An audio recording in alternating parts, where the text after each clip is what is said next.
We know how he's doing things here. I forgot. Where in Ohio do you live, This Carlos? is Harbortown. I'm about a half hour east of Cleveland. Okay, because that's where I'm from. I'm from Cleveland. Go Browns. Harbortown is I know an you're not a all-new Browns fan, series but- from Miniature No, Building I'm not. I'm a Authority, Bears the fan. leader in I know, tabletop that's- gaming scene. It's the Bears. Unique, That's all right. flexible, and playable. Wow. Harbortown. We're will gonna take start your off with games. that one. Okay. Yep.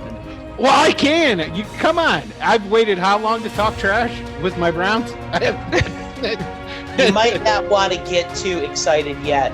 Let's see how those personalities all mesh. Yeah, you're right about that. I would tell you the truth. I was like one of the few people who wasn't super over happy about Odell Beckham. Yeah, I'm That money could be well spent in other places, in my opinion. What's the sports ball you talking about? I'm 50. Well, it's this thing that people do. Generally, when does it start? In this. So does the quarterback throw from the 3-point line? That's what I want to know. Oh yeah. I always This ask is that why I question. agree to everything that you say to help confuse you more. Oh yeah. And then he turns around, he hands the ball off to the power forward. I feel And what's the icing rule in the NFL right now? That's when you drop the ball and somebody kicked it. And I'm the one asking what kind of sports you're talking about because I have no clue. We're basically talking about all of them at once. Yeah. But at least you know what Nice. team belongs to what sport. I don't. you almost made my head explode just now. I know. That's good. I mean, I know enough about sports to kind of Yeah. I can fake an aha. That's probably as much as know about sports. Yeah. I don't know anything about sports. I enjoy watching them live. The only one that I enjoy watching not live is football. That's the one that. Well, hockey, but it's got to be playoff hockey. But hockey is one of the few things that I actually understand because I played hockey back in the day when I was Well, younger. you had I to. know the That was rules. required, right? And yeah, exactly, it's Swedish like Canada. It's everyone knows how it works. So Right. yeah, That's my whole background. yeah. Will, I don't know if I ever told you, I went to college on a hockey scholarship. Oh, rock on, man. Nice. Yeah, I played at which Bowling college Green did you play at? University. Which one? Bowling Green. Bowling Green. Yeah. I Yeah, went they to won the national championship 4 years before I went there, and our class let them down. so sorry. Yeah. Actually, that's one of Denver's actual, not in the pros. I mean, the Abs back in the Denver University has a great. DU is they're have a killer hockey. Here comes the Yeah, gun. and I went to Colorado College, which is another Division One. Yeah, team. another great program. Yeah, because they're all Canucks. Yeah. Yeah. So was they're Bowling smart. Green. I think I was one of like 5 Americans that played for that team. Yeah. I mean, the I great thing was I was there when the Denver Broncos were actually a team okay. in Colorado Springs, and we had this one guy Pete who was just this obnoxious Broncos fan. And Wait, you have to rephrase that because all Broncos fans are obnoxious. I mean, no. He was obnoxious for even a Broncos fan. Okay. Wow. I got these 2 gigantic Canadian hockey players to sit on either side of him, and every time he would start to get a little out of control, I just had to lean in and crush him. There you go. There you go. It was the only way to control Pete. Yeah. And he was this wee little boy of a man. And Those are always the worst. Yeah, and he would talk so much trash. DU and CC have great programs right now. It's really weird right now. Hockey's in a strange place as far as the West goes, where you're seeing a lot of non-traditional markets. Arizona, Arizona, for example, has a really good program that's up and coming, and you wouldn't expect that, especially since the Coyotes have been a hot mess for A long time. 20 years? Yeah, so, I mean, you're seeing some interesting developments like that as far as colleges that you really don't expect to have great programs. Yeah. Nebraska Omaha has a good program right now. Yeah, I mean, I live in Portland, so we've got the Portland Trailblazers. Yeah, the Winterhawks. The Winterhawks are not not the full on. They're down a division. They're a great farm team. Are you going to support the Kraken when they come in? Hey, Mike. Hey, Mike. Oh my God, are you really wearing that right now? Hey, Nice! That's awesome. He deserves to wear it. It's just as much. he heard us Carlos. and changed it. Carlos, it's just like me with the Eagles a year and a half ago, right? I mean, come on. We never thought we were going to have a championship. He's going to get the Blackhawks. Go hit the rock.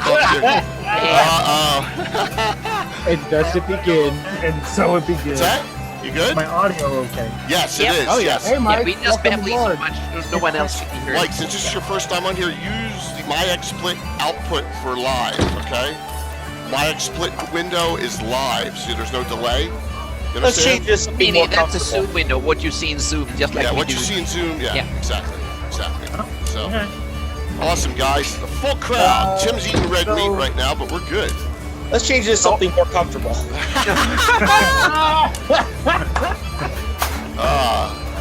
So, Mike, you got your blue stuff on? Some of it. Mike- Some of it. Michael, congratulations, man. It's been a long time coming for you guys. I was surprised. I didn't know that they had never won one before. No, they weren't in it since 70 against Boston again.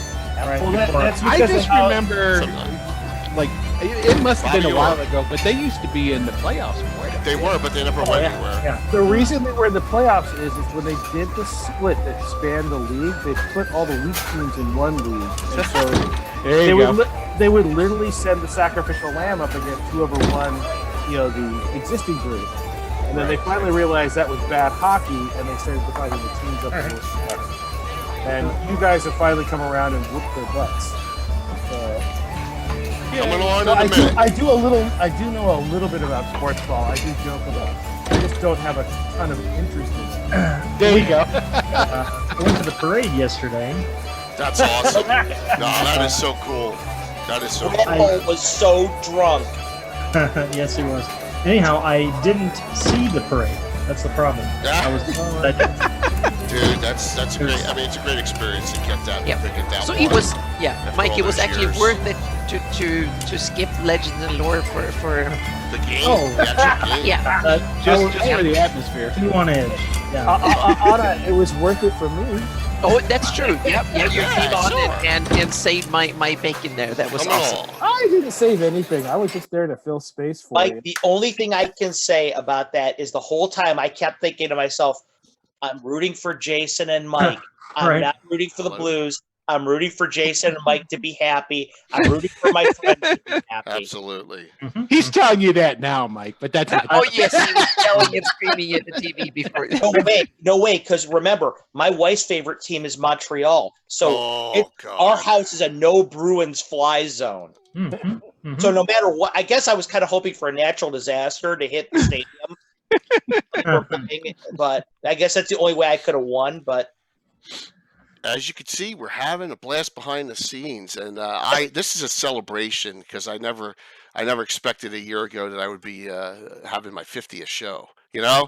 So let's celebrate the Blues. Hey, Mike, congratulations! I'm trying to straighten them out, so I'm not looking this way all the time. It's great. I mean, I had the same thing with the Eagles a year and a half ago. I understand completely. You never think it's going to happen, and then it does happen. I mean, that is such a great feeling, man. So congratulations on that. Well, it was mentioned that the Blues were always in the playoffs. I think they went like some ridiculous 20, 30 straight years. Something Yeah, like that. that's why I was surprised because Yeah. We got really comfortable with making the playoffs, but we also were very comfortable with just not getting anywhere. And very cynical fan base. And this year it was nice. Hey, there you go. It's a good thing. It's a good thing. So Mike. It's a great feeling. I mean, there's nothing better than a team actually winning. I know. But I have to put this up. Will's already getting his balls busted from Adam, doing some editing on the web series. Looking forward to listening to some D&D experts. Well, D&D experts and Will. There you go. Boy. Well, okay, I got to point this out. This is the type of criticism that you take with not 1, 2, but 5 grains of salt because it's coming from Adam. It's like, so I don't really take it seriously. It's all good. It's cool. I've seen his acting. Oh my gosh, I've got a picture of you, Adam, that I could show everybody. Get it got out. We're gonna have a fun. Tonight's gonna be like a free for all, but this is gonna be like Greyhawk talk, and I can't wait. I can't wait for this discussion. What do you guys really want to talk about tonight? Is there any overriding theme that you guys want to talk about the world of Greyhawk? I think we're going to bounce all over the place, and that's the cool thing. I think we're going to go from one point to another and one topic to another and see what the audience wants us to answer. And that's the thing. I wanted to get all the minds together. Look, what do we all have in common here? With the exception of Tim, who Tim will be on. We're all members of the Future Greyhawk group, right? All of us. Yeah. All of us. So, I'm Jay, guys. Anyone who's new, aka Lord Gazumba. I got Brian Blumklotz, Anna Meyer. I got Carlos Lacey, I got William Henry Dvorak, Mike Bridges, and the ever mysterious Tim on. So we got a full, we got a full group of experts here. Thank you for getting us to 50 shows on our talk. So, quick trivia question: who's my first guest on Gabbin #1? Ooh. Oh shit! I don't know. I can tell you it's not me. Yeah, exactly. It's not me either. Hey now, Tim. Tim. No, it wasn't. It wasn't Tim. It was close. It was Mark. It was DM Marco. Mark. Okay. Before we were even streaming, really. So yeah. It was Mark. It was Mark on Gabbin #1. So. But to make it to 50, I wanted to make this a celebratory thing for why we're all here, and that is because we all love Greyhawk so much. So Carlos asked me a vital question: what we're going to talk about. So let's go around and roundtable this real quick. Brian, we'll start with you. Introduce yourself, and how do you currently play Greyhawk? Ooh, that's good. Yeah. So I'll probably be the outlier. I'm not currently playing Greyhawk. My involvement of late has been organizing the community through Facebook. I run the Cannon Fire Facebook group. I also help administrate the Discord server for Greyhawk Online, which is the website that Christoph runs and hosts the new Greyhawk Wiki, the great library. I actually co-administrate Anna's, not co, I'm a assistant admin for Anna's place. I know there's other admins on there. We haven't really talked much lately. And so I've really been on the community side of things a lot. I took a big break from D&D for a while. I just had severe burnout from doing local organized play, and I am currently playing in a home campaign that is someone else's homebrew world. I'm starting to spin up. I thought I was going to do my own Greyhawk thing, but I think I'm going to run Ghosts of Saltmarsh to start with. Cool. Just to kind of ease myself into it. I just really like what they did with it. And that's going to be a fun time. I'm curious to see how people are going to do that. The last time I really played hardcore Greyhawk was in the Living Greyhawk campaign when I was in the Duchy of Ernst. And DM'd as well. But I'm planning to pick that back up. Please don't sell yourself short. I have everyone's logo on the left who's participating, except for Tim, because Tim's just the mysterious one. All the heraldry on mine and this on the left, that's all yours. All of it's your heraldry. So please, don't forget you. And look, and right here, it's all yours, man. And I'm so appreciative. Yeah. Cool. I put a link up there of Adam if anybody wants to see a laugh. Excellent. Nobody in the Greyhawk game is doing heraldry like you right now, Brian. You're the apex predator of that. Yep, definitely. Yep. Yeah. And I really am trying to kind of figure out what that is going to take on. Like right now, I'm just kind of doing whatever comes to whim. And like I've done some stuff for Jay in terms of his campaign. Saltmarsh inspired me to start working on Keelland and possibly the Sea Princes, just because those are interesting to me, and I'm probably going to use them in my own campaign. I have some stuff I need to finish up for Jay, and I know I want to do some stuff with Carlos and Anna. But yeah, it's a good time. I'll just say this is kind of like a preamble to just Greyhawk. It's a really good time to be involved with Greyhawk. There's a lot going on right now. Whatever edition you're playing, whatever era you like, there is so much happening right now amongst the fans. Even Wizards of the Coast is getting into the act.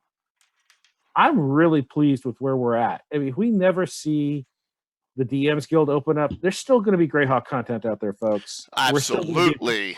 We're still going to be a community. Carlos. Yeah, And I'm really happy to see all you guys here. So I'm going to shut up now and let the next people introduce themselves. Dude, that was great. That was a great start. Carlos, go introduce and what are you doing? Just like what you did last night. Okay, well, I'm Carlos Lysing. Most of you guys know me as the lead designer and the owner of Castle Entertainment. We do publication for module publication, adventure publication for Greyhawk. Obviously, we have to file the numbers off a little bit to make sure that we respect Wizards IP, but that's what we're doing right now.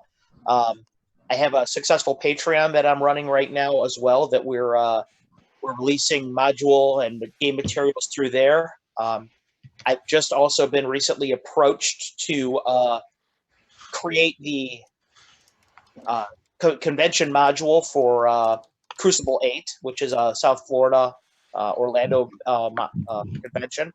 So that's pretty exciting. On Twitch, I'm broadcasting our various my Patreon campaign. My high level guys are all participating in a campaign that takes place in Raddick, for now at least. And so far it's going really well. I'm really pleased with the way the response the community has had to my material so far. It's proven to me that Greyhawk is alive and well, and that there's still an audience for this, and that there's still people out there who enjoy the experience. Carlos, thanks for that introduction, and you were being humble too, and with just the great. I mean, you were like the in-demand DM at conventions, especially GaryCon. So just think about that. I mean, thank you. No problem. Will. Yo, hello. What? How are you playing Greyhawk now? Introduce. Well, I had played for over a year. We did Return to the Bandit Kingdoms, streamed the show set in the Bandit Kingdoms. That actually came to an end. Is it about? Adam will tell me if I'm wrong. I think it was like 3 weeks ago. The campaign wrapped up. And Brian, we're going into, we just had the first episode last Tuesday of Ghosts of Saltmarsh. Beautiful. And so we're going to be. Yeah, I saw your artwork for that. Yeah. We're going to be running that. Excuse me. We'll be running that's the new Greyhawk game that we have on the channel. We'll be running that, and then that will fold into the new long-term campaign that we'll be doing there. So that's where what I'm running Greyhawk wise as of right now. I'm also writing. My next project is I got a book coming out for. It's not Rook Roost. It's Raven's Rook. But I'm about ready to go to first editing on a guide to that. It's about currently. That's without awesome. Maps and everything, it's about roughly 75 pages. So wow. Yeah, so I've been. Where will we be able to purchase this when you're finished with it? That will be like my last adventure I wrote. I will put it up in Drive-Through RPG. Oh, awesome. That's where it'll be. So it'll be up there digitally, and it'll be there in print because. I hate seeing something on Drive-Through that, oh my gosh, I love this. And I go clicking and it's only PDF. I'm like, no, it's like, cause I'm a physical copy kind of guy. Oh yeah. I gotta have physical copies of stuff. So, but currently that's the Greyhawk stuff that I'm doing. Excellent. Anna! Yeah, I'm Anna Meyer, and currently I was a player in one of my friend's games. She ran a campaign that was set in the Meadow jungle. It was kind of a Savage Tide adaptation. The problem was that she hijacked it into Ravenloft like 2 weeks ago. So now I can't say that I'm actually playing in a Greyhawk game, which is terrible. But I ran an Alyssa Rel-Devin-based campaign for like 4 years. And that quit like 2 years ago. I finished that campaign, but but then I'm playing a whole bunch of other games and stuff, usually online nowadays. But that's having fun, so to speak. For my day job, is half of it is map, the Worth and Greyhawk for my patrons and all the other Greyhawk fans. That's half of my mapping job. The other half is doing commissions currently for Kobold Press and Griffin Lore Games. So I'm working on a secret Kobold Press project that I don't know when it's going to be really It's secret. announced, but it's going to be announced sometime, hopefully not too distant from now. But my patrons keep me very happy with doing Greyhawk maps. And when I get back home from Gen Con this year, I hope that I will do Greyhawk for the rest of the year. That's Nothing awesome. else. That's good to hear. That's the plan. So I have a whole bunch of cool projects, and I have a little bit of an announcement. I can make it right away. And I've helped Darlene create Greyhawk Gothic font. It's going to come to all Greyhawk fans as a Creative Commons release soon. Yay! Yes. That is awesome. Yep. That is an So awesome we can all font. have the iconic Greyhawk font that you can write World of Greyhawk, and it's by Darlene. So I helped her. I commissioned it from her, and all I did was that I basically sponsored it. Commission is the wrong word. I sponsored it so she can do it, and it will be released under Creative Commons in shortly. We're talking a few weeks or so. Yes, Yep. That's actually really great, because then when everybody else out here in the community makes stuff, that can be a sort of little something that ties it all together. Yeah. You take a look at that and go, hey, that's Greyhawk, you know? Yep, that will be so it will be released for non-commercial use for free for all fans, and then you can purchase a commercial license if you want to use it in commercial projects from Darlene. That's the idea. Beautiful. Nice. So it's coming soon. So when I create my Forgotten Realms product, I can put that. Yes, exactly. You can put Greyhawk Gothic font on it. So yep. Yeah, no problem. Let's welcome someone who hasn't been on the channel yet as live. He watches occasionally. Mike, thanks, man, for coming on. And what do you got going on in Greyhawk, man? Let's see. Name's Mike Bridges. In case you don't know, you're not familiar with me. I currently do show on the Greyhawk channel with Anna, Legends and Lore. We're on what season is that? We are in the third season, Yeah, and we will be I was gonna say again on Wednesday. Yep. Yeah, the seasons tend to fly by. Yep. It's been really going good. We switched our nights, which now works well with Jay's stuff. Yep. Hey, it's good because we share audiences. That's the one show on the Greyhawk channel that we share audiences. And a lot of my guys like Rox and Naz and all, they want to watch that show live, and that's a good thing. So, absolutely. Jason Zavon, all of them. So, sorry. Go ahead. Anyhow, I have a blog, Greyhawk blog called Greyhawkery. It's been going on for, man, I don't know how long now. A long time. Go check. It's an awesome blog. Awesome. Yes. And I just finished a webcomic, Castle Greyhawk, with Scott Casper. We did that for several years, and then several years before that, I had a Greyhawk comic strip that Brian is still featuring on Facebook, and it's been a lot of fun rereading those, because even I kind of forget some of the comics that I have created. And other than that, I've been running Greyhawk around the Sea Princess area since the end of 3.5, and I've ran it with like Pathfinder system, currently with 5th edition system. So I kind of feel like this stuff with Saltmarsh, Ghost of Saltmarsh, all that stuff, it's finally caught up to my campaign, which is nice. You kind of get that feel. I have that same kind of itchy feeling. You know what I mean? It's kind of cool though, because you've probably been playing for years, and yours has been developing on its own, and then something comes out, and you gotta search. Now I want to integrate it. Yeah, exactly. Great point. And that's what it's what a good DM does. I had an idea. Speaking of integrating, not to cut in, but I was thinking, you know what? There's all these different books that come out from Hasbro and WotC, and they're pulling all this information from Greyhawk, and then they're setting it in Forgotten Realms. So I was thinking, it's like, why doesn't somebody start taking all these published things like Princes of the Apocalypses, Storm King's Thunder, all these different things, and then retro it back and run it in Greyhawk? I mean, there's a little blurb in the back. That's blasphemy. It's blasphemy. You mentioned before that I was being humble.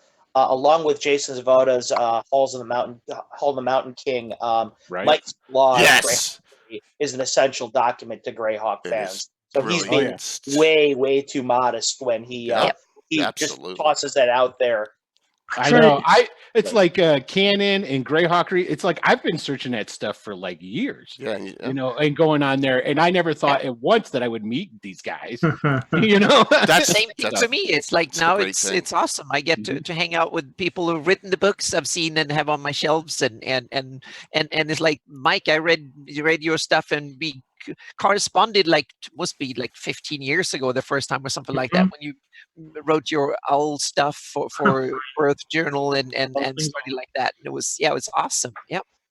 Yeah, meeting at Gen Con was definitely a boost Yes. for us to keep the That was like 6 it years going. ago first time, I think. Yeah. Well, Mike, I'm so glad you're here, and I think we'll have a blast on this discussion. And the only person that I knew a year ago, to your, I guess, to my right, your left, the mysterious Tim. Tim, go for it, man. What are you up to? Hey, well, it's easy for me to be humble because I haven't really done anything. That's not true, dude. You served a country for how many years in the military? 23. Oh yeah, Yeah, let's not talk. Yeah, and But you war done a lot of zones, Greyhawk and stuff, active too. zones. So Yeah, many, so many anecdotes that I've heard talked Oh, on the my show here. gosh. So. that's what I gotta say. Is like, thank you for scarring Jay when he first getting into the game. So you gave us all these wonderful stories. I appreciate that. Yeah, we have some tonight. We've already prepped some really stuff that I didn't even remember.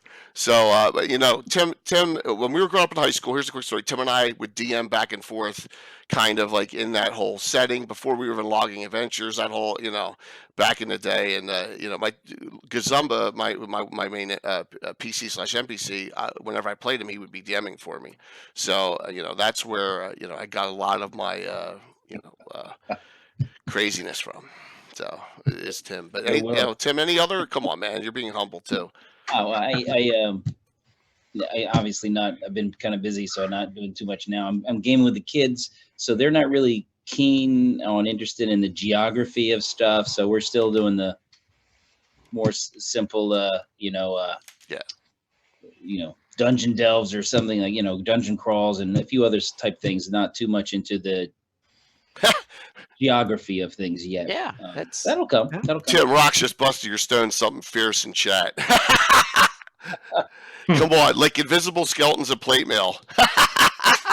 That's the Wizard of Id, a classic by Tim.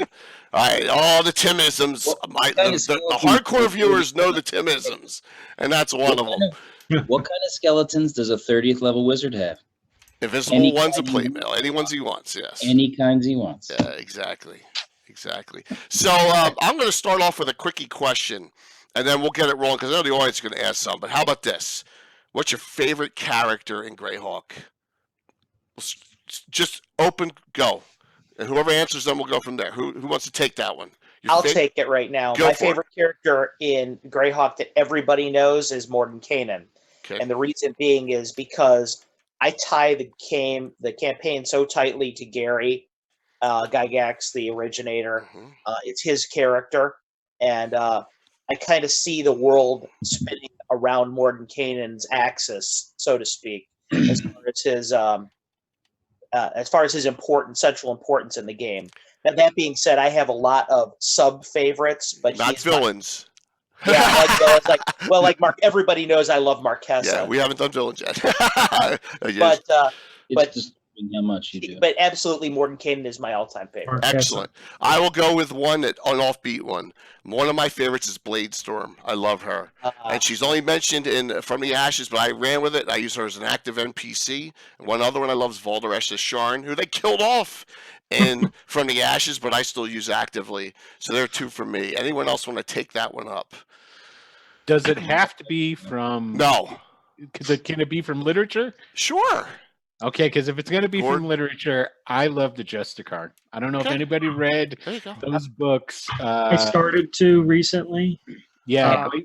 My favorite is from the Gord novels. is my favorite character. He's a villain. My favorite is The Lord dwarf. Vuron. It's my favorite Counter Greyhawk character. Yeah. That is tied to it. I just it's the awesome antagonist in many ways. I think it's a disciplined demon, and it's from described in the books. I just loved it. And the other one from the old classic, I guess it has to be Melf. Yeah, Cool. yeah, Excellent. An elf. I think Iglewiv It's a good for one. me Mhm. is kind of like an villain character.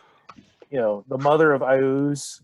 yeah, And yeah. Cool. she brings the demonic to Greyhawk in a big way. And I have to say, I kind of like Ivid if you're going for corrupt kingdoms.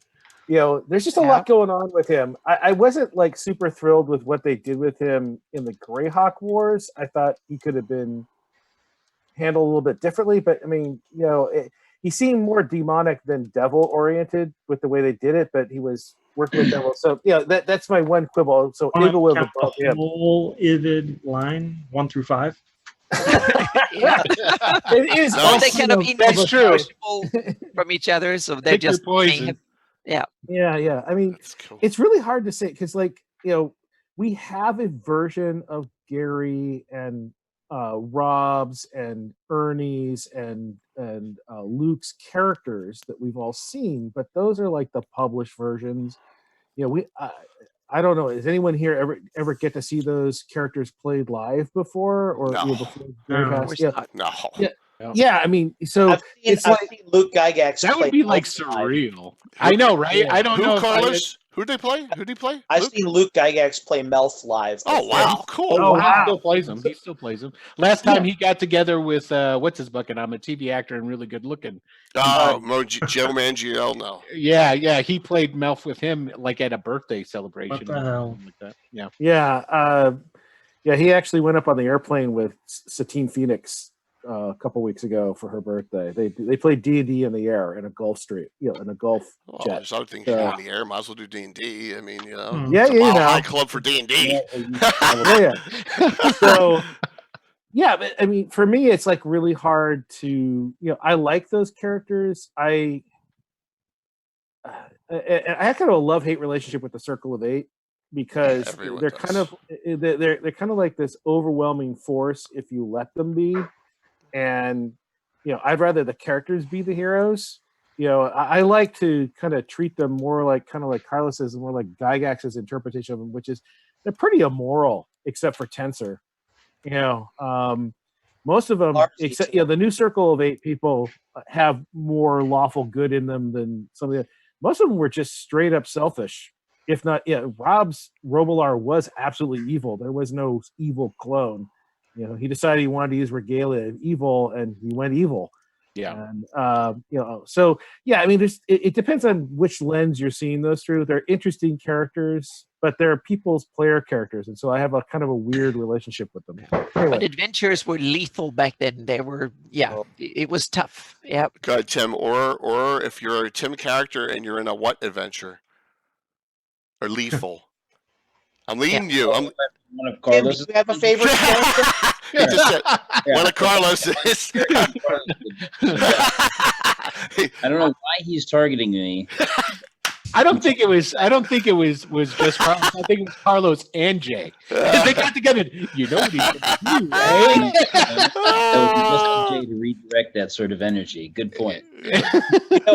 Tim, actually, the most recent dungeon that I designed for Jay, the third of the three that I promised I would do, is much less lethal. You're going to love it.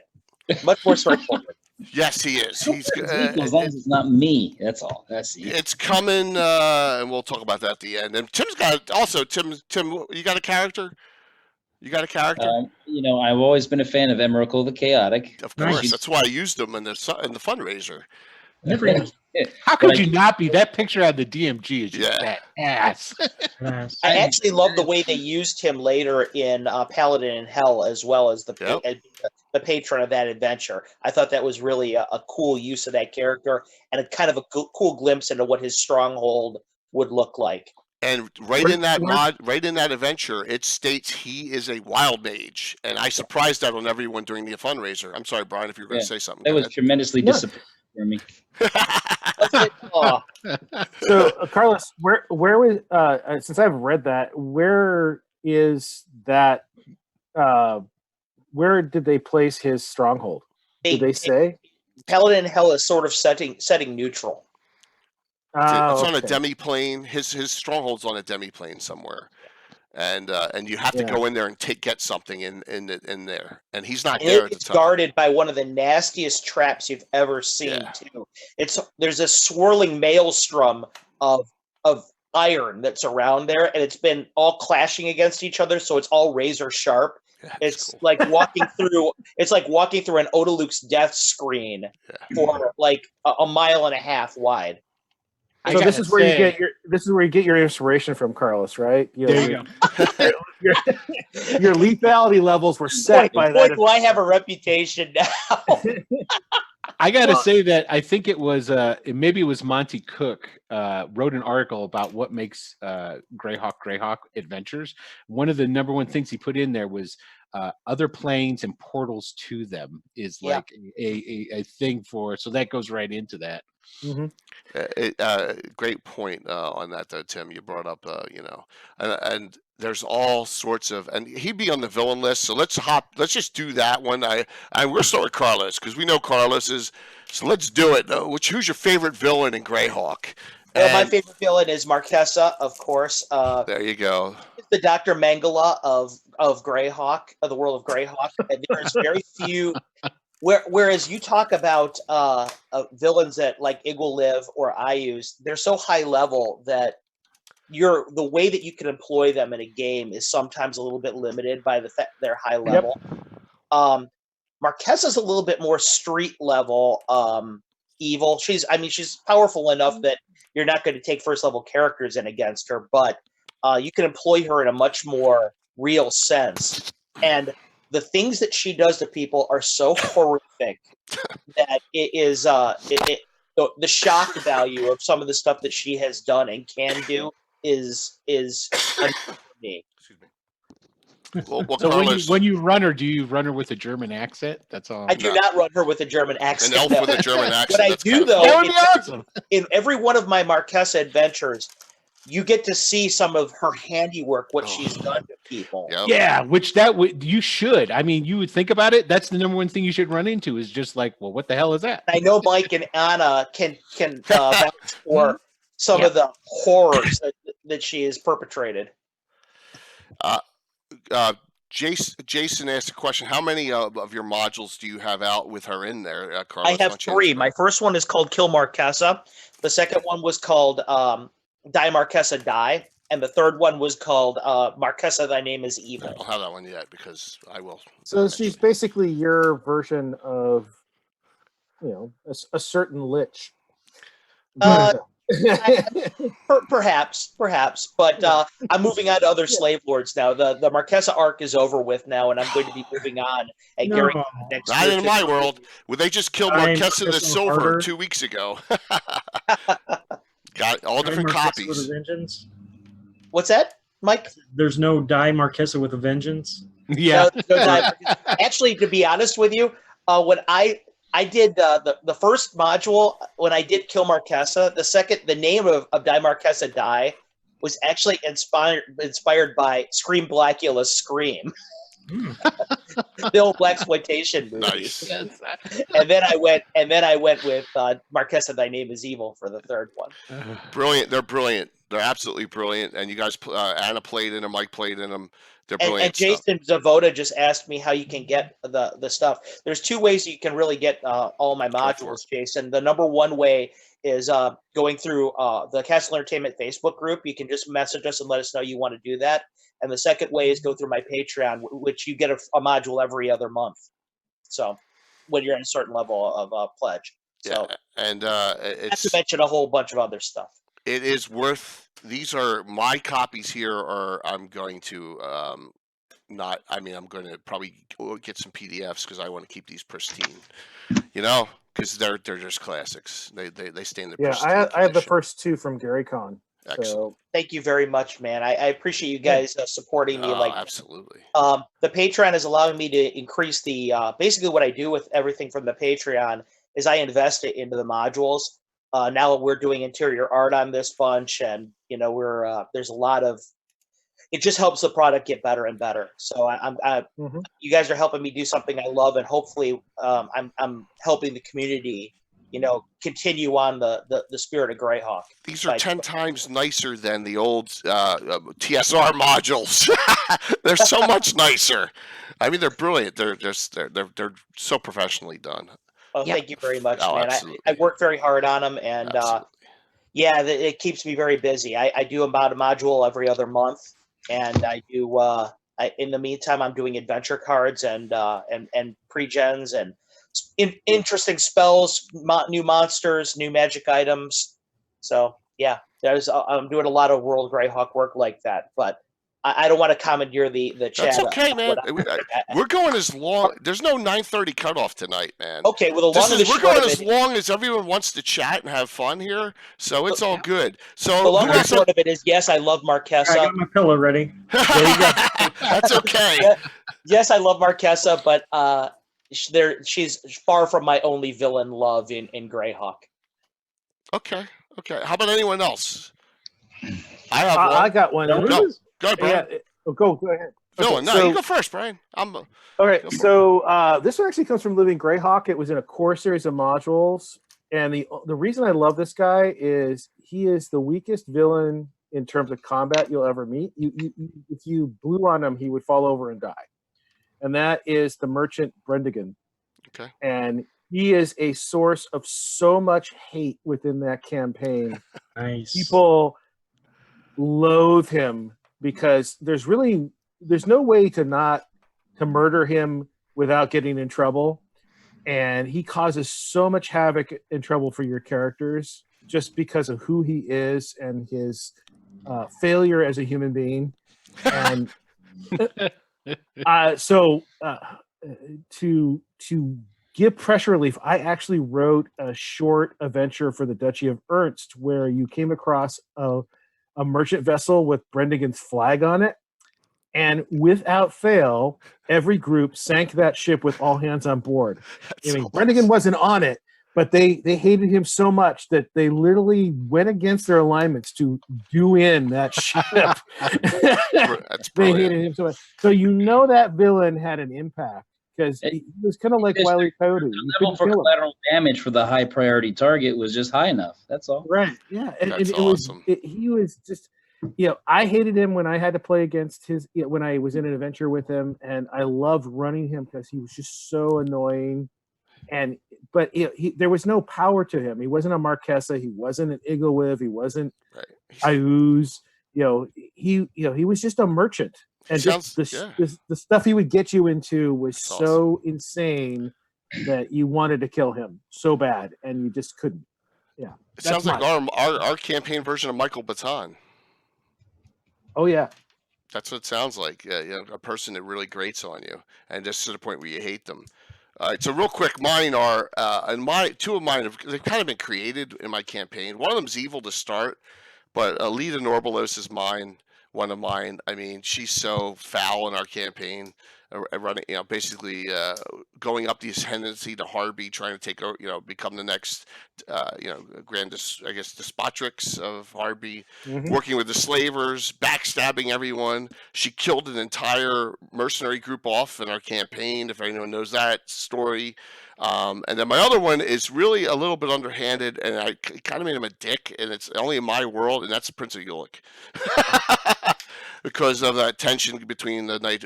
Brian has always said, the Order of Ulick's really an illegal organization when you think about it, right? And you're the one that brought that up, Brian. So, Yeah. Oh, yeah, they're completely illegal. They have no actual standing other than that they are there. Yeah, exactly. So it's pretty cool. So how about anyone else? Any other villains?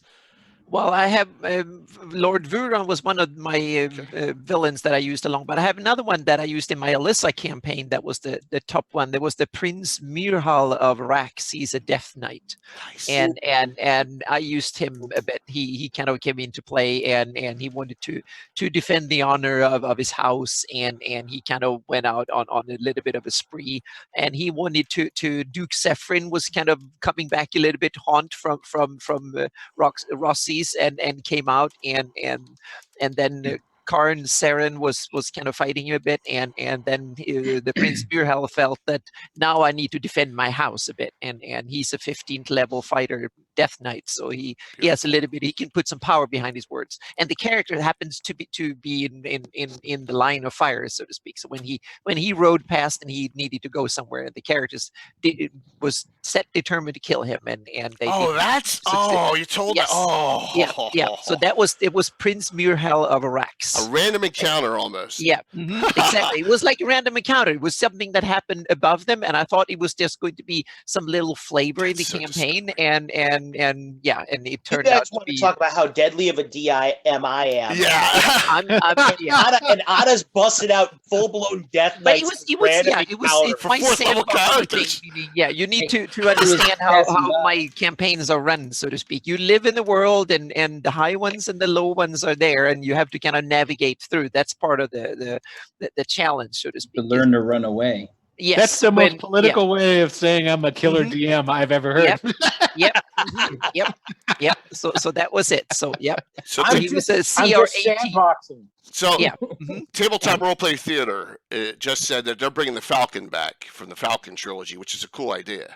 Oh. So I appreciate that input, man. That's a good one. Yep. There's the thing I just did a few minutes ago. One of my adventure cards for Castle Entertainment features the new Falcon. beautiful.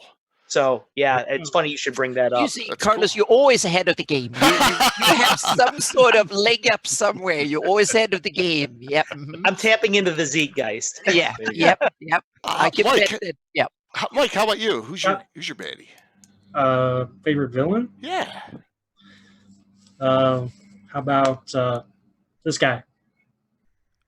Eli Tomaras. Yeah. Oh. Cool, man. Good one. Awesome, dude. Good. The crazy Yeah, hands.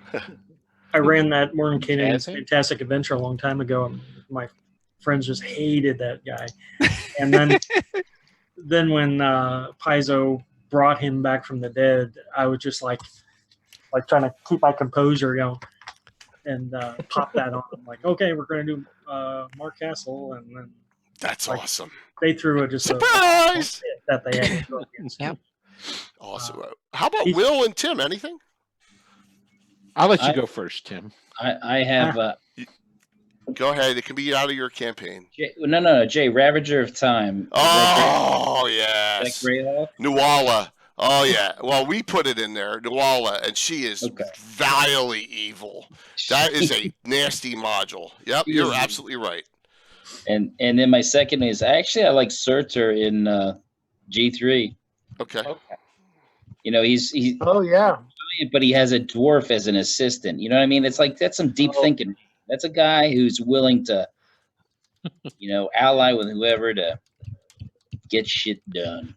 That's Lord Obme. He's one of the all-time classics. I was going to bring him up. I love him. He's awesome. Who? Obme. That's the dwarf assistant.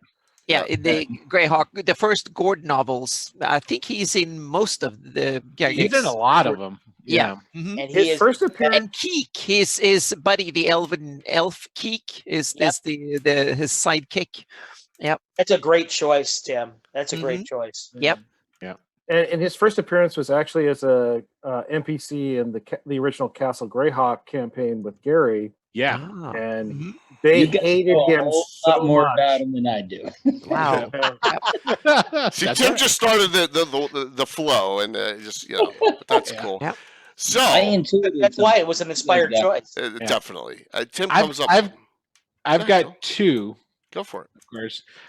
One is, and there's really nothing on the guy, so and that's one of the reasons I like him, because then I can take him, I can do whatever I want. And he was the inspiration, actually, for me doing Return to the Bandit Kingdoms, and that's Caraptus. And I am Charybdis. I like the whole mysterious. It's like I can do whatever I want with him and plug him in or whatever. As far as somebody who actually has a little bit of history is. And in my Greyhawk, he's not dead. Cool. It's Tang the Horrific. That guy's badass. yeah. I love him. Yeah. Tang the Horrific is like, no, because he goes out like a punk too. And it's like, no, this guy's way too bad to just, have him. Yeah. So no, I love. And the name. How could you not like a guy named Tang the Horrific? That is just so awesome. If we're going off dead villains with bad names, Volt, the blue dragon from the Bright Desert, is another one that they killed off. Yeah. Volt. Yeah. Isn't that a car? Yes. It is now. See, I knew it just. Names are gonna pop up I haven't heard in ages, which is great with this discussion. So that was pretty fun on villains and favorite characters. I want to tackle a serious one, and Frank from Nightheart Gaming asked this. Frank hasn't streamed Greyhawk yet, but I'm trying to convince him to do a Greyhawk stream. So we'll see where that has gone. But Frank asks, where should people new to Greyhawk start? Good resources, modules, areas to learn about, especially if they want to play in 5e. Anyone want to tackle that? Well, I'll lead off again since I'm right next to you, Jay. If you want to just go around the horn again. Okay. Somebody mentioned in the stream chat that the folio and the box set, or the gold box set, are the best place to start. And I would concur with that. I think that's the best place. If you want to start in the world of Greyhawk, also you can start in the city of Greyhawk. Oh, you show off! Everybody's like, the box set itself is a great resource. Yeah. So I would prepared. The three resources I would choose. It's like you guys are flashing up gang signs here. I came prepared. The small one. The small I came one. prepared. Damn, you have the small ones. Yeah, you have the Italian mini versions. Yeah, but I'm you too old to bastard. read them anymore. So yeah. Mhm. Yeah. There you go. So it's all definitely right, fine. If that's how we're gonna roll. Yeah. All right, but anyway, no, I would say that the gold box set is a great place to start. City of Greyhawk box set's a great place to start. And as somebody also flashed up, the Living Greyhawk Gazetteer is a great place to start. Absolutely. All of those will give you different views of Good the job, Brian. world of Yeah. Greyhawk through Yeah. different eras of the setting, and it'll put different points of emphasis on it, but collectively together, Mhm. you'll have a chance to Yeah. get a really good feel for Yeah. what's Is going that on. shrink wrapped, Mike? And the other one I want to Is that a add to shrink wrap the version? Like this one, shrink wrapped? No. This is shrink wrapped? Oh my god. It's Anybody with a shrink wrap machine can do that. On a- No, that's I got one to. Yeah. But I want to add That and a hair dryer and voila. yeah. The Living Greyhawk Gazetteer is one of my absolute favorite Excellent. because it's so complete. It has so much stuff in it. It's a little bit later in after the war. Yeah. Just before the Living Greyhawk campaign when it starts. But I also want to say this one, Adventure Begins. I love because it gives a lot of the overviews of a lot of the themes and stuff that Is that was right before written 3.0? about. That's right before 3.0 came out. Exactly. This was one of the last ones before it became, the last second edition books, I think. Just before they launched when they planned the Living Greyhawk and the wars and stuff, because a lot of the ramp up stuff is in here. And you can tell that they were planning on doing it. Exactly. It's a lot of a preamble to all the called sergeant's work and stuff is in here, so to speak. So I love it because it gives a lot of background stories and a lot of themes and stuff in here. So what's cool though, Frank, and you know this because you did, is there are also social media sources. Okay, Mhm. and the best one I think. That's a good one. Yeah. Yeah, absolutely, Mhm. Yep. absolutely. Yeah, Player's great one, Guide. too. Yeah, This is this is a companion to what the book that Anna's talking about. Yeah, which exactly. is the Player's Guide, and it's if you're going to go with Anna's suggestion, Yep. this is also a nice companion to that. That's Yep. also really good too. Whoever asked the question, if your players are coming in and they're novices, and you want to give them something just to get them up to speed on it, that's a real good Yep. one. Yep. To Yeah. give for And I them. think all of these what we showed are available as PDFs from Drive RPG Yes, right they now. are So all there. for like 4, 5, 9, 8. And 9 slowly but surely, they're starting to come in print versions. Uh-huh. And Yeah, I've there is never that. owned this. I've never owned this, but somebody, I won't say his name, Jay, keeps harping on how good this book is. So I had to get the Mark link Oh, That's it's a great so- one. oh wow, yeah. because Do they you have it agree in now? print. They have it in Yes. print. Can That's you get beautiful. even the Undying in print too? No, No, I'm no. waiting for. but there I are ways use to get the that in evil. PDF. Yeah, I'm waiting Yeah. for I use the evil to finally go into print, and Yep. then Yep. the whatchamacallit, the Mhm. Joraka, Yep. Yeah, I City of use Skulls. City of Skulls. yeah, City that of one. Skulls, yeah. And Markland's I use the Evil and City of Skulls and even the Undying are the best. If you want to Yes. dig deep into it, those are and the Scarlet Brotherhood. These are the kind of source books that gives you the depth, in depth. All right, since opinion. since you We're guys are missing- going to bring that up, since you're going to bring that up, let me go get on a soapbox for just a half a second. Mhm. There's a big cross section of the fandom that that has the opinion it's Gygax or nothing when it comes Yeah. to Greyhawk. I disregard that completely. To disrespect Carl Sargent's work and what he did in Greyhawk is a miss out on a huge component of Greyhawk, and he did some amazing things Markland. developing the Yeah. setting. Oh, I What agree. I suggest Yeah. with I use the evil, the Marklands, I agree. and Ivid Yeah. the Undying, that develops the setting just as much, if not more, than what Gary ever did.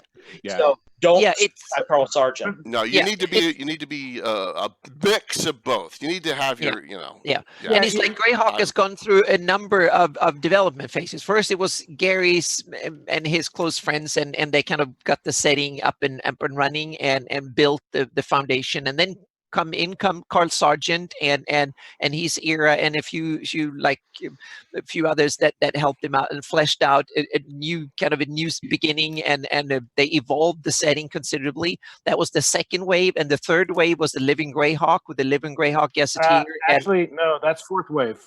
That's Okay, the fourth wave. Okay, yep. So the third wave is Anne Brown, Sean K. Reynolds. That's true. And, Yep. Mhm. And why am I blanking? Yeah, from the ashes and all that stuff too. Yeah. There's a whole series of stuff that goes on, and wherever era you want to play in, like if you want, I would say this: there's a lot of good material out there. If you want to start in 576, which is the baseline for Gary's campaign, definitely get the 83 box set or the folio, and you can develop your whatever version of Greyhawk you want to do. Whether you want whiz bang planetary romance or you want grimdark, fantasy, it will support all of that depending on where you put it. And not a lot is detailed out, and you can kind of build your own Greyhawk.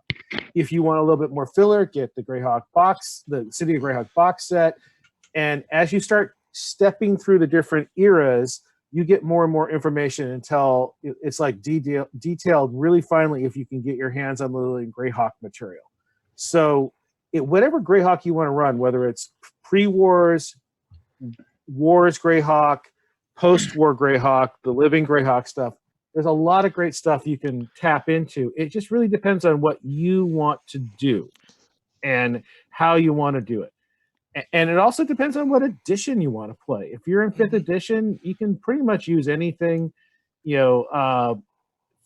1st edition, 2nd edition, you can use a lot of stuff. It's harder to convert the 4th edition stuff that came out that was put in Greyhawk. The 3rd edition stuff will work pretty well. The 5th edition you can go backwards on pretty well. It just really depends on what you want to do and what you're running. That's my opinion on it, and it depends on how much effort you want to put in.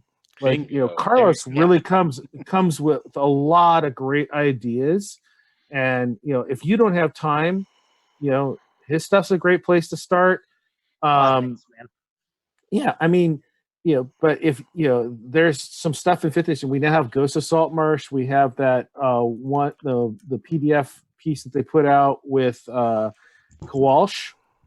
That's there as well. That's also Greyhawk that's built for 5th edition straight up. And I'll say, we kind of joked about it, but you should be stealing from everything you see. Like Princess of Apocalypse has amazing raw materials for any Temple of Elemental Evil campaign. You should be ripping that off in a heartbeat. Yeah. Just about anything. Like I even saw stuff in the Dragon Heist that they set in Waterdeep.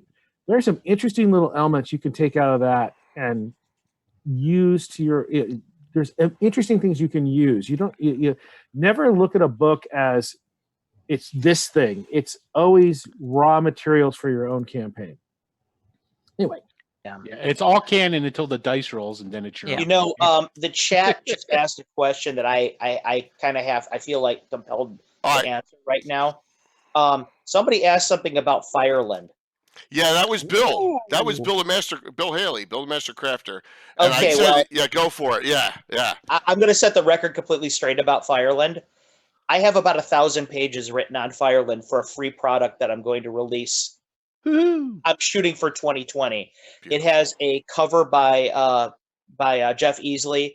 It has professional interior art. I have a Robert Lazzaretti map for it. I've gone full force on this. And Darlene did all the cartography.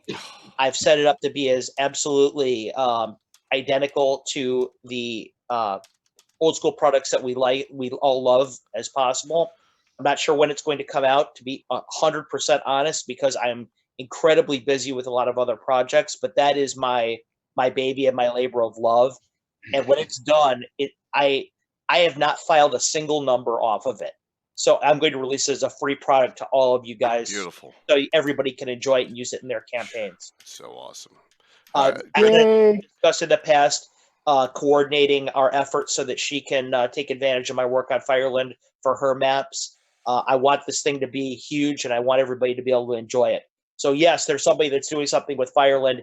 It's me. Beautiful. Yeah. Yes. Yep. All right. I want to take one step back. Okay, go ahead. Yeah. Anna. And go ahead.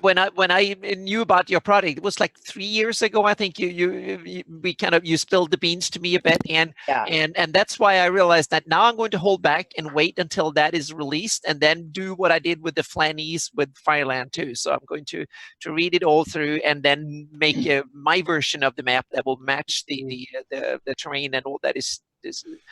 Of everybody that's here, I think Mike Bridges and Anna are the only ones that have seen the map or the cover of Fireland. The cover. The cover art is. Oh yeah, everything looks awesome. Yeah. Mm-hmm. I feel left out. That's okay. I can't wait. Well, because you're down the road. You got patience and virtue. I'm being. Would you like me to give everybody a sneak peek on what the cover looks like? Oh yes, yeah, sure. Yeah. Yes. While he's doing that, let's take a step back. We missed on for Greyhawk reference, Greyhawkery, Mike's site, right? We've missed that. Reference? Yeah, for going in. I mean, there's you come up with tidbits of data in your lists that are unbelievable. So that's a great spot to get information on Greyhawk. It really is. My blog, Greyhawkery, I try to be more of an esoteric entertainment. Oh no, there's a lot of esoteric. I did throw up some beginner stuff there on the front page. There's links to, but for the most part, I'm digging really deep into stuff on there. It's great tidbits, man. It's great information, though. It's for lots of time is for entertainment. I'm amusing myself by top 10 villains, and I think it's like I said. I think it's an indispensable document. Absolutely. You're selling yourself short again, man. The stuff you come up with. If you keep on entertaining yourself, that's what I got to say. Okay. Right. Yeah, absolutely. It's fantastic. You have to do this with love. There's the only reason to do this is love. I just got to take her dog out. That's okay. All right, everybody. Here's your sneak peek at the Fireland cover. Nice. This is an oil painting done by Jeff Easley. Wow. Fireland. It is as gorgeous. You can see. That is awesome. Jeez. You know what? You showed that to me at GaryCon. That is awesome. I, Oh, so you've I seen was it. in on that. Yeah, That I is just brilliant, realized you Carlos. This is something I've gone all out for the community. This is my love letter to the Gygax family and to the community. Hopefully you guys will be able to see it real soon. I hope so too. That'd Now be I'll put awesome. it away in some place it can't get damaged. Yes. Yeah, please do. I think we dropped the frame real quick. Everyone up still?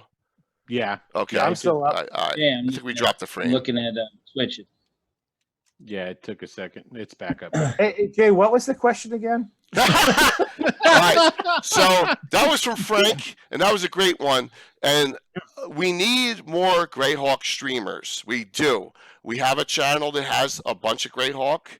That's great. Will Greyhawk, Carlos Greyhawk, me Greyhawk. We need more. I've been trying to convince Frank to and some other channels that I've partnered with to throw in a Greyhawk stream in there. I'm trying to expand the Greyhawk community. So, I mean, I really think that's, we should all talk up Greyhawk to a lot of the Twitch community as much as we can. Just my opinion. So, just to get more and more I involved. do actually want to shout out one other resource. We're slowly building it back up because it was fallow for quite a while. Christoph did consolidate a lot of different Greyhawk wikis into a single great library of Greyhawk. That's true. It needs work. So if you have an interest and knowledge, you really should go to the Greyhawk online site and look to become an editor, because it'd be that I think would also become a really great source for us to be able to look stuff up and to find out where stuff comes from. I can't tell you how many times I'll read something and go, where'd that come from? Where's the reference? And I'll do a shout out to Jason Zavoda. His Zavoda Dex is an indispensable tool for most things from 2003 earlier. If you want to do research, I have found like maybe one or two items where he missed a reference, but that is a rare occurrence. It's pretty extensive in terms of NPCs, places, organizations, geography. If you want to find out where something is mentioned, that index is pretty indispensable. I would go so far as to say it's the greatest reference that we have. I would go so far as to say that. And that's the great thing, that there are great references, that we're spreading out. So thanks for that question, Frank. I'm going to go a little lighthearted on this one. I want to start with Tim, because Tim feels Tim's like not into the guts like we are. So this one's good. Yeah. Give me your. But he's there to make us all look better. Tim's gonna appreciate this one. Give me a funny story that happened in a Greyhawk adventure that we did or someone did that you know of. So this is what this question is: funny.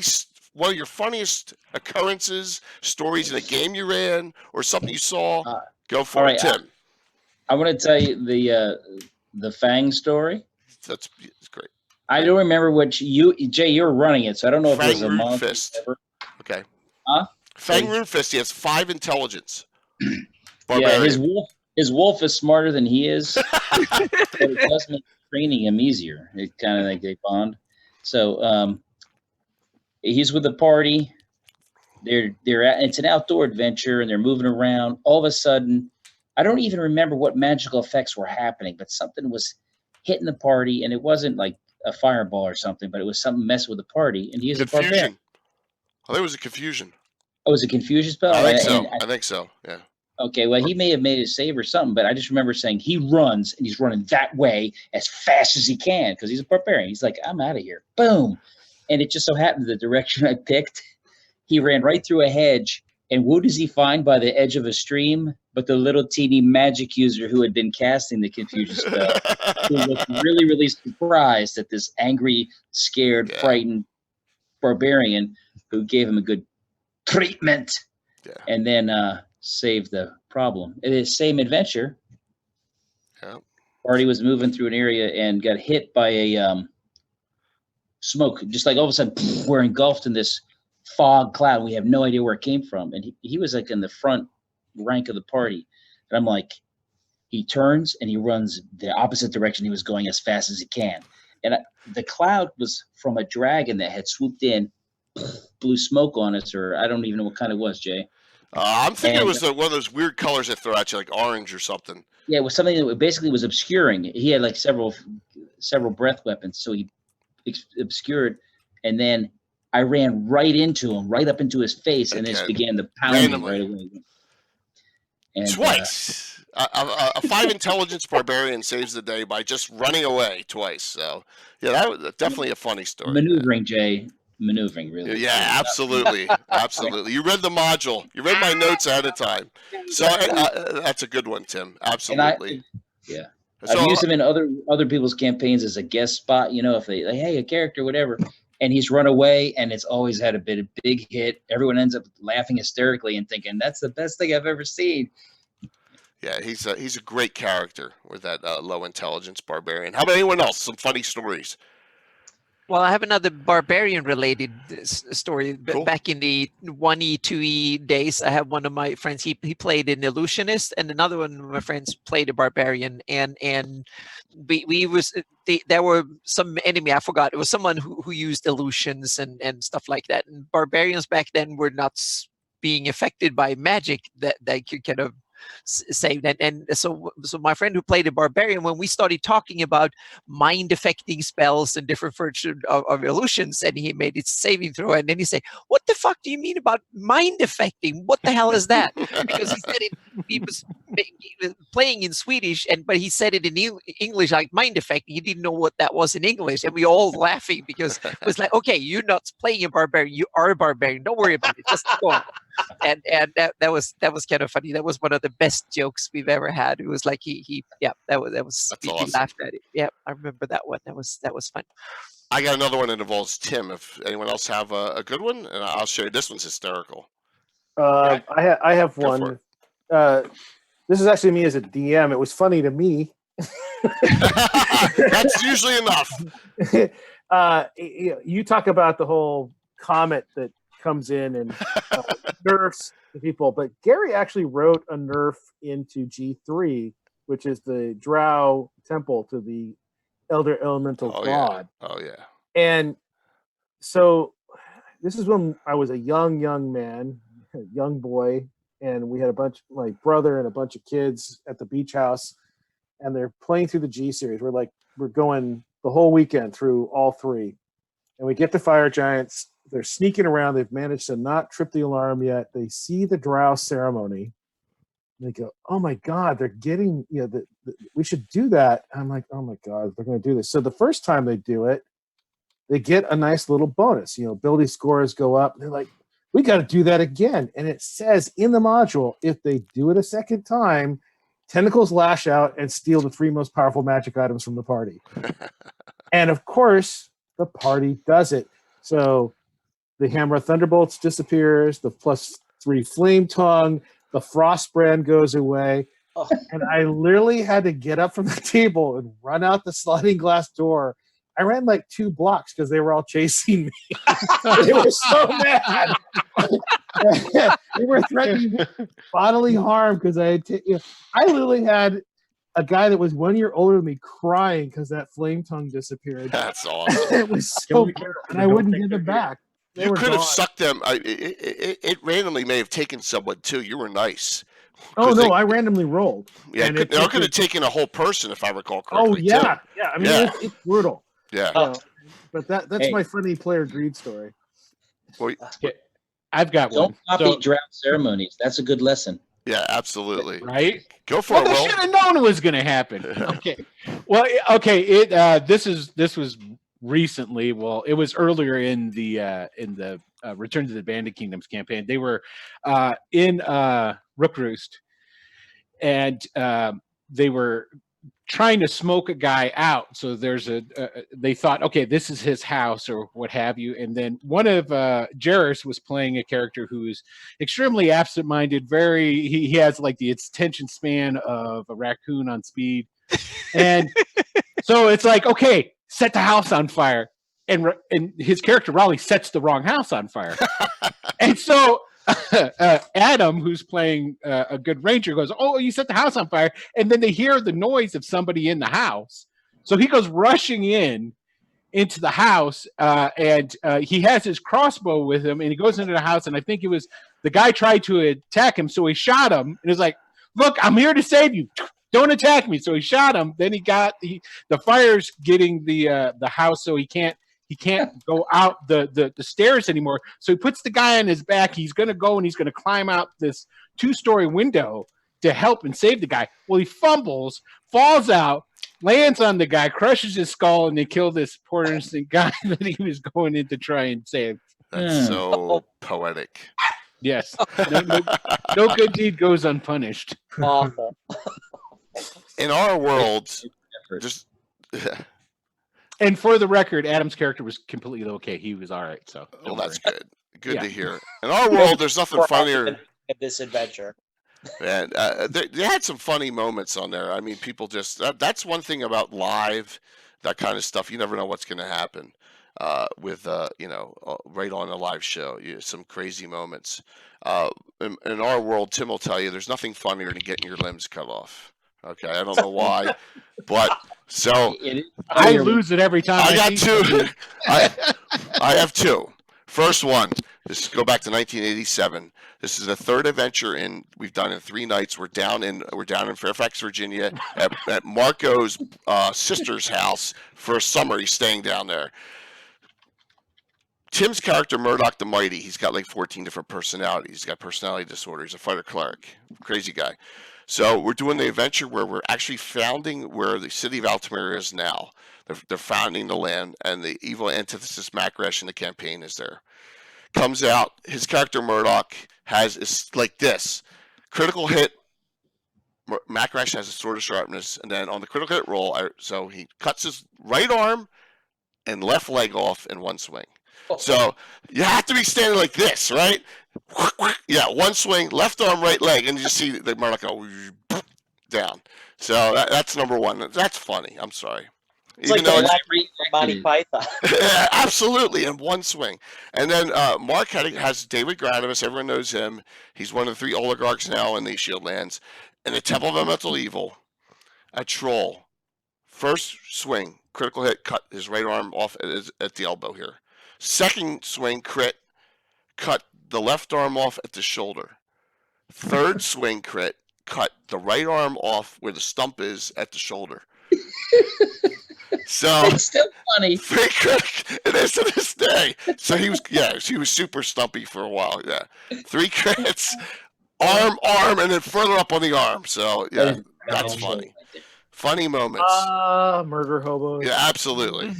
So, anyone else have a funny moment or? Well, this isn't strictly Greyhawk, but I do have a funny game moment, and I'm going to keep it Gygaxian. When I was at GaryCon 2 years ago, I found out that Luke Gygax was going to bring his daughters to GaryCon. He has 3 young daughters. So I contacted Luke and I said, hey, listen, do you want me to run a game for your daughters so they're entertained? And he's like, yeah, that'd be great. So what do they want to play? Well, right now they're all into My Little Pony Friendship is Magic. Oh, no.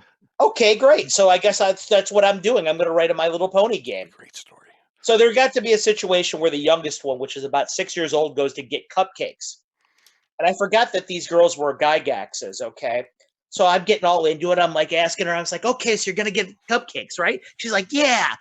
And I said, okay, what kind of flavor cupcakes do you want? She looked at me. She goes, dead serious. She goes, death. This little 6-year-old girl. I just went, death flavored cupcake. Nice. So the Gygax apples are not falling far from the tree. That's brilliant. That's so great. And you published that, didn't you? Publish that module? I did publish it. I did publish it because I wanted to give it as a gift to the girls. That's awesome. So I got 3 of them that I gave to the girls. Yeah. So, and I guarantee you, we all have unbelievably funny stories that we're all forgetting, and it's just when you play so much. But there are some classics out there. So anyone else have one? If not, remember, guys, we'll take questions from the audience. But I'm going to go to this one's going to be a straightforward question, and then we'll see if we get some audience questions. How about this one? What's your favorite module of all time, Greyhawk? S4, Lost Caverns of SOCAN. I knew you were going to say that. I knew followed shortly by WG4. Forgotten Temple of Thurisdan.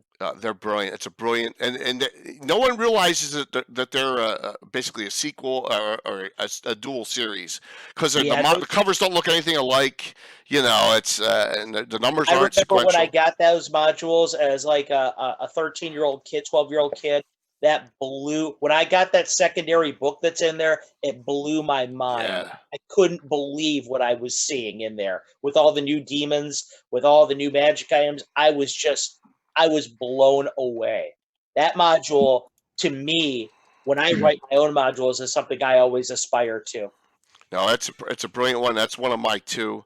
I know everyone hates it, or there's conjecture about it, but I'm a Temple of Elemental Evil guy just because I love I waited for it for so long. Hama came out like, when's the sequel coming out? When's it coming out? But it's all those are on my wall of fame. All three of those.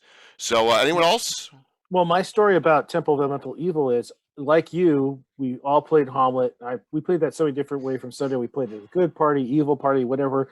We're waiting for Temple of Elemental Evil. When does it come out? I'm living in Colombia, South America that year. And, I came back and I didn't realize for like 6 months after I was back in 86 that it had been out. I had missed the train. That was during the high cocaine trafficking years, right? Is that what it was? That what you were He was a narco. He was in the TV show Narcos. You were working for the DA. I'm not saying, No, I lived in a nice little town called Pereira up in the mountains, and the Medellin and Cali cartel were duking it out. And the year I was there, the volcano blew up and buried 3 villages. Oh, my God. Yeah, it gets fun. So my parents couldn't get a hold of me for a week. They lost their minds. I finally able to call out to them. And then literally like within a day after I called them, the MA Desinueve took over the Colombian Supreme Court. And my parents couldn't get a hold of me because they thought I was near Bogota at the time, and I wasn't. And it was a night. It was a wonderful experience and a crazy experience. But the main thing about that, despite all that craziness, I did not get to see the release of T1 through 4. So and that's what he takes away from that time of his life. It's not all that amazing stuff. It's a good. Yeah, Challenger blew up. I mean, I gotta be honest with you. One of the main reasons I hate Temple of Elemental Evil is because I saw the ads about how we were going to get T2, and I was so stoked about it. Yeah. And I would go up to my local game store like every week. Did T2 come out yet? And this went on for years. So by the time it came out, I was like, come on, man. I know, but we based the campaign setting around it, Carlos, because our original characters fought at the Battle of Emerity Meadows. That's how important we made ourselves. Oh, yeah, absolutely. So it's like... My dislike for it is totally subjective. Right, so. Right. But it's still, I understand that. And another one is D3 for me. I love D3. I just love it. Walter the Drow is one of my favorites. Mike, how about you, man? What about you? What's your favorite? Well, I think I already mentioned mine earlier on. I like Mordenkainen's Fantastic Adventure / Mark Castle. The one I got the most mileage out of, surprisingly, I think would be White Plume Mountain. That's awesome, too. I remember running that in the cafeteria in school. Correct. On more than one occasion. And, yeah, awesome. It's it was short, easy, not complicated. Same with Tomb of Horrors, it's kind of hard not to like that. That's just easy, just White Plume Mountain saved me as a gamer as a kid because I remember the Satanic Panic was in full swing at that point in time. And so my parents really wanted to make sure that I was doing something, I was above board. So my dad wanted me to run him through an adventure. And I just picked White Plume Mountain. And it was a good pick because there wasn't anything too horrible in it. We had fun, and it saved me. I was allowed to play D&D. To show you how different things are from then to now. Okay, so like at the end of Bandits took place in White Plume Mountain. Okay, so back in the day, there's that room, remember, with all the globes, and you do it, and then the ring falls out and promises everything under the sun. Oh, I'll give you a wish. I'll give you this. I'll give you that. So forth and so on. It's strictly there to make the PCs go after each other's throats. Oh. Modern characters is like that ring fell and is like they're all like, you want it? I don't want it. You want it? It's like nobody wanted to take it. I was like, come on, guys. I was like, back in the day, this is gold, man. When you're getting experience for all the treasure you found, everybody's like, yeah, I got to get that. Yeah. Play too many computer games when there's like loot boxes and stuff everywhere. Yeah, exactly. I'm like, come on. And Bill, who's online, said how many people switched to worshiping Poseidon so they could wield wave, Right? So in the old days. Tim, come on. How about you, man? Oh, well, Tomb of Horrors was one of the ones I really liked. I like S3. Barrier Peaks? Barrier Peaks. I do like it. Even if, yeah.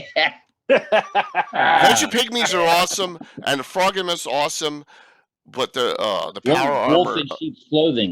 The Wolf in Sheep's Clothing. There's some great monsters in it. I'll give you that. Great monsters. I just Absolutely. I the just whole like the Bulletti encounter in that module. Yeah. The surprise when the players get that one is amazing. Yeah, there's When some they good get tossed out the airlock and a Bulletti's tossed out with them. Yeah. Yeah, that's a fun time. Yeah, that's a good one. I like that. I haven't run that very often, No. but I like that. Anna, how about you?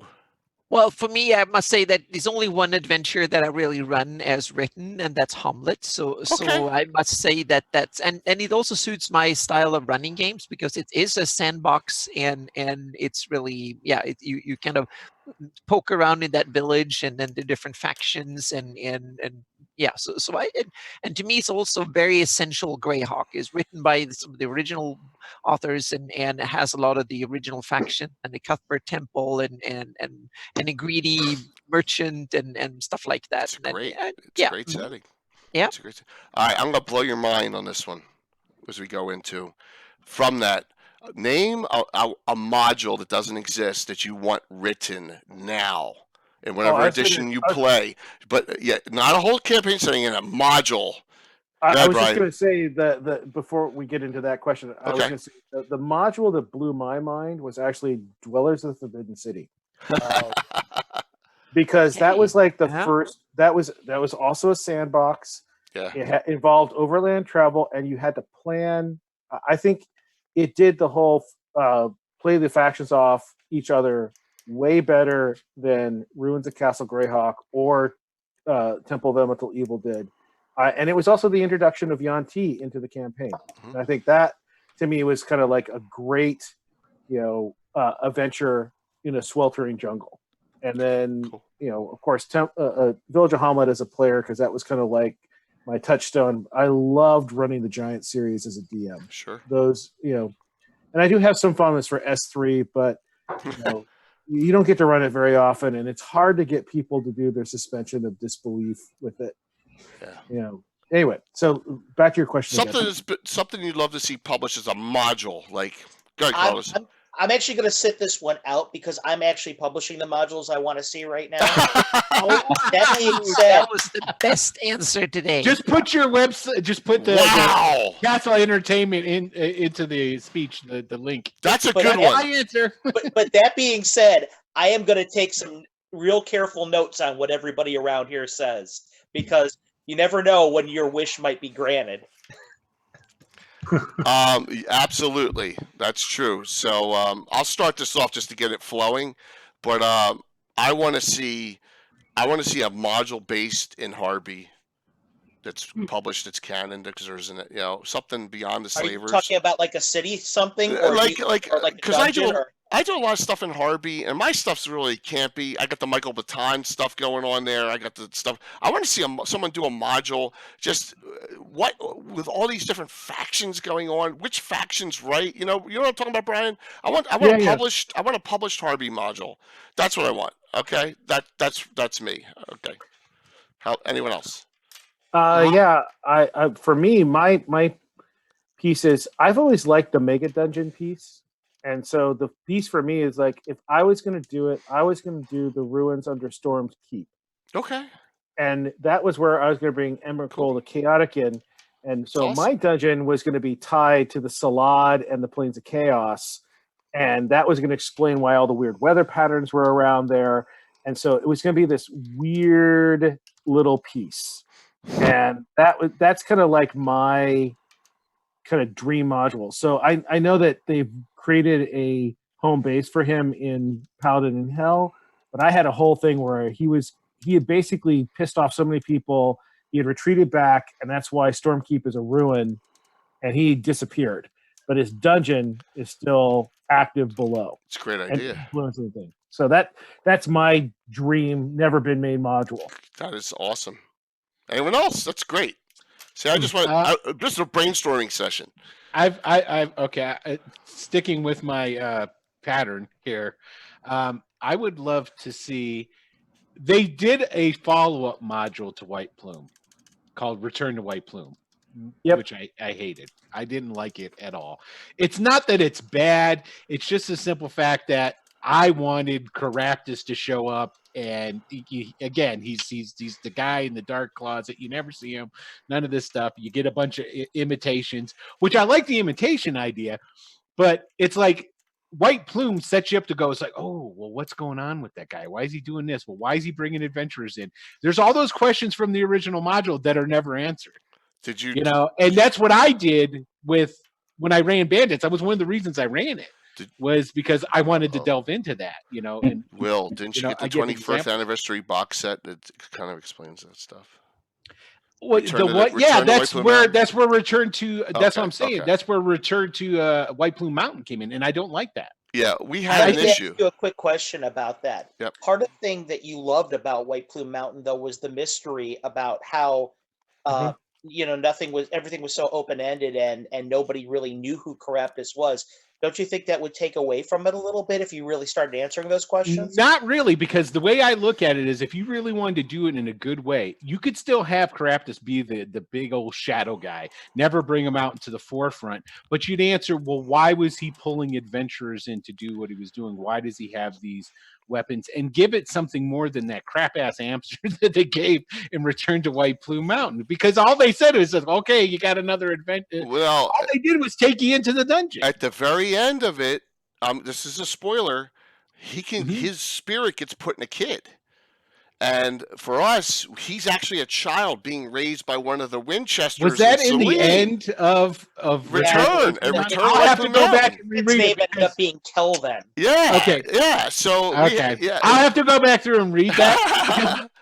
To be honest, I read through about half of the adventure, and then I just put it down. It's a brainstorming session. That's There's alternates. There's all sorts of ideas out there that maybe your way is because it was kind of a little weird, that return module.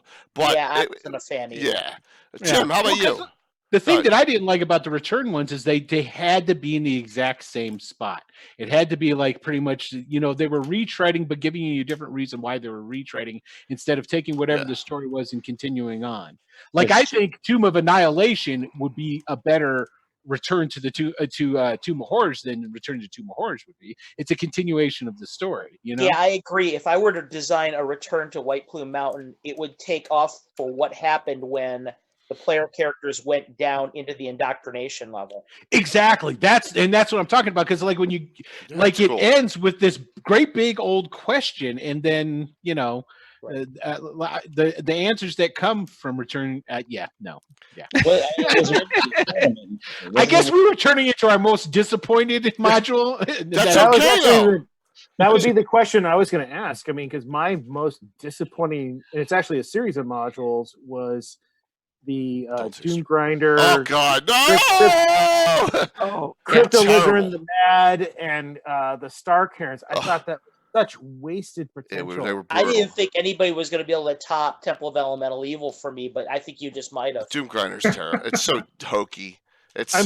Everyone bags on Child's Play and Gargoyles and all that. I mean, that's an easy target. But those three, those were heartbreakers because there was the germ of a good idea. And I know how they were written because I've read the blogs by SKR, in the time crunch he was in and what he was doing.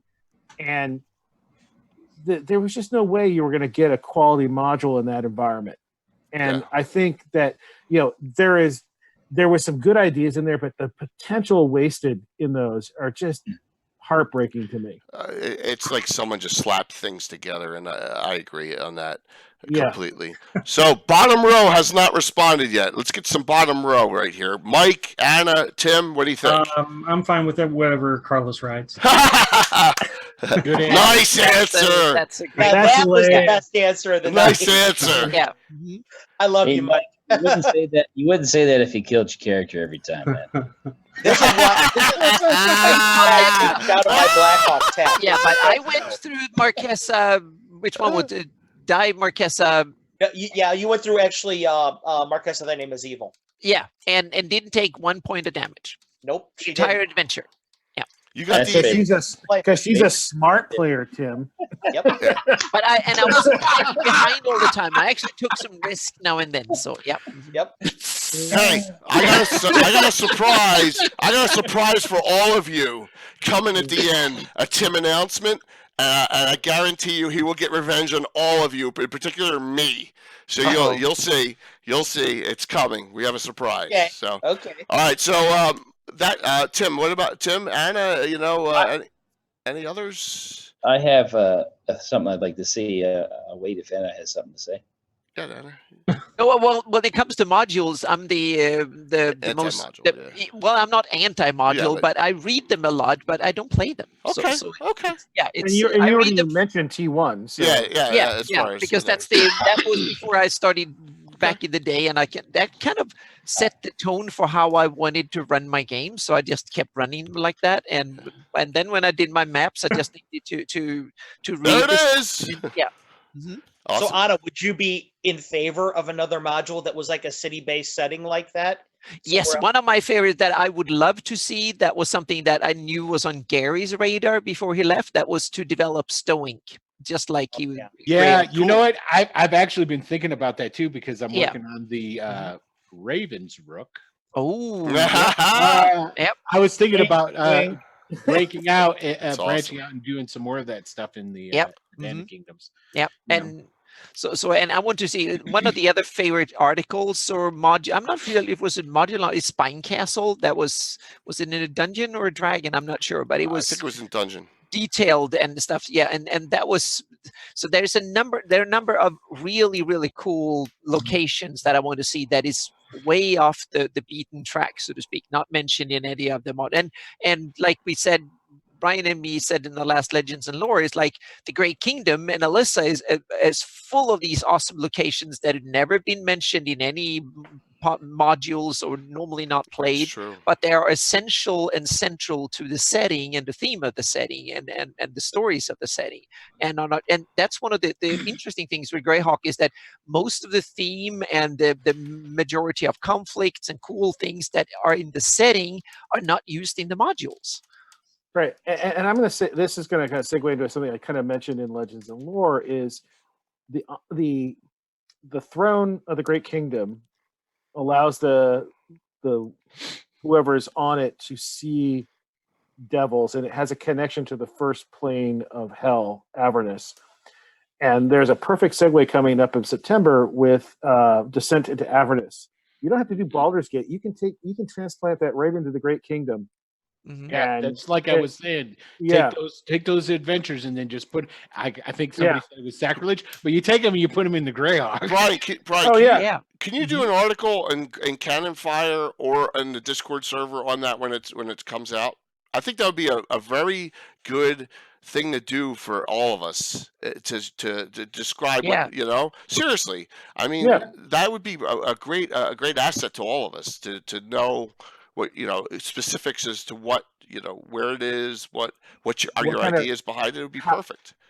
Yeah, and the thing is just to be inspired by what you read, whether it's a book, a television show. I mean, Yeah. like, I watched the Chernobyl miniseries on HBO, and that thing is horrific. But the ideas you get for how to make a bureaucracy become the nightmare in a campaign, in that show is a masterclass on secrets and lies and the effects that they will have, and the party has to make decisions based on hard choices about whether to tell the truth and sacrifice their comfort and stability, or do they warn everyone about what's going on? And the dread that was going on there, even though it's this scientific thing that's radiation, there's so many things you could do with that.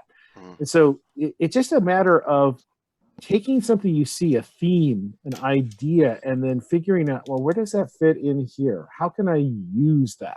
And so, yeah, that would be an interesting article. I really want to see the campaign, because I know they have a bunch of stuff for Baldur's Gate, which is always an interesting setting because I've played the computer games. Yeah. But yeah, I really want to figure out how to use that in the Great Kingdom. It's a brilliant idea. Yeah, Yeah. and Mike, I want to see what you do to adapt Saltmarsh into your Sea Princes campaign, because I think Mhm. you were right up on that. Absolutely. Talk about what you incorporated and what's part of your campaign, because everyone's so used to taking these books and then like, oh, I'm going to run this. Like, how do you adapt that to kind of make it your own? Is a great skill. And One of the things I did was I started interjecting other NPCs, because that's one thing I think that you have to do once you get these packaged materials. You go through and you read it and you look at it, and it's like, I don't really care for that guy, or I don't like. For example, the one thing that they have in spoiler alert, one thing they have in Ghost of Saltmarsh is they have an Usean quartermaster in Saltmarsh buying boatloads of fish, and everybody's okay with it. Yeah, I'm that's like, bizarre. what? It's like, no, they're not. That's bizarre. So it's like you have to take certain things. NPC. But I understand why they did that, because there's some interesting. Oh, of course, they're trying to bring in. Oh no, this loops back to Gygax. Actually. Okay. All right. So there was a question. Someone asked Gygax who kidnapped Thrommel, and his response was, Nyron. the Scarlet Brotherhood did that on behest of Nyron. Now think about that. All right. Just because they're good kingdom doesn't mean they have their own self-interests. Oh, And- yeah, I totally agree with that. But the Yeah, yeah. thing of it is that they're having a tiefling as this person walking around doing these sort of things.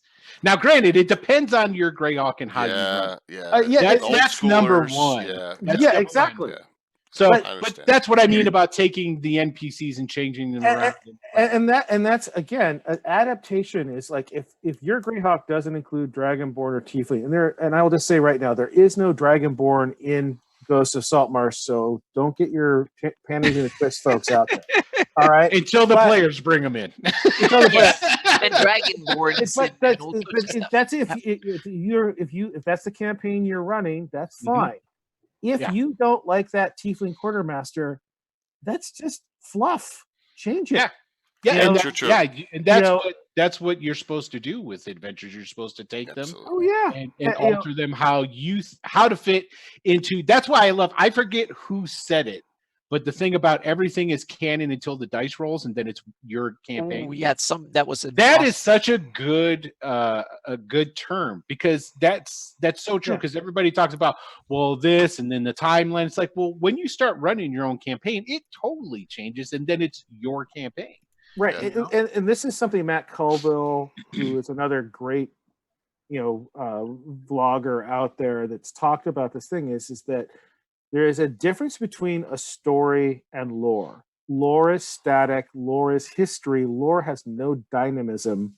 It's cool to read about, but the story that you tell, the engagement of that lore by the story, is the adventure, is the fun for the players. If your players don't give a crap about your lore, it just doesn't matter. And I know that hurts me as a history major who loves all that stuff, but I realized I have to make my players connect with it. And if they don't, I got to let it go because it's not important to them. A good example is when I first started running Bandits, one of the first guys that was in wanted to play a Furbolg. And he wanted to play a Furbolg barbarian, and I had to work that in. Now from back, if in first 1E and all that different stuff, trying to the Furbolg from there is completely different from the 5th edition full. Oh yeah.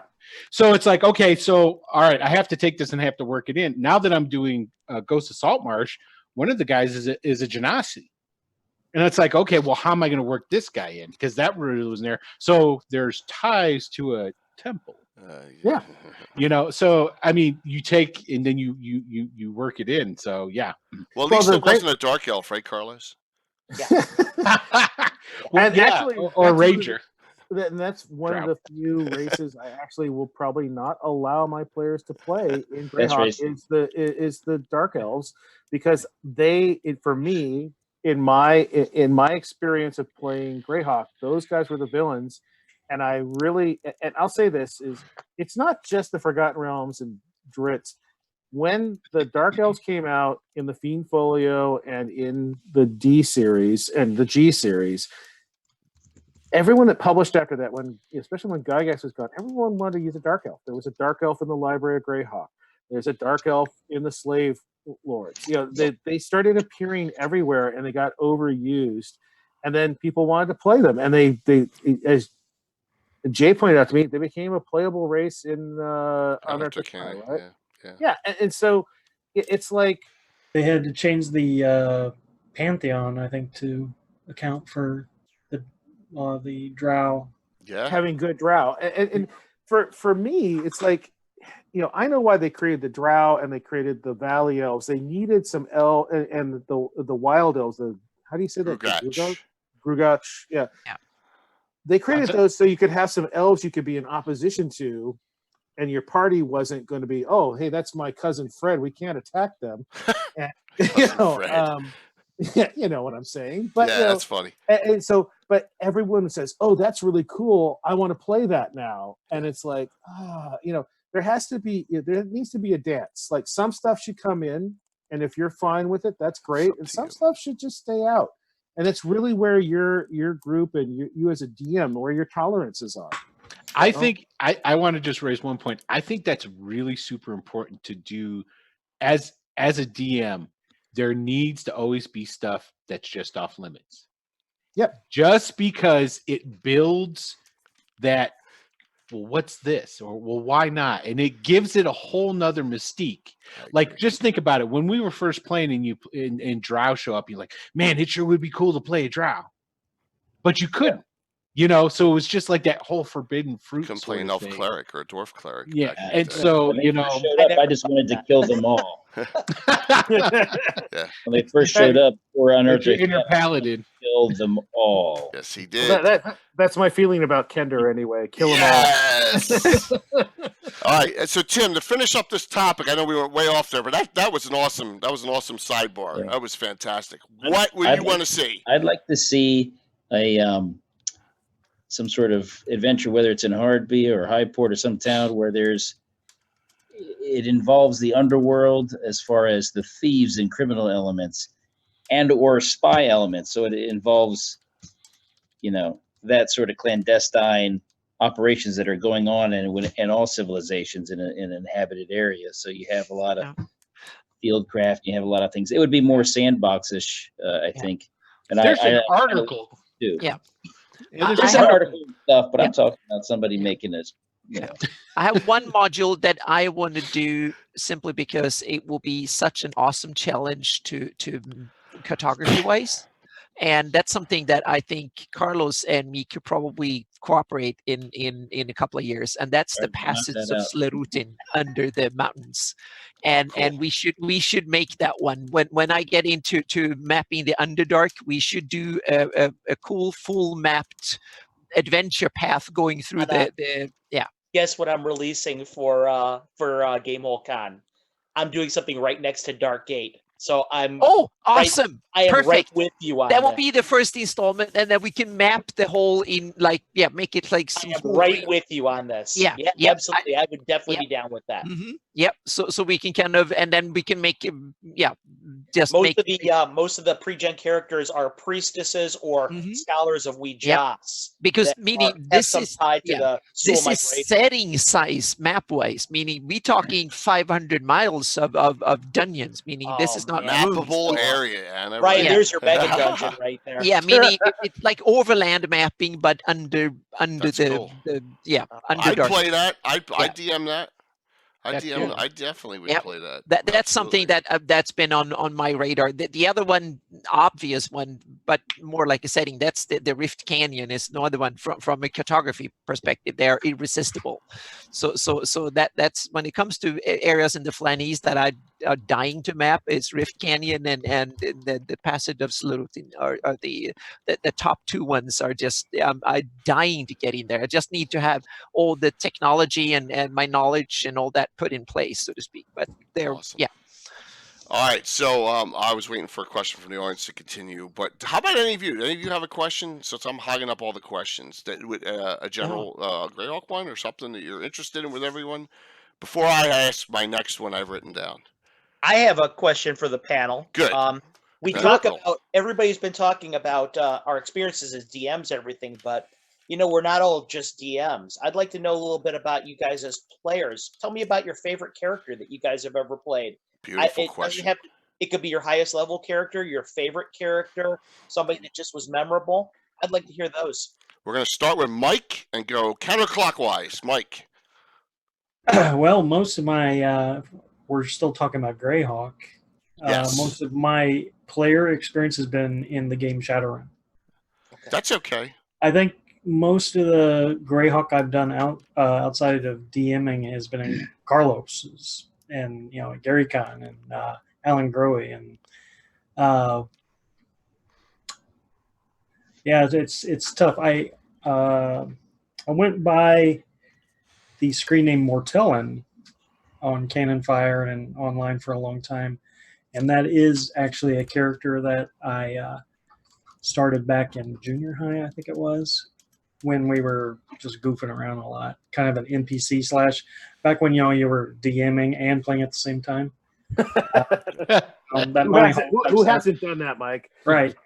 And then as my group got larger, I handed off that elven wizard Mortellin to my friend Brian, and he took off with it. Had many adventures with that, but all the time I felt like I was running it for my old character, and then unfortunately, my friend Brian died in a car wreck in 2004. That sucks. And that character got retired, and all his characters, of course. And so I kind of kept that screen name, going. I think that's right around when I joined Cannon Fire too. Yep. So there you Sad go. story, but a great story. Yeah, it's a Absolutely. great story. Tim. Mike, did you say one of some of your favorite were Shadowrun? Yeah, I played the hell out of Shadowrun because the way it used to be was I would DM Greyhawk exclusively, and then the only other guy that ran games, he was in the Army, and he ran a lot of Shadowrun. It's my friend Eric, and so we would alternate Greyhawk, Shadowrun, Greyhawk, Shadowrun, and I always liked Shadowrun because it was it was modern, but it was still kind of fantasy, and I liked it because it wasn't. I think the proximity to this world makes the connections a little bit more tangible. Oh yeah. One of my favorite characters to play, and I don't play him that often. I played him a couple times. It was not one of my typical ones, but a guy named Nodno, who is average. Every stat is average. The average stat except for rolling his time. comeliness. I think 14 comeliness is his highest. And so he's just this slightly overweight dude who's a fighter who's specialized with crossbow and kind of hangs out. And it's just, hey, he can still shoot you in the eye. So, but I mean, it's just, it's one of the ones I like to play, and I play him kind of like that. He's not too intense. He's, does his thing. Tries to be smart as best he can, does the best he can. And, I just enjoy the heck out of that. I like that concept. The everyman character concept is really cool. Will, how about you? Well, because I was going to ask. This is Carlos is real similar to what I was going to ask. Is like, what was your first character? That's a good one too. We'll do that one next. Okay. Because I'm older, my memory doesn't work so well anymore. so I go with the most recent things that I have. But I played in a campaign recently where I played he was a priest of Torm, but he was really he was a gold dragon polymorphed because of punishment. It was part of that the tyranny of Tiamat or whatever the hell that other. It was Tyranny of Dragons, yeah. Yeah, that thing. I had a lot of fun playing that guy because he had amnesia. He didn't know what his past life was. I know it's a typical trope, but there's a reason. It's because he was a dragon. He was this old gold dragon, and he was banished and turned into a human because he was too radical. So he was all about smite the evil, that sort of thing. And it's a cool concept. He was not. I recently I've been tied into quite a few characters that were like not very bright by my own design. It's like just the concept I came up with. So, and he was one of those just type of characters. So I guess next I have to play Sherlock Holmes or something like that. Does a character that gets amnesia have his stats reset? Well, he was transformed into a human form, so he was just, he didn't have any of his dragon stuff. He was, I guess, and so it wasn't until later on that he remembered that he was a dragon, and then there comes that choice of whether or not you're going to be a dragon or, you got to repent, to be a dragon. And he said, "Screw you! I don't prescribe to your way of doing things. Smite the evil." And so he stayed pretty much a human. That's a great idea. It's a great concept. So, Brian. So my favorite Greyhawk character was actually one of my living Greyhawk characters. Played him for a number of years. It was my dwarven wizard, Jory Stormtalker from the land of Dumadin up in the mountains in the Aberrals. And I built him because my wife's paladin, Foltus, had gotten ganked in the first year. And at that time, the campaign didn't allow you to raise dead your characters. There was no mechanical way to do that in the campaign. Wow. And so I needed a character that I could play with my wife. And so I went to a convention in Utah for Nyrond, and I played this dwarf, Jory Stonetalker, and I was talking in a gravelly voice, and he was constantly drunk, and his main spell component was beer. and people didn't know what to make of me. And the crowning moment of glory in that convention, because we were playing through all the year one Nyrond mods, and I got ambushed by this illusionally cloaked Annis hag. And the guy goes, I bite you. I go, yeah, I'm still standing. I claw you. I'm still standing. I claw you. I'm still standing. You're still alive? I said, yeah, rend. I said, okay, now I drop. And the look on that DM's face was so awesome because I had a 16 con and I had so many hit points. And with false life, I had more hit points than a lot of the fighters in the party. It was a lot of fun. Awesome. And he was just a great character because he was uncharismatic. I didn't have to really do the face stuff, which is what I normally wind up doing at a party. And I could say really off kilter things that would make people uncomfortable, in the campaign. But I was really super effective as a spellcaster. Right now I'm playing I mostly play humans when I play D&D, and right now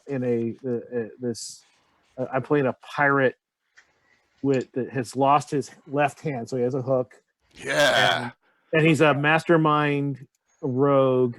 And so I intentionally take disadvantage in 5e whenever there's something that really requires two hands to do. Mm-hmm. And so I have all these role-playing choices to do with him, and I don't really fight a whole lot with him. I'm usually helping someone else do better. That's the special ability of the masterminds. And so he's just a lot of fun. And then I discovered playing off my wife's crazy warlock character that he is actually super religious. he worships a goddess of essentially an avatar of luck and La Dama La Fortuna. And I didn't know at that time that he was super religious and he took it super seriously. I just had chosen that as my deity. And then playing off my wife's character who wanted something from my church, I said, no, I had role played out the scene with her and I said, no, I'll help you get an introduction, but you need to be respectful. And like that really kind of dialed in my character. So I've been having a lot of fun with him. And that's Drussello. So he's a good one. Those are my two. Awesome. How about you, Anna? Well, I haven't played that much in Greyhawk, so I don't have them. And I haven't really had my favorite characters in when I played in Greyhawk those few times. But my favorite character ever was the only character I played from 1st to 20th level, and that was and it was kind of interesting because I set a challenge to myself. I rolled 3d6 for each stat period. And no modification, no point buy, no nothing, because I wanted the dice to simply tell me what to. Yeah, so I ended up with like 17 charisma and 8 strength, and it was a completely weird character. And one of my dear friends and an awesome DM, Brian Darnell, and he was the one running it, and he simply suggested it was a Pathfinder game. So he just suggested, well, play a gnome sorceress. And so I'd never played gnome, I never played sorceress, but it became one of the awesome characters. And her one of the first adventures when she was like 1st level, she got a magic spear that she grabbed from some dead guy, orc or whatever it was, and that became her signum. So she altered some of the spells to be using a spear. So she had a spear and she got that one and she turned it in and she made it into, so when she was 20th level, it was a +5 spear that she could also use as her staff. So that was her signature thingy. And it was, I just loved her to death. She was awesome fun. And I never thought it would be that much fun to play this little creature that looked harmless but she could dole out so much damage and spells and stuff when she was high level that it was not even funny. So that was one of my absolute favorite characters because it came from nowhere. I never thought it would be fun. And she was a survivor in the first couple of adventures. And after that, I just loved playing her. It was fun. Yep. That's awesome. Did a great job with the gnome you played in my charity game too, Anna. Yeah. Mm-hmm. I think you that might be your niche there. Yeah, it might be. Yep. Elven reindeers are the ones I feel like I want to play, but gnomes are probably the things I should play. Yeah. Gnomes draw less fire. Less fire. Mm-hmm. No, Easier to hide. not in your world. Yep. So I'm going to take heat for this. And Bill I think he had the log, so Bill's not on. But mine is any character with the last name of Winchester. And there's the Winchester family tree. As you can see, every single one of those is a character in my campaign.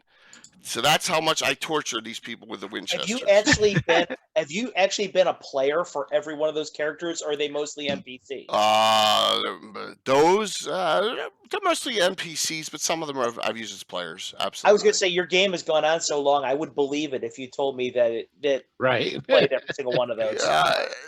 Well, you're talking about Elijah the First, and we're on Elijah the Fourth now.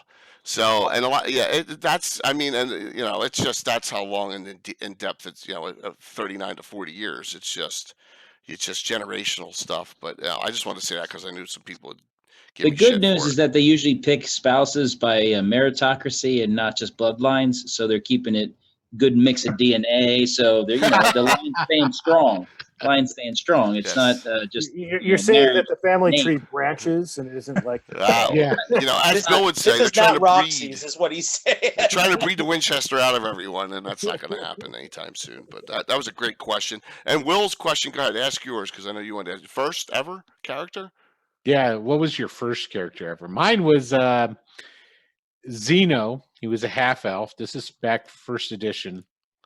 I wanted to, basically I read the Hobbit books. I was like, I want a guy like Elrond.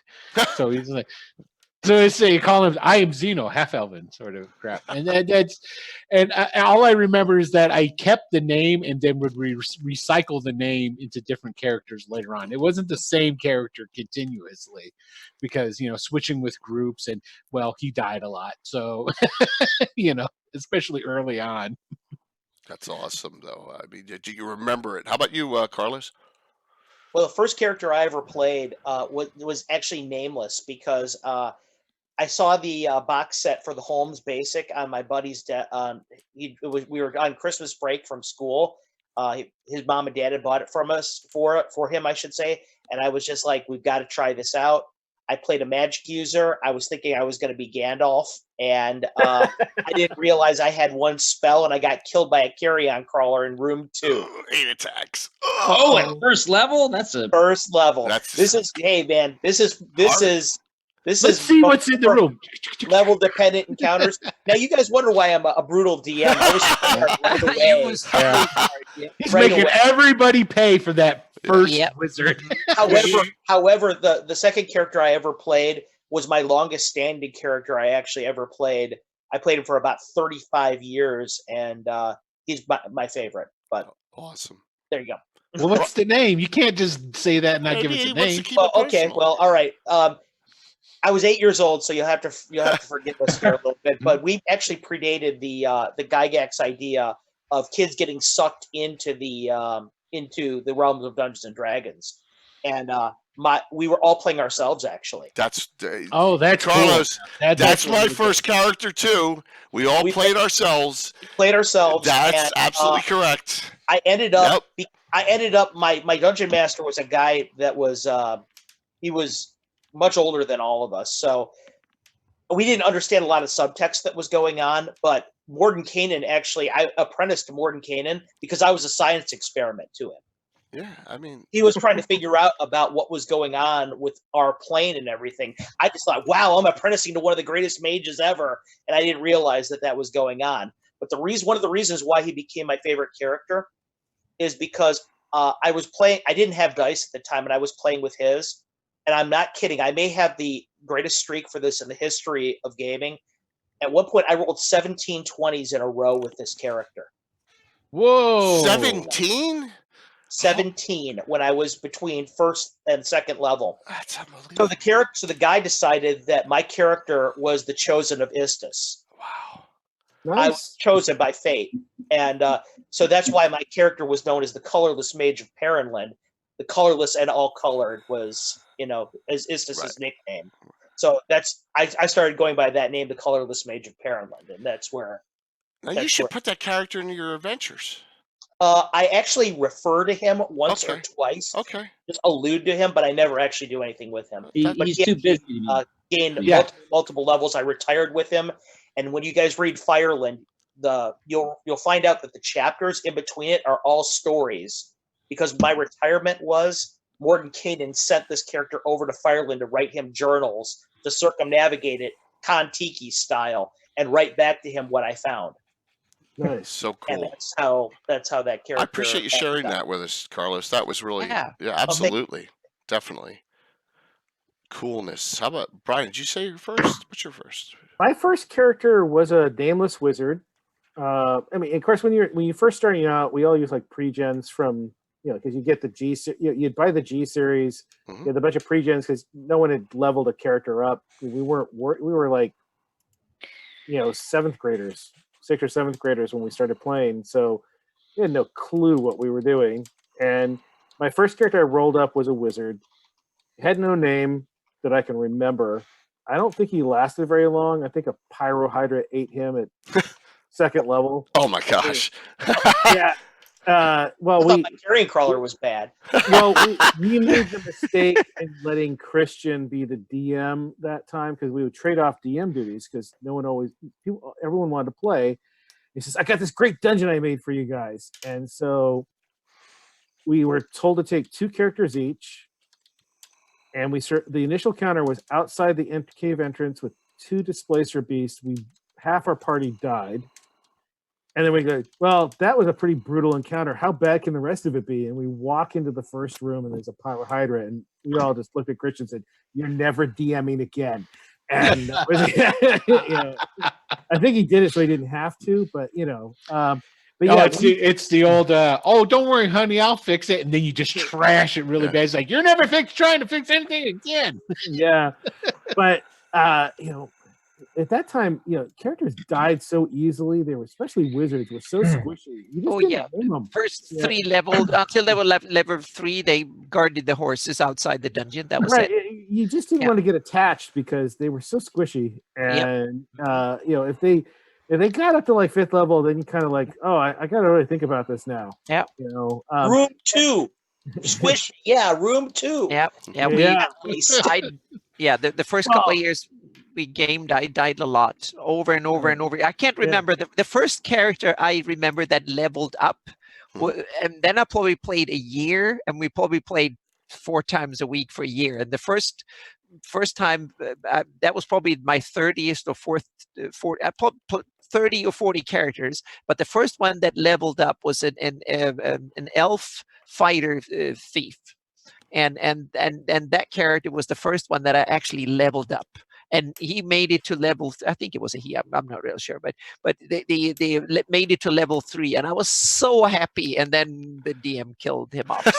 That was it. So, that was it. So but that was the first. That's the first character I actually remembered, because like you said in the beginning, you never wanted to remember them because they died so often. So yeah. But those were brutal. It was basically to survive to room 3. Monty Hall days. Yeah. Mm-hmm. Yeah. You can tell old players versus new players in stream. Like, has anybody seen Stephen Colbert with Matt Mercer doing? No, it's on my to watch list. Yeah. Okay, you need to watch it because you can tell. I mean, Stephen Colbert reeks of an old school player. Oh, really? Because Mercer's running them through the story and trying to get them, this is what's going on. This is the story. I just want to swing. And then he's all like, all right, so that's the entrance. All right, I'm going to take a look. Is there any footprints? Yeah. Does it look like that rock could have been moved this way and that way? Does it look like a boulder could fall down? He's pulling out a tape measure. And he's Tim. He's Tim. He's paranoid. Paranoid. Yeah, he's like, okay.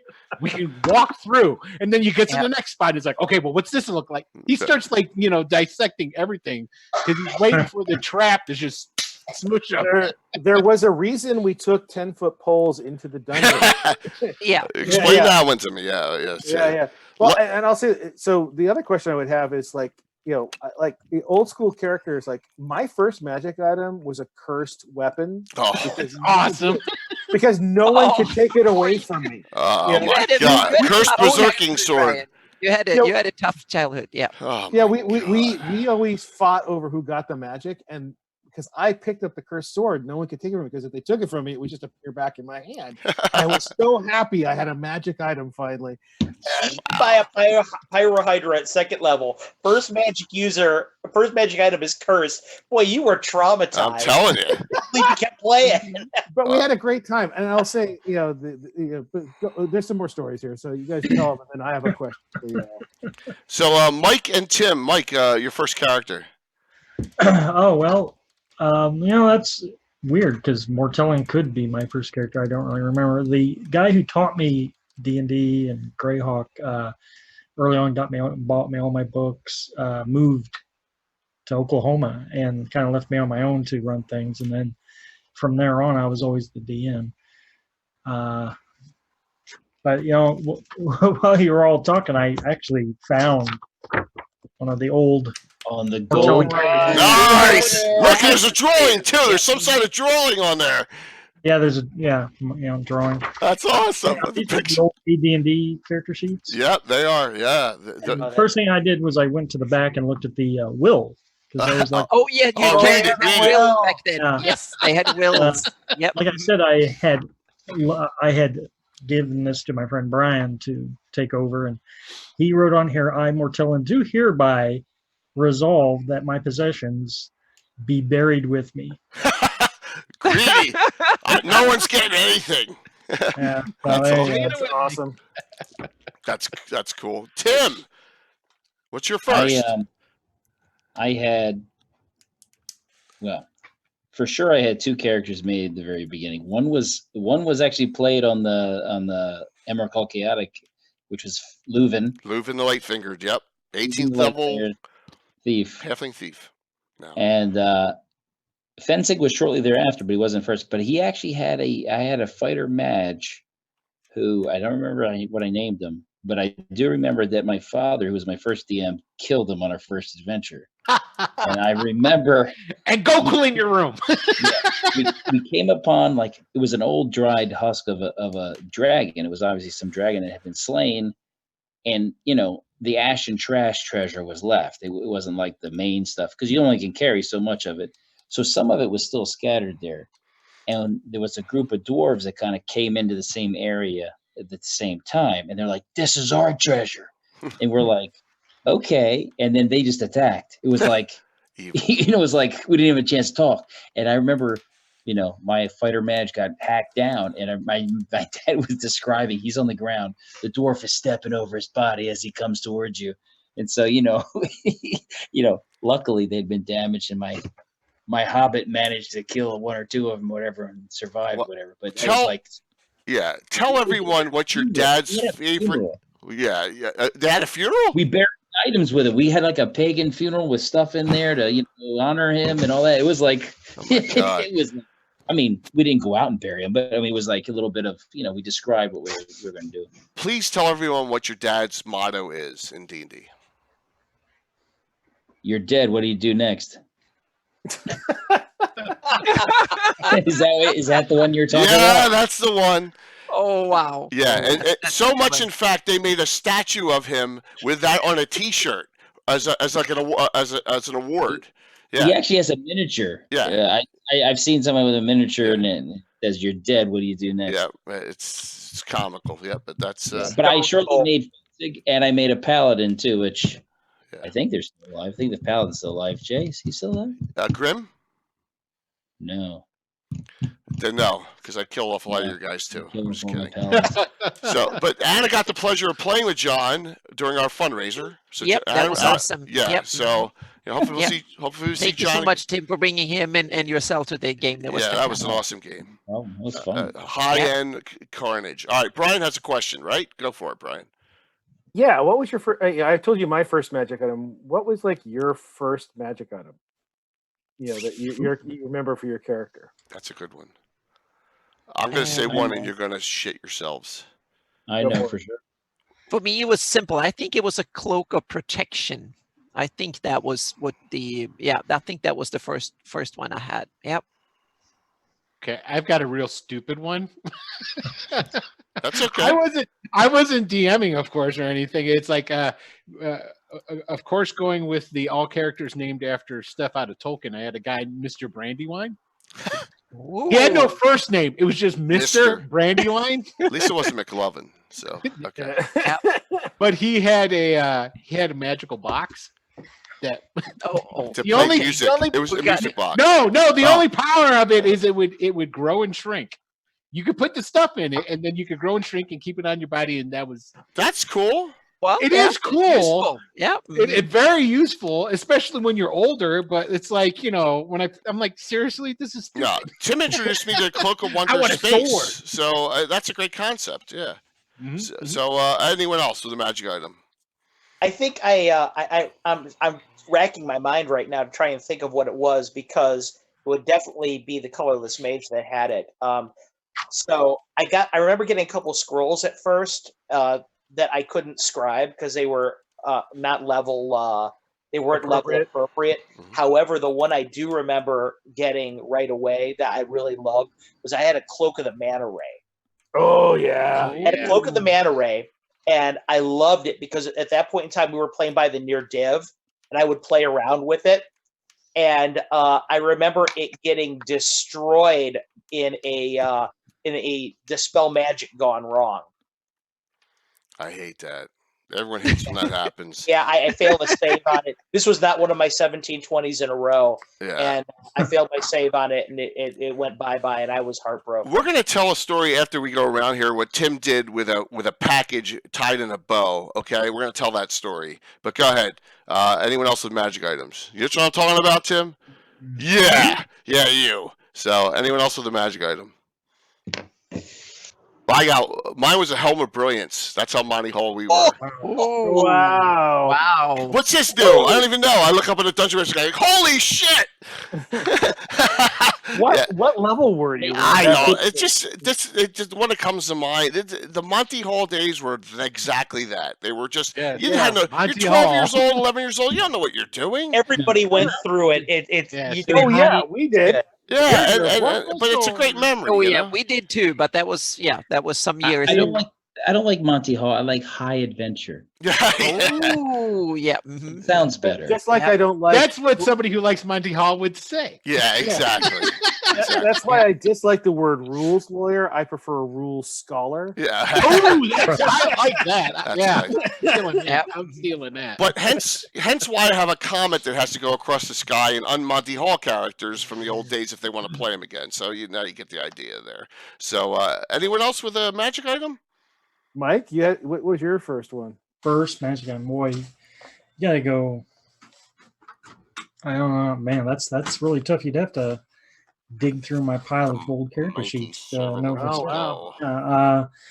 no, I was just trying to rack again, like racking my brain. Some of the first adventures I did were like sample dungeon adventures that you could find in the guide or the basic box or something.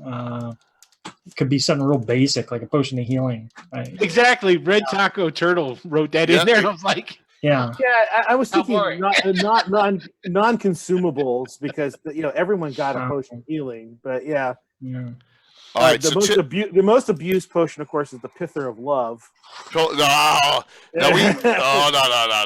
That's a great one. I got And then- one of my NPCs got the fucking second Heidi most P got beat abused is up. the Potion of Longevity. Well, Which you had to kill elves for. Yeah, you well, to know, be able to make it. make 'em. Dark elves. Kill dark elves. All right, Tim, tell the story. Just real quick. I get a package down, and it's all it's most important. What happens? You don't even remember, do you? I don't even remember what Come you're on, talking it about. had confetti in it. A raft box. So with this is what he confetti? did. This is in his campaign. Everyone's sitting around, and we're all getting too powerful. Someone sent them a box. It says, "Oh, of utmost importance. Read it. Urgent." Open it up. Pull the string. Poof, and confetti goes everywhere. And he did a Morning Cane's disjunction on the entire party. Oh, Oh wow. So every. Hey, some people like comets. Some people like Yeah, packs. exactly. So confetti, this is cool. Oh man, all my 90% of your items are gone because it's just a simple. Just make the dispel magic roll, gone. Yeah. So see, yeah, that was. I had a DM that loved explosive runes. He just loved putting those in his dungeon. Ear seekers. Oh god, and green slime was so brutal back in the day. Except I for mean, nothing just like Carlos. Go ahead, Carlos. Tell him. old lately. Yeah. I was Good story. getting interviewed the other night for for Castle Entertainment, and the guys that interviewed me, it's a great group of guys that have a podcast called Grog Talk, and one of their segments that they have is called Incomprehensible Death, in which I run them through a short scenario and their characters all die. And I'm sensing a trend here, Carlos. yeah, I don't know if that's why they got me, but yeah, there's who's the most deadliest DM we could find? So awesome. What about that car? so you walk into this 30 by 30 room with all these foxes in there breathing cones of frost, and they kind of look up at them, and all of them are walking across this permafrost, withered brown grass. You better have a ring of warmth. You're in trouble. So of course, the very first thing that the magic user does is throw a fireball in there.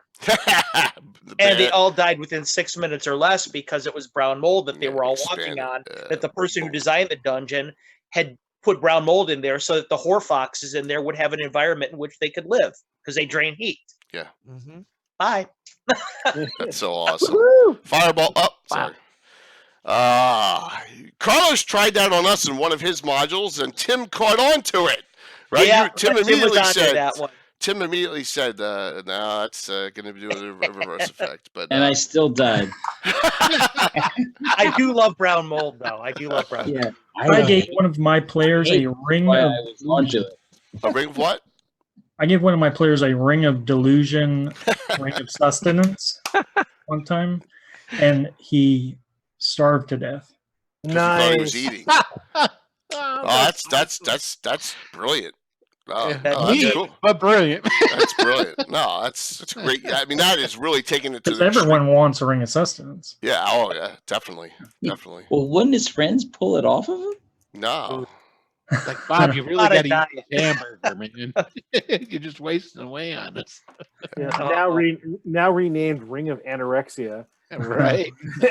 All right. Brutal. I'm going to raise my hand. Raise your hand if you were in an encounter where there was not one juggernaut, if you ever knows what a juggernaut does, but 6. Nope. I What did you ran. do, Jay, to piss somebody off that much? That was Tim. Oh, okay, then I A understand.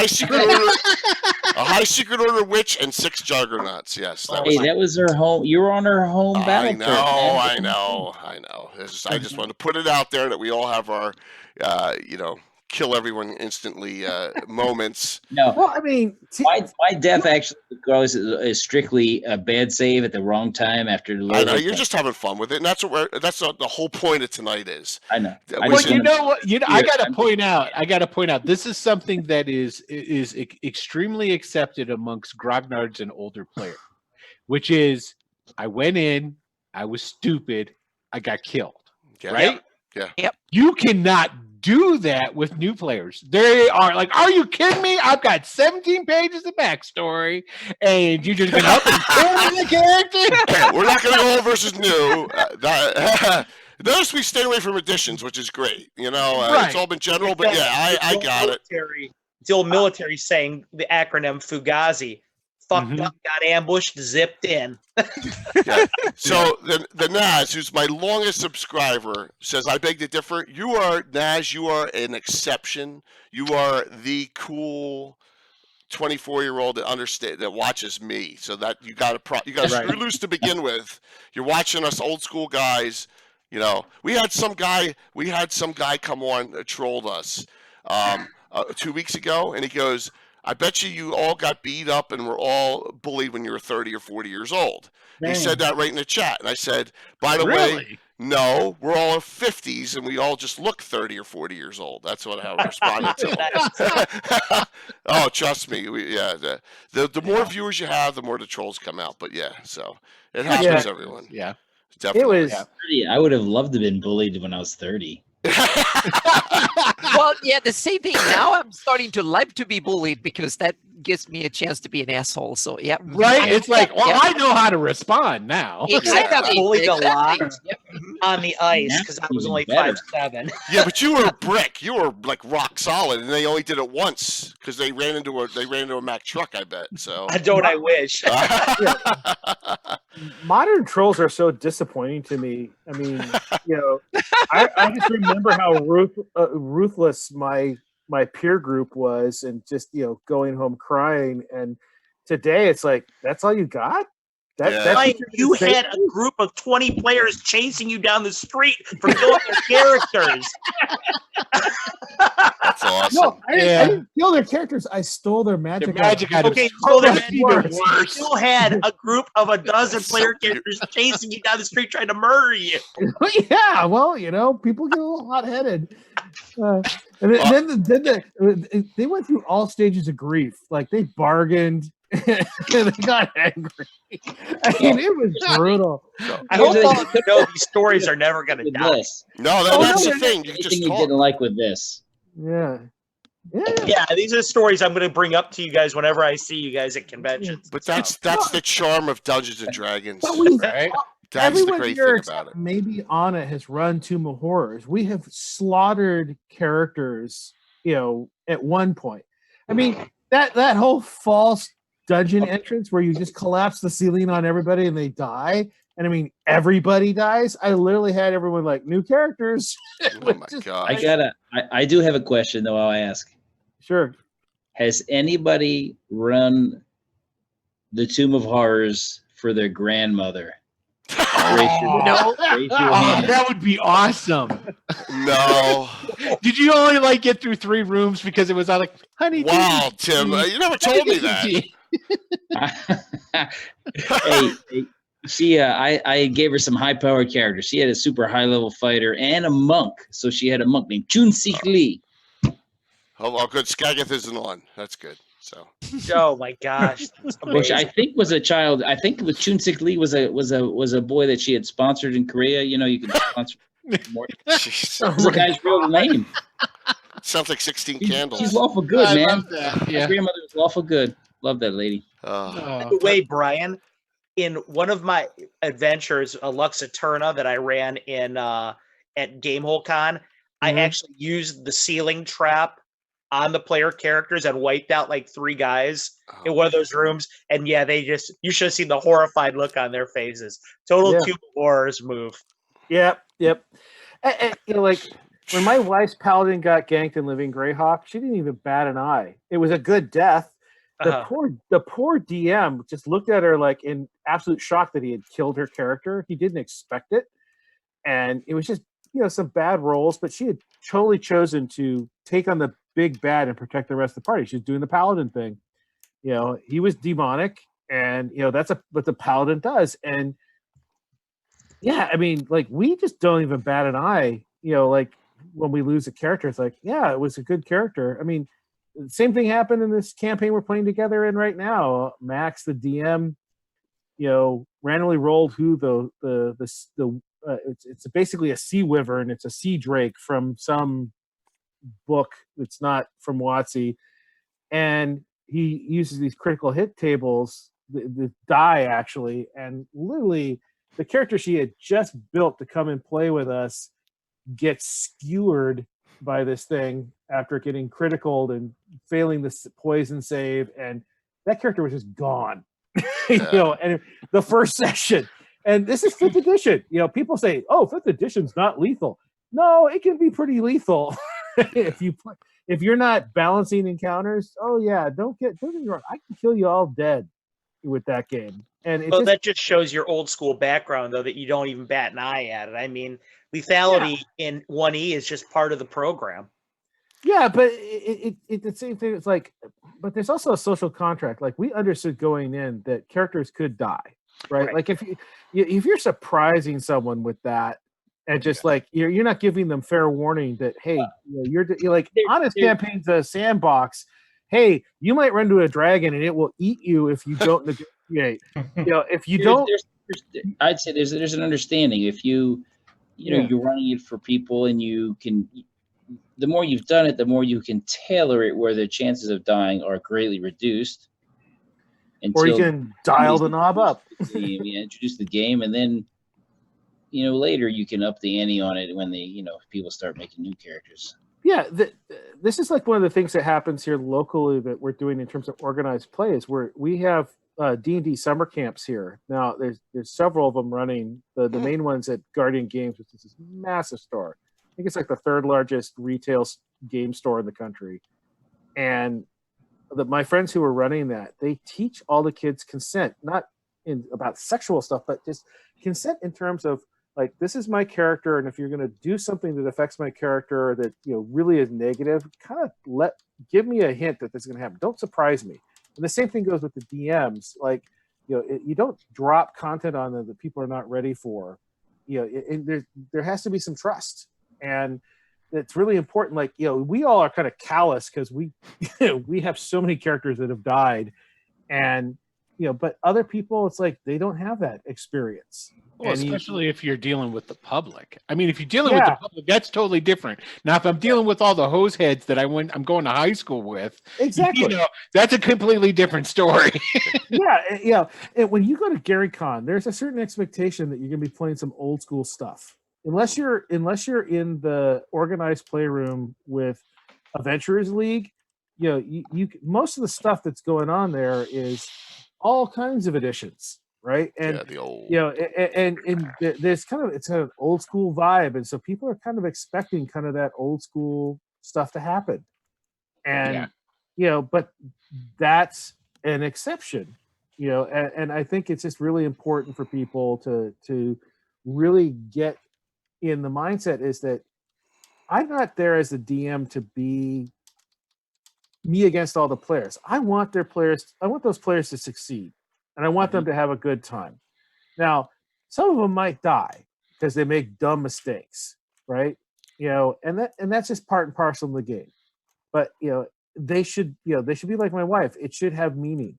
It should have a reason for happening. It shouldn't just be some rando event. Like I give people hints like, hey, there's skeletons all on the floor as you approach this space. I make it very clear. If they ignore that, that's on them. It's but at the same time, I'm not going to be like my friend Christian who says a pyro her appears and breathes on you all before you have a chance to roll an initiative. That's insane. That's That's funny. It's funny the first time, but that's not a sustainable play style. Sustainable is the right word, Brian. Absolutely. Yeah. That campaign doesn't 100%. sustain. Can I have a quick question? It's almost 10 here. Is everyone okay? Yeah, I'm All good. right. I just want to make sure, man. Hey, I'm out in a few minutes because I'm getting up at 4 tomorrow. My son Evan is joining me at our summer PT session, so we're starting up. All right. Let me do a quick announcement with Tim then, and then Sure. we'll just excuse Tim. Tim, the next we're shooting for, and we haven't finalized the Saturday night in July, the Saturday night special where anything goes. Tim, what are you gonna do? We're going to see Drvillia, Kixano back in action. And Tim's campaign is go for it. Explain what your campaign was 25 years ago. The setting is proximate to the city state of the Invincible Overlord, the Judges Guild city state, and Drvillia had Jay's Cavalier had Female Cavalier. defeated a real powerful guy and basically assumed their property and lands, and so have our fellow party members. So they've kind of set up half of the party have a thief class. Yeah. And so there was a gray war going on with the thieves guilds, Neutrally tainted alignment. Nice. It was all neutrals. and a lot of infighting and going on in the area and region as a struggle for power, as well as her getting kind of situated politically, realizing a lot of her neighbors are surprisingly people who are evil, which she didn't realize because they were also polite, which was a little bit. Very So- polite. So we haven't done it in like 25 years. So it's going to be on the table, tabletop setting. Tim's going to DM, and I'm going to play in my house in my basement, which is going to be a first. So seriously, and then all the old school Walt, Alan, Mark, they all have characters in that campaign. So that'll be what we're going to do in July for our Saturday night special. I apologize in advance. Yeah, because we're talking about 12th, 13th level roughly in that range. Yeah, I see this smile on Tim. Yeah, exactly. It gives it all away. Yeah, but that's our announcement. So Tim's going to be the 4th DM on the channel. That is, in the group. That we're gonna see Tim in action within a month to 6 weeks. Just wanted to tell you. So that was our big announcement with Tim. So I'm excited about it. I'm looking forward to playing those characters. So I'm searching for something that Drvillia has online to get Bill to paint, and that would be what? Her chariot. She has a She chariot. doesn't always ride her warhorse because that's very uncomfortable. She has a chariot that takes her, but Yeah. painted on the front of the chariot are the words "bad bitch," Yeah, she doesn't take shit. which was a gift from Mark's character. Yes, it was from one of Mark's characters. Yeah. They got it made for her as a gift. Yes, so I'm trying to find a proper figure for that Bill could paint up for that. So I'm time crunched on that. So All right, Tim, I might have an old figure I have a chariot. it's got to so, fit two figures in it. It's got to be the right 28 millimeter, the whole deal. Because you know me, I'm anal. But thanks, dude. Thanks for coming on, man. I really appreciate it. And I know Good to see you, man. you can stay on, and whenever you want to bolt. All right. So how's that Yeah, sound? I'm gonna have to go to sleep because I got to get up in 6 hours. All right. Well, that's Right. cool. So I will talk to you soon, and thanks for hopping on and participating tonight. All right. Thanks, See you Tim. guys. All right, talk Tim. to you soon. Bye. Tim is the man, and I've known him since I was a kid, and it's just been a great experience. So, anyone else with a question here or a question in the audience? I have one big one I want to ask if no one else has one. So, Shoot. okay. Think of a moment when you're DMing or playing. One of the two things: a very tragic event happened. We've heard of a bunch of them, or a character did something amazing that changed the whole course of an adventure. like a unbelievable move for someone, one of your players. You're like, wow, that was fantastic. I'll start this off, and it was part of it. It was during our event with the Miracle of the Chaotic, and that Greater Beholder came out, and Tom's character, Tom the Vindicator, teleported behind it. And then the next round, feeble-minded it, and it never got off a complete shot and changed the whole fight. You remember that, Anna? I was like, wow, that was a great move. Mhm. So, that's a recent one that I had happen, and that his one of, and Tom's like, kind of raw compared to the rest of my group, but he made an unbelievable action. So, what do you guys think? Or something that really happened that was really tragic to a player. They tried to do something and it failed. One of those memorable. I don't know about something in game. I'll have to think about it. But when you said that, something really just popped into my head right away. We were playing, and this isn't a Greyhawk game. We were playing Marvel Superheroes over at a friend's house, and which is probably the game I play second most. Cool. And it was very, very late at night. His wife ended up having to go home, and they've been married probably about a year, and he got this phone call, and I watched his face, all the color of it just strained. She'd hit a truck head on because she was tired, and she was in the ICU. Oh my God. And it was just like, you want to talk about the table, everything around the table, just like, that was tragic. I couldn't, that was right in the middle of the game. And then it just puts it's something you don't want to remember for the rest real of your life just totally encroaching in on your fantasy and your hobby. That was crazy. I'll have to think about the other the real. Yeah, I just right away that one jumped to my head. Yeah, unfortunately. I thought we were talking about in game. Yeah, we were. Yeah, we were. We were, but Carlos, it came to us. It was perfect. Hey, we all have those. We all have those experiences that, man, they just dig into you, and you just remember them. Yeah. You can't forget them. We all have those.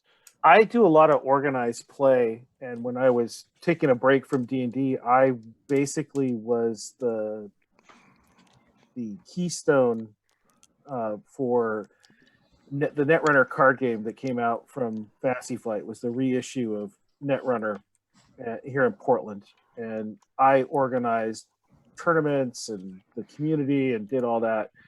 And I think one of the scariest moments for me was I was in the midst of running a store championship, and we were about to go into the top 4 cut, and a friend of mine stood up and then just went into a full-on seizure. And he was not someone who had seizures before. And I had an early experience in my life where someone had a seizure, and I didn't react well, and I didn't get to them. I just froze, and I had vowed from that point forward that I would know what to do, and I would act.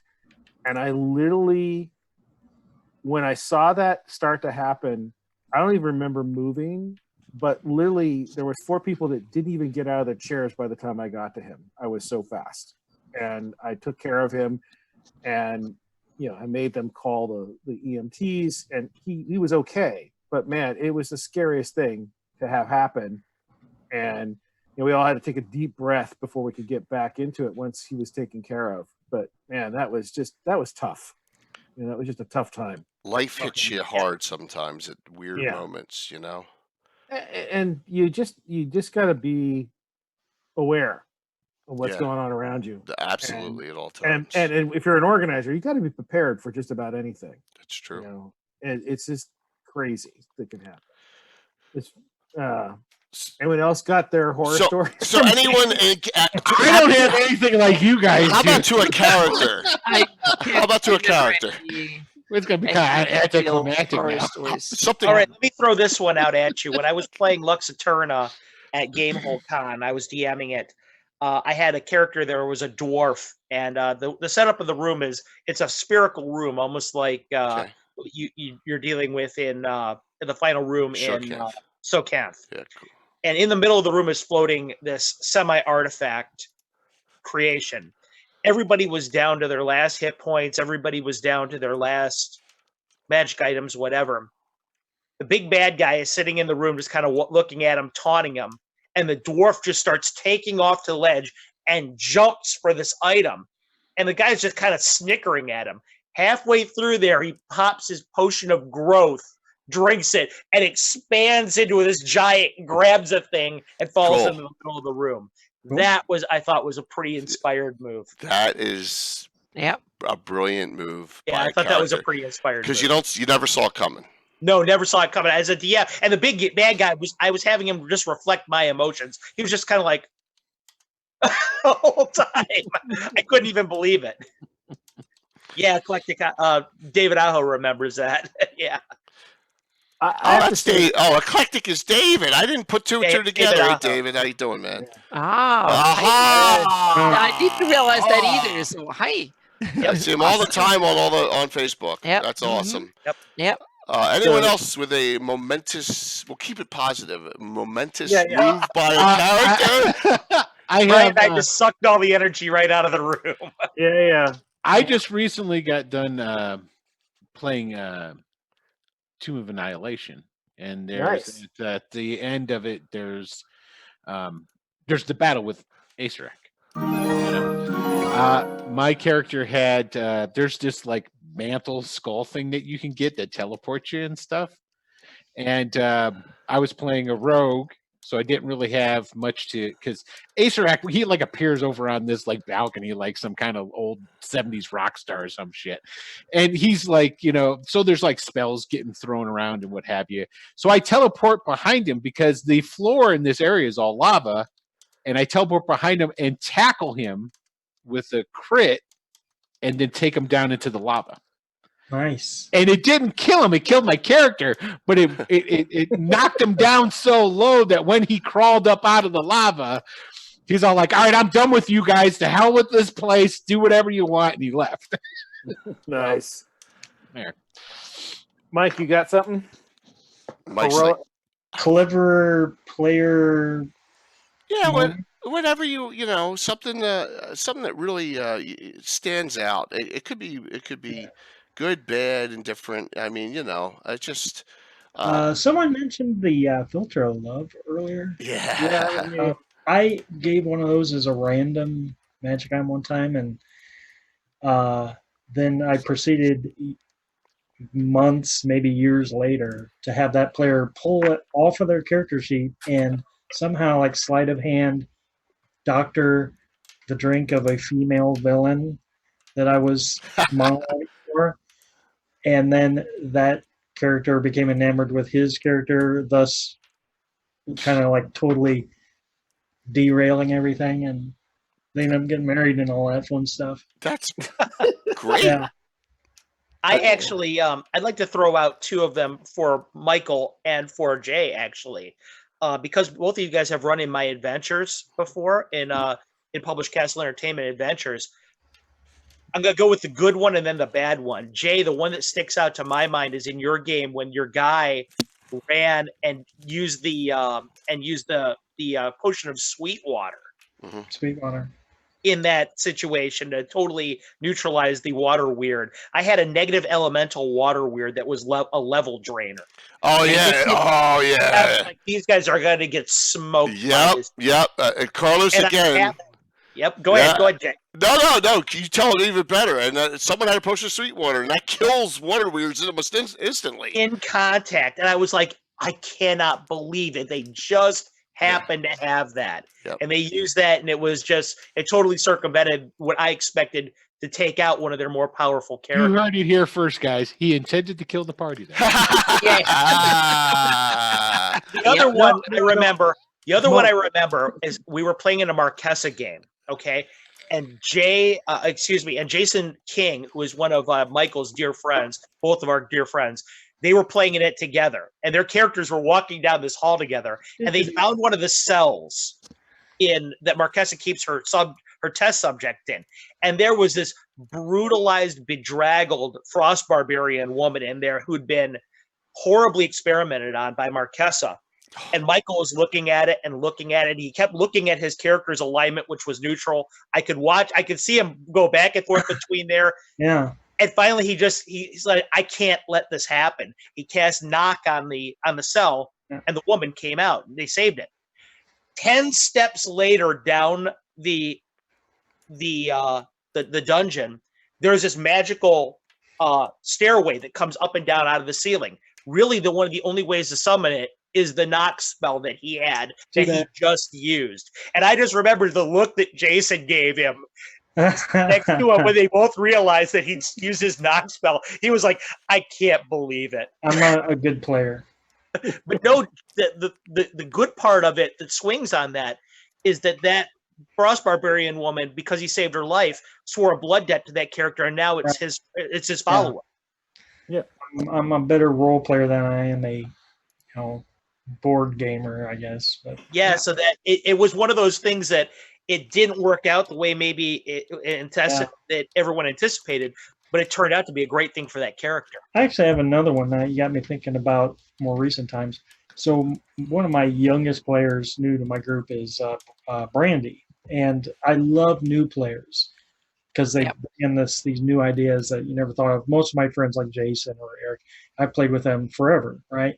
And they know all my tricks. I know all their tricks. Sometimes it's kind of stale, right? So you bring in new people, and I'm notorious for like withholding treasure from people.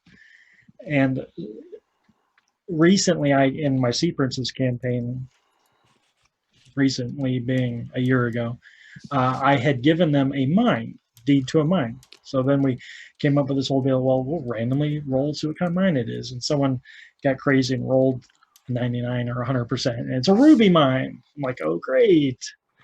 So I immediately did not want them to have a ruby mine. So I filled it full of noxious gas.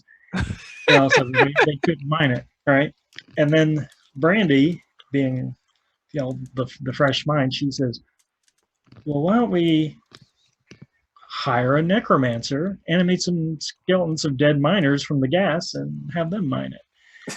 And then, okay, and you have the ruby mine now. All right, It's awesome. Okay. Yeah. So new players are awesome. I've like I said, I've done organized play since 2000, and I did Living Greyhawk, and then when D&D Encounters came out with the new 4th edition, I was running that in stores for new players. And I just remember this guy came in, we handed him a pre-gen monk, and he suddenly became Neo in the Matrix. And he would just, and one of the problems with 4th edition is a lot of people would just spam whatever was on the card, and he would always say, he would describe what he wanted to do, and I'd say, well, roll it. And he just did this crazy stuff where he's like running along the side of walls and kicking people in the head. And all the other players at the table have been playing with me for like 4 weeks. Yeah, as the DM were like, you can do that? I said, yeah. You just have to say what you want to do. Sure. And this guy was like, at that time you were in the RPGA. This is still RPGA, not Adventures League. You would vote who was the best player at the table, and they would get like this reward thing. And hands down, that guy got the reward, because he was just like having a ball. And he never came back, unfortunately. I wish he had. That's usually the way it works, too, isn't it? It's like, it's great player. It's like, man. Come back! Yeah. Back. The other piece is I lived up in Seattle during the hot and heavy years of startups, and my home DM up there was this guy named Chris Lindsay, who is now, you've probably seen him on some of the streams for Wizards of the Coast. They always dress him up as Mert, the moneylender from the realms. But Chris is, I watched him basically work from what I call the mail room at WotC, which is their customer service department, all the way up into the high levels of their organization. But as a DM, God, does he love himself some monsters. And so he pulled this on us. We're in the desert. We've just looted a tomb. We've gotten our butts kicked pretty hard. We're trying to get rested up, and we have to figure out how to get across the desert without, dying of thirst. And, so we rest for the night, and then in the morning we go out and we're attacked by what seems to be like a large blue dragon. And we alpha strike this thing. It's all 3rd edition at this point. And we unload on this thing, and we have like literally nothing left in the tank. And we're like, why isn't this thing going down? It's just the large blue dragon. And it goes poof. And we hear this deep rumbling laugh from within the dunes. And then this gigantic dragon comes up out of the Protective sand. image. And I realized, oh crap, yeah, that's right. Blue dragons have illusion magic, and none of us figured out that we had completely unload on an illusion. And we're just That's brilliant. Yeah. Yeah, we were just completely screwed. He said, I have a job for you. We're like, yep, you've got a job for us. And That's smart monster play. Yeah. is what oh that- yeah. That's great. That's So great. fast forward a number of years later, and I'm down in Portland, and my wife is playing in a Pathfinder campaign with an old friend of ours. And he calls me up and he says, hey, I've got this whole thing, and I've got this blue dragon. I don't know what to do with it. And I go, oh, really? I said, have you looked at its spells? And he started looking at the spells. He goes, oh my God. I said, oh yeah. So he did exactly what my DM did to me. I passed the joy along. And I couldn't go to his house for a month after that because it would have been a He passed the blame. It wasn't me. It wasn't me. Brian told me to do it. Oh yeah, he totally threw me under the bus. And he had added some frills to that encounter, and they were so mad at me when he told them that I was the one that came up with the base idea, and they literally wouldn't talk to me. If I had been there, they probably would have chased me out of the house like all those kids did. when I Hey, told them. Carlos, I'm seeing a pattern here too. Yep. But that was an Me that too. was that was an inspiration to me because and I looked at it like, man, you really understood what that monster was about. And that's like one of those things that, that like changed my whole perception of how to go through the monster manual. Yeah. Because One it of my is- favorite things to do is to just take a monster and then you just re-sleeve them. we call it reskinning. Put- Yeah. And you put it out there, and it's like, and players are like, they don't know what to do because it's like, well, I've read the monster manual front and back, blah blah blah.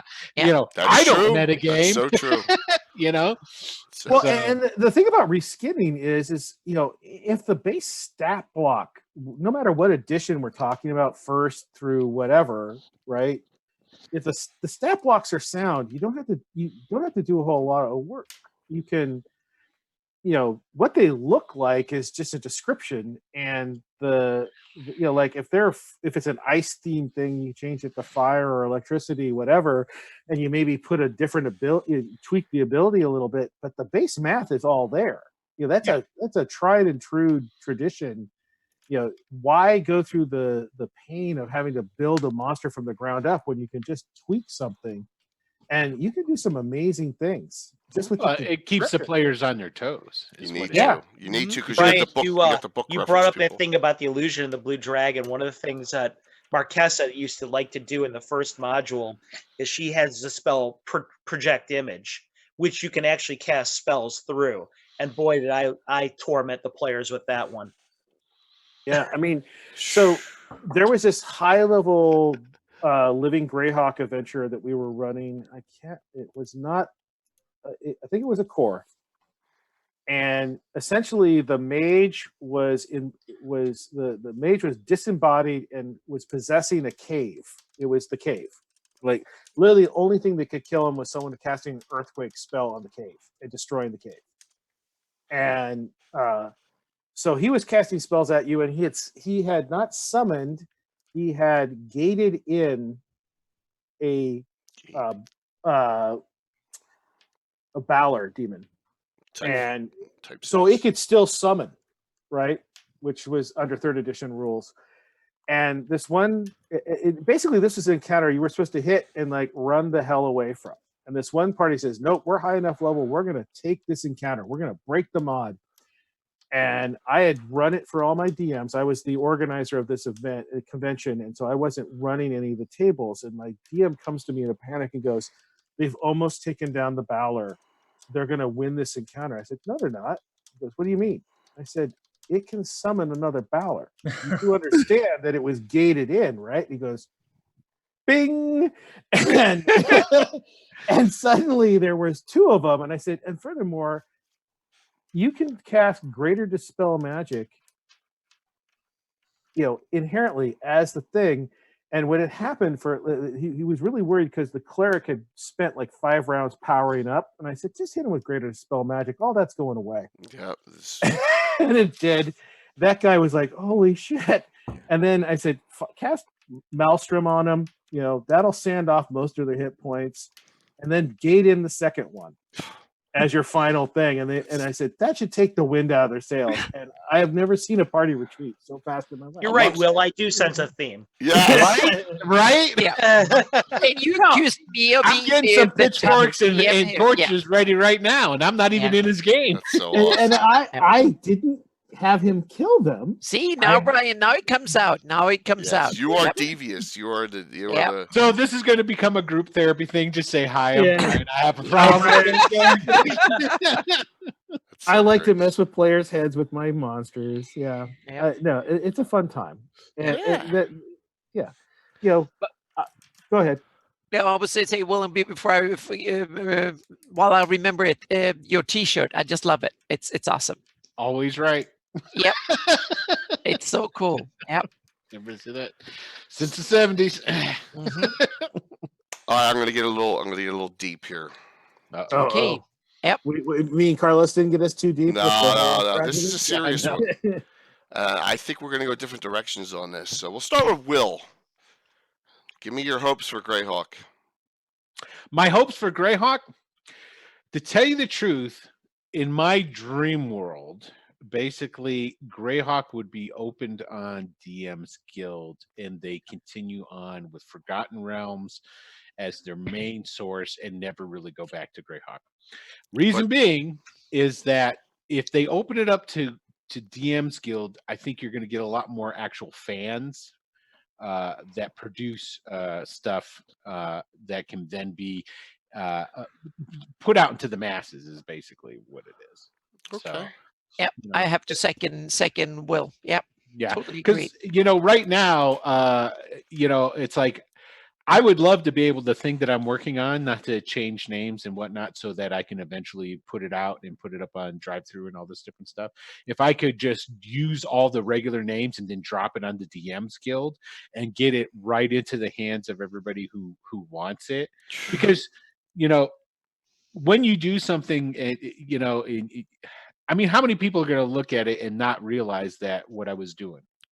There'll be people that don't realize that. Yeah. So, but yeah, that is my hope for Greyhawk. Not that I don't like what they've done with Ghost of Saltmarsh. I do, and I think it's great. But in the end, I think the property's way better in the hands of the fans than it is in the business execs. I agree with you. Yeah. I agree with you on that. We have Mike, to.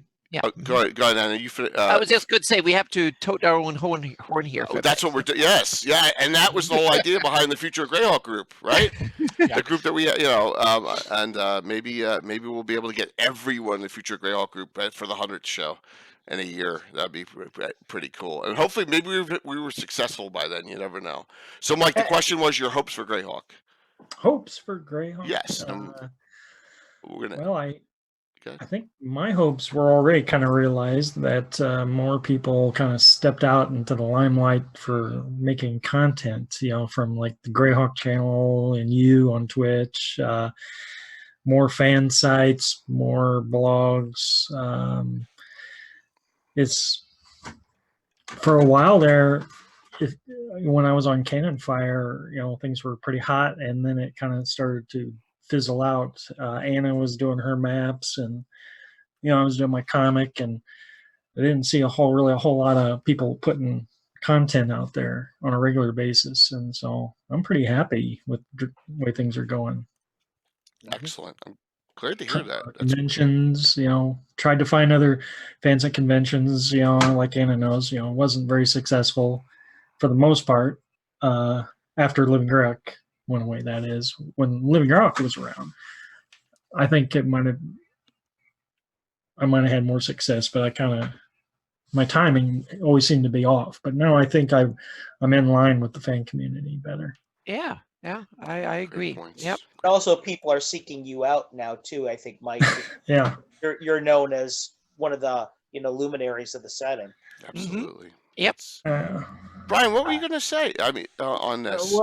I think for me, I agree with Will that it's important I think the best of all worlds would be that EM Guild opened for the people that want to do that. I'm pretty pleased with where the healing within the fan community has started to kind of come together, where those of us with a lot of different backgrounds, a lot of different entry points into this game, kind of have a common place to talk about it. I think one of the hardest things for us was, at the end of third edition and the beginning of the fourth and the edition wars that spawned really fractured our community and did us a huge disservice. We, Living Greyhawk was ending, and we had an opportunity to welcome this vast pool of players into our bosom. And frankly, as a community, and I'm not going to name names or anything, we shat on it. And we made a huge error. And we'd never really recovered from that until now. And it's just like there's a different attitude I'm seeing from people around me. And, we've all went through the bad times, a lot of us here. And we're now seeing kind of people that want to work together. We're not so concerned about what edition. Are you playing Greyhawk? Are you playing D&D or something close to it? Great. How can I help? And because we're starting to see that all this stuff raises all the boats at the same time. Now, if that'd be great if WotC were to open up Greyhawk to the thing, but even if it doesn't, like I've said before earlier, we're going to still continue on doing what we're doing, and we'll be around, and channels like this and the Greyhawk channel and Will's channel and all the blogs and all the social media groups and the websites, I think that's going to be what keeps us alive. And because we need new blood, we need to bring people in. A lot of us here are 50 in our 50s. More than 50, way more than 50. Yes. Yes. Yeah. Way more than 50. Yeah. I think to piggyback on what Brian's saying, I think one of the things that we could do, because I've been thinking about the exact same thing that you're talking about, that we could do that would probably help us more is not ours was first, nothing like that, but hey, let me tell you about how it got started. Yeah. You know what I mean? Mm-hmm. Let me tell you about how that happened. Hey, you want to know about Melf's Acid Arrow? Let me tell you about that. But to work into the dialogue that we're not here to say that Greyhawk's better or anything. Hey, let's we're the representation of the door that opened, that started it all. It's like, because once you on the other side of Greyhawk, there's not very much that's there that started up. It's like just you've got 6 years or something before Greyhawk from when D&D was first published to when Greyhawk came out. Well, no, not even that, right? Because the little blue 74 to 7. So Greyhawk's published in 79 with the folio. 79. Yeah, so that's the first official publication of the world. Right. So 74 to 79, so about 5 years. But okay. You were starting to see mentions of Greyhawk in Dragon Magazine and in the modules before that. So it was starting to trickle out in the community, and people were saying, well, we want to know more about this. Yeah, and Greyhawk is the one thing that no other campaign has that Greyhawk does, is it's intertwined with the spawning of the hobby. And That's all true. these people like Gygax and Melf and Arneson and Trask, all these different people, no other genre has that stuff. And, that's why I think WotC comes in, they come back and they pull all this stuff out of Greyhawk and spread it into, and I have no problem with this, spread it around into everything because it's good stuff, you know, but we could say this is where it began and this is, so and this and that and so forth. Well, and the fact of the matter is that it was kind of the only game in town for TSR until they developed Mistra and, for the basic stuff, and then they started splintering out into all these different game worlds post Gygax. That's kind of splintered the player base a bit. But before that there was Tuckamel, the Blackmore. Blackmore. There was the stuff from Judges Guild before TSR basically squashed them. Borderlands. Charger Yeah, skill. I mean, there were, there was even tunnels and trolls. There was all these. There was the Middle Earth role playing game. Remember that Rollmaster? Yeah. I mean, and we all played different games. We played Traveler. We played. I remember Space Opera, Top Secret, Boot Hill. Hell, yes. Sorry, go ahead. I mean, Top Secret was fun. Carl's It was a getting lot something. of fun. Carl's getting something. Man. Yep. What's he pulling out? He's probably going to get the wrong one. Yeah. Oh, that's a new Nice. one, I knew he right? was getting something. Cool, man. Yeah, it's a little entertainment, baby. Yeah. And dun, dun, dun, dun, dun. And the beauty of all that is, there was so much to do and things were so open. The possibilities. I mean, the basic expectation when you bought the original Dungeons and Dragons was you were going to go create your own world. It was just a framework for to do your own thing. No one, Gygax didn't expect to publish his own personal game world. That was his own dungeon. Yeah, no, totally. The expectation was you make your own dungeon, right? Mm-hmm. And you could travel back and forth between it.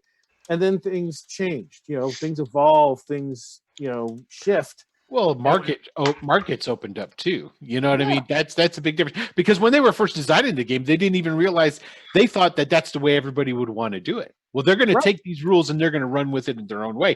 They didn't think anybody would want to buy a pre-made world. They're going to make their own. You know, and then you got somebody going, I really don't want to do all this work, which is cool. All right, well, here.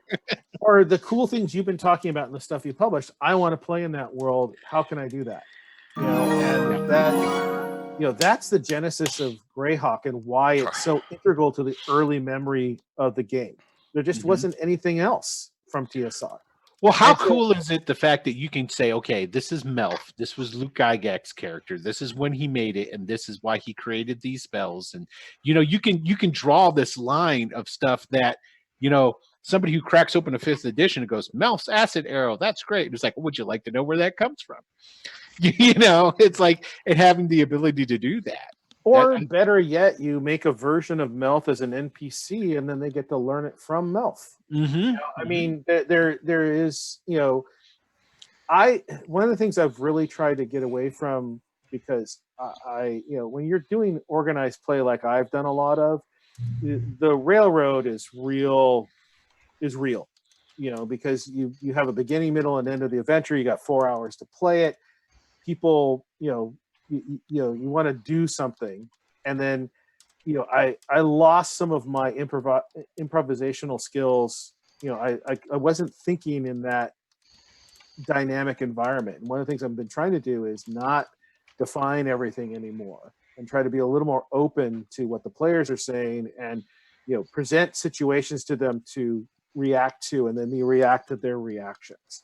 And that's me kind of my game that I always look back to is I remember going to the beach house, the same one that the kids chased me out the door on. And I was down there with my brother and his friend Tim, and they were younger than me, and we're all kind of bored. And I said, "Hey, let's play Traveler." And I had the basic books with me, the 3 little black books. And I went out to the car and I grabbed a map of Seattle. And I said, "Here's this." I showed the airport where the airport was. Here's the spaceport. Let's roll up some characters. They survived character creation because you could die in Traveler. Yes, character creation. and then I said, once they made the characters, I said, okay. I kind of looked at what they were doing, and they didn't have a ship. And I said, okay, so what can they do? And they were kind of criminally. And so I started asking them questions, and it wound up they said, "Well, we want to be smugglers." And I said, "Okay, well, how do you want to smuggle things?" And they saw the bay on the map, and they said, "Well, we want a boat." And I said, "Well, draw me the boat and show me where you're hiding things." And they did that, and then we just role played from there. And I gave them opposition, the police and all that. And my dad, who's this clinical psychologist, is watching me from the kitchen, like looking at what we're doing. Like 3 or 4 hours later, we were done. And he says, "I get it now. I understand why you love this game," because he didn't get it before. And that was that pure moment of just everything. There was no plan. I just grabbed a map. I had the books. They made characters. I presented a situation. They reacted. I reacted to that. And that was that's that pure magic that I try to get back to now. And it's so hard because there's all this stuff now that's this all these different ways to do something, and all miniatures and battle mats and all this stuff, and the net is getting back to that pure imagination is kind of what I want to get back to, and that's why I like my Greyhawk stripped down right now. Is I want to have some room to breathe. I don't want to get stuck in all the lore. I want to be inspired by the lore to make things and situations, but I want those players to make something happen so that I have something to react to. You're talking about how I always DM. Right. But for me, that was like I had to untrain a lot of bad habits I got from doing organized play, because there's all this stuff that you're expected to do, and it's combat oriented usually. Yeah, and you find yourself in the position. It's like, okay, well, how do I get them back on track? Because of inevitably the characters are going to do something. It's like, well, shit, that's not in here. Yeah. It's like, and my characters always did that when I was the player in that campaign. Of course, yeah. I always broke things. Threw a wrench into things. I want to hear what Carlos's vision of the future for Greyhawk is. I'm really interested to hear this. Geez, I really wish you wouldn't have asked me. I was kind of hoping to go under the radar with this one because I'm going to be the sector on this one. Well, you and I may be in the same realm a little bit. But before I go any further, I did want to say that when Michael stood up and he went to go do whatever he did and came back, I got to see his shirt in full, and I can't believe that thing actually exists. I can't Hey, Mike, stand up a little bit, Mike. Stand up. Let's see that. It's all right. I can't believe that actually exists. It all just hit me in the face just at once. Well, anyway, going back to Greyhawk,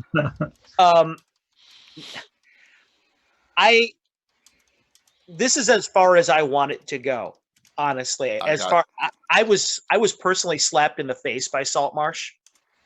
The fact that they decided that they wanted to open it up a little. I agree with Carlos. Either do it or don't. I agree with Carlos. That's one thing. And second of all, I don't want Wizards to open it up, and I'm not even sure I want it to be back on DM's Guild, to be honest with you. I would like us to keep it alive and perpetuate it to new fans as we go, because I think our passion for the setting and the quality that all of us bring, I think it's sufficient. And I also think that I don't trust Wizards anymore. I don't trust Wizards. I don't trust anything they do. I don't like the way they do things. I think that what we do is ultra high quality. Anyone that looks at Anna's maps or Castle Greyhawk comic or your heraldry, any of that stuff, it's beautiful and it's top shelf. And I think it's sufficient. What I do think, now see, I'm of two minds of this because Adam brings this up, and it's true.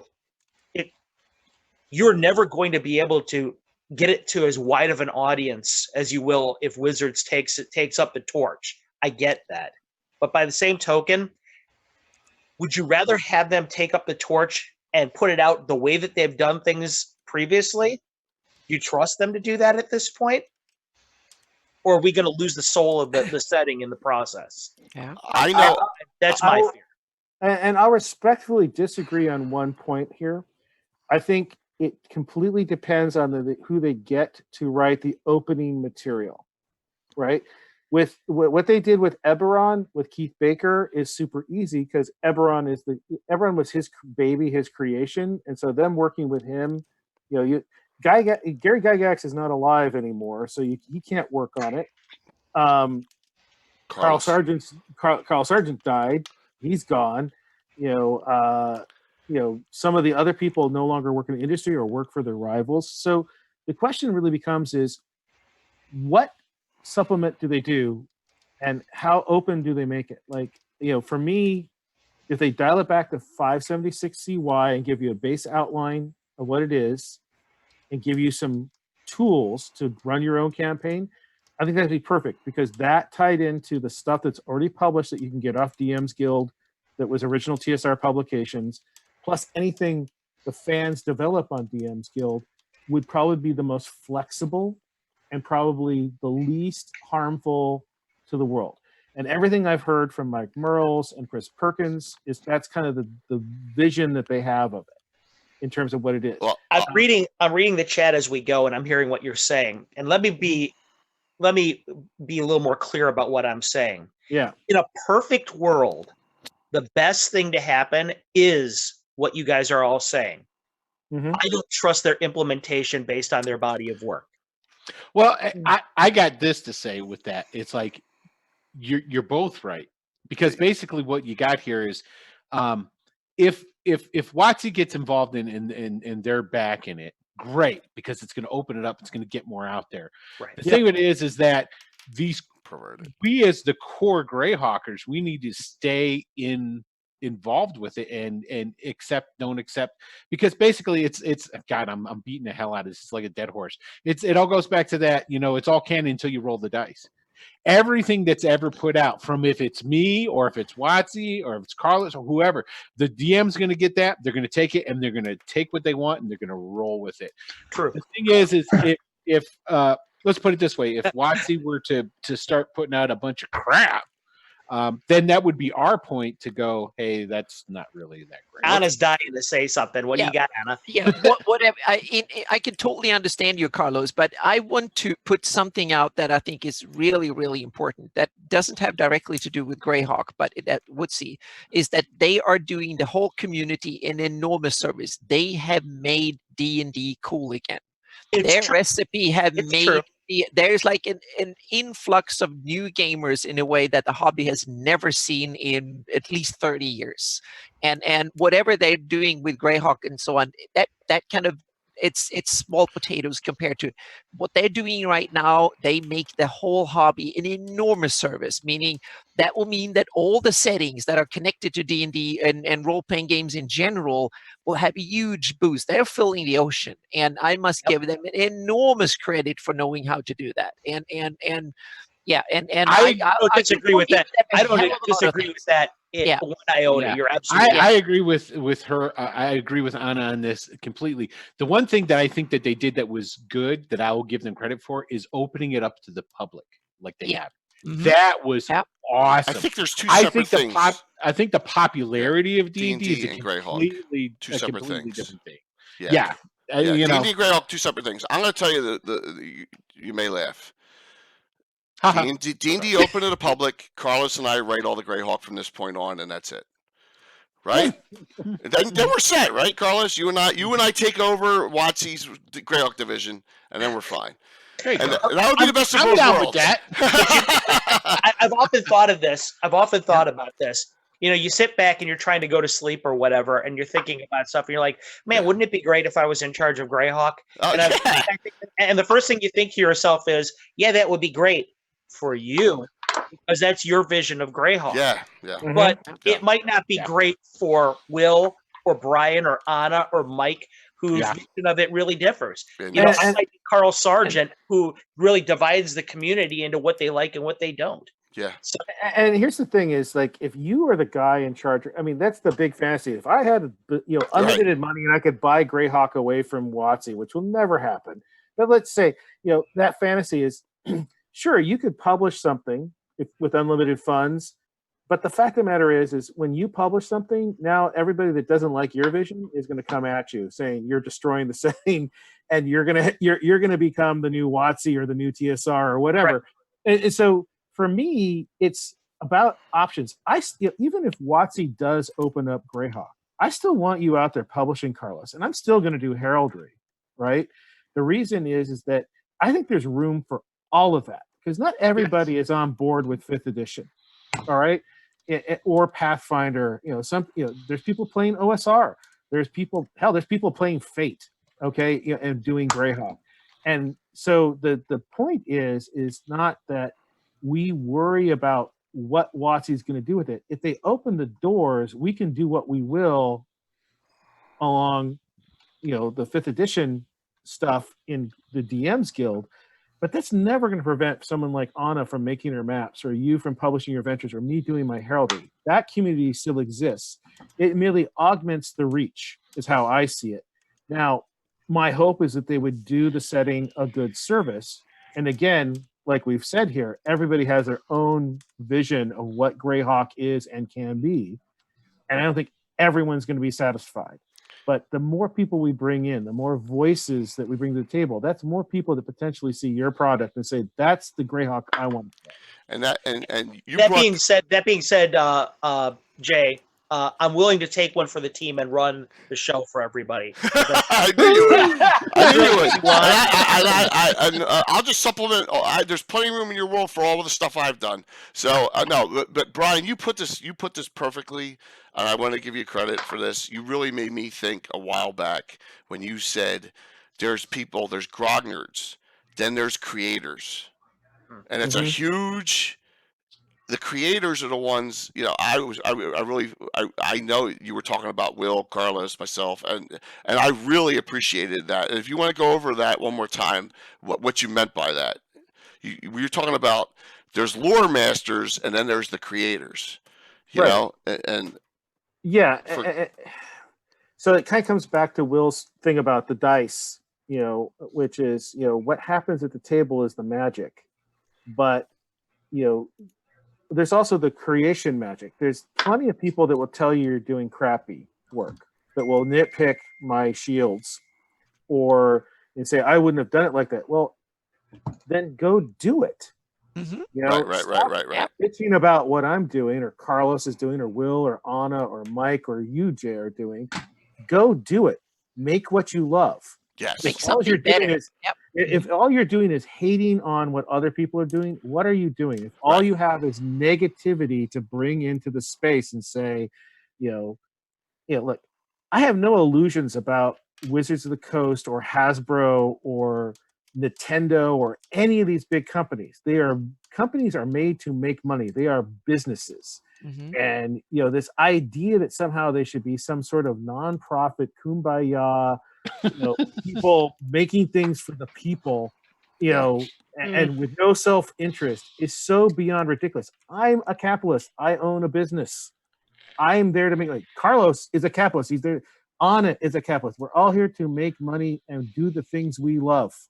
You have if there's no way to support yourself, you can't do the things you love. Yeah. So we got to get off of this purity thing, this nebulous purity idea. It's what works, what drives your passion. And if you want to create something, create it. If you can't, support people that can. It doesn't have to be me if you don't like what I'm doing, but find the people that you love. Yeah. If you can't do it yourself. No, and support it. Great point. Yeah.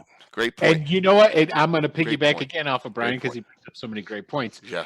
This is the era of being able to do that because it is so much easier now to do your passion and get it done than at any other time. If you want to make some role-playing stuff, we've got Kickstarter, we've got print on demand, we've got electronic versions. I mean, there's Patreon. Patreon. There's so many different ways. Different if you want to get out there and do it, you can go out there and you can get it done now. I mean, Will, I'm halfway through I'm never 3 pages through a module when I'm staring at the screen and I think to myself, Gary Gygax typed this out. Yeah, I know, right? He didn't use a word processor. He sat there and typed this out. I look at I'm doing, cover design, and I'm thinking to myself, the TSR art department did this by hand, Right? Yeah. I have all the advantages. Such a wimp.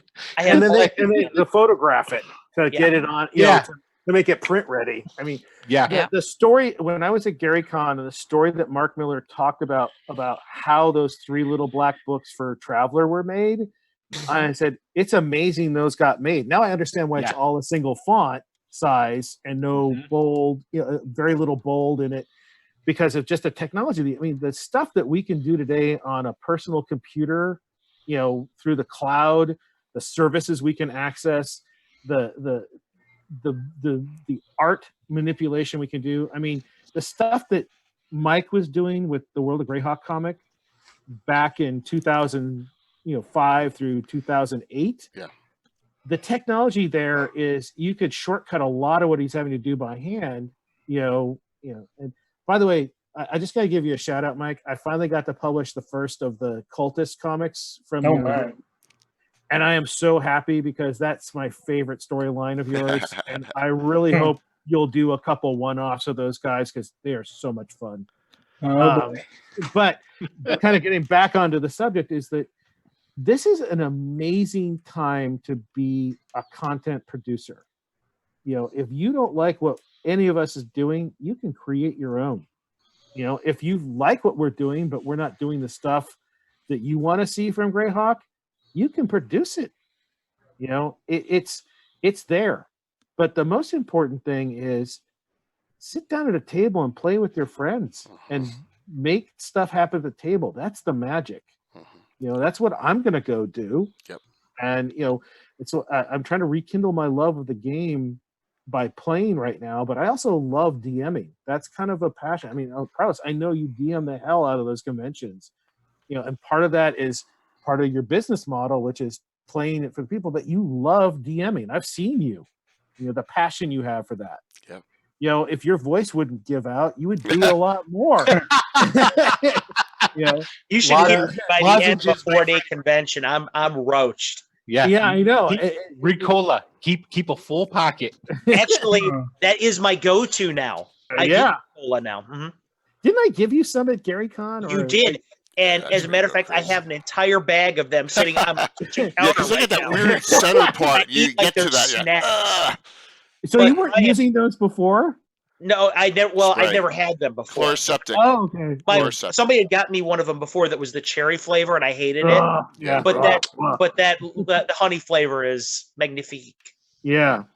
Yeah, you actually allowed me probably to get 2 more games in at a show than I normally would. Wow. Yep. Well, I'm glad I could help.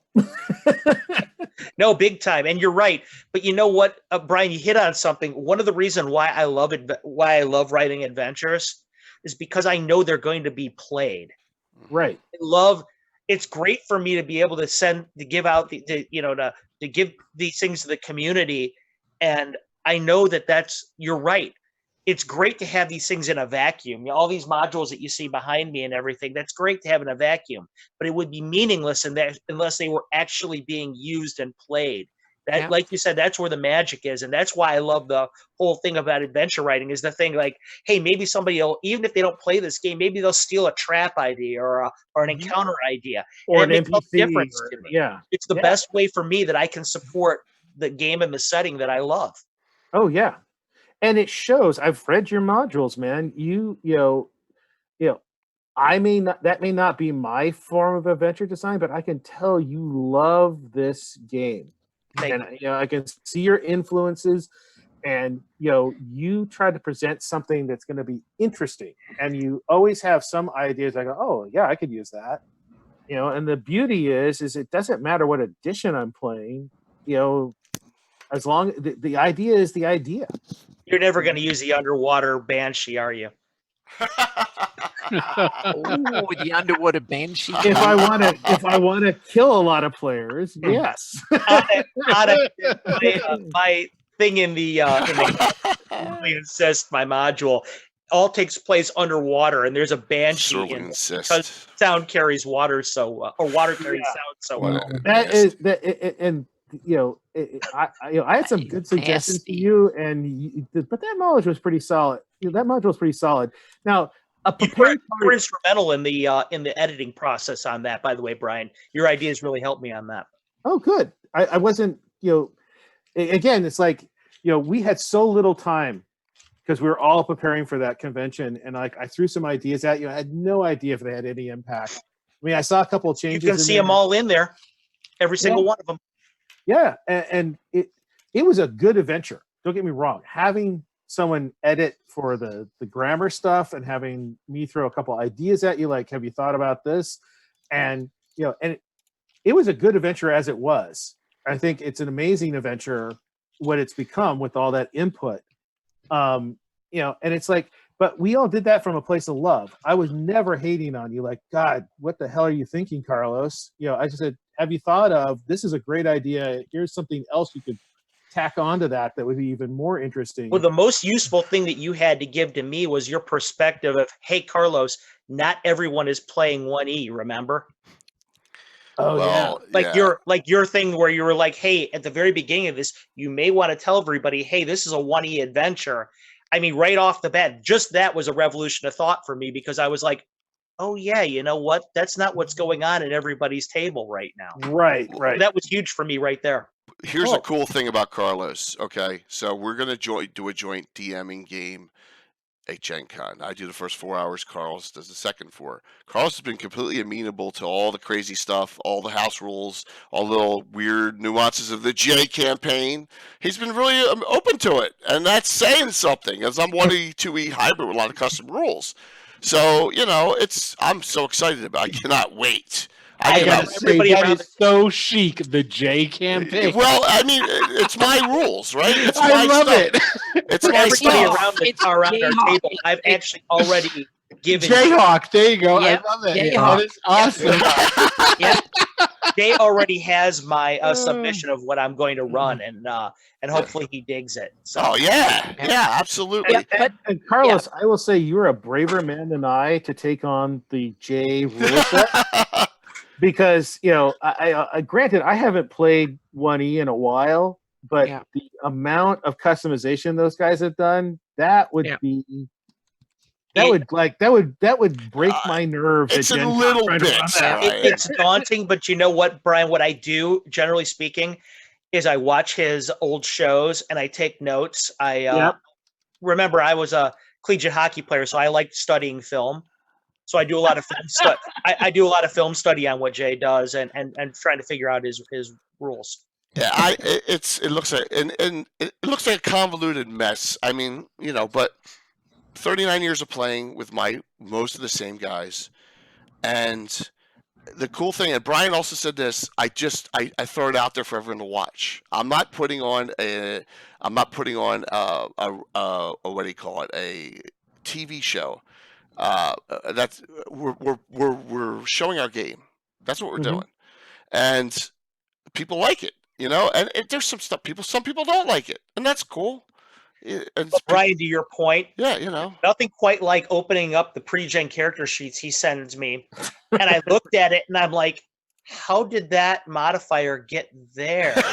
That shouldn't add up to that. yeah, Oh my God. yeah. I got it all, man. But Carlos, you don't have the right dragon issue on which they modified and then took Yeah. into Plus- the Arcana and then combined the two. So The thing I'm waiting for, the best part for me, is the 6 players sitting around the table that have never played with Jay's game that signed up for a 4.5 hour session.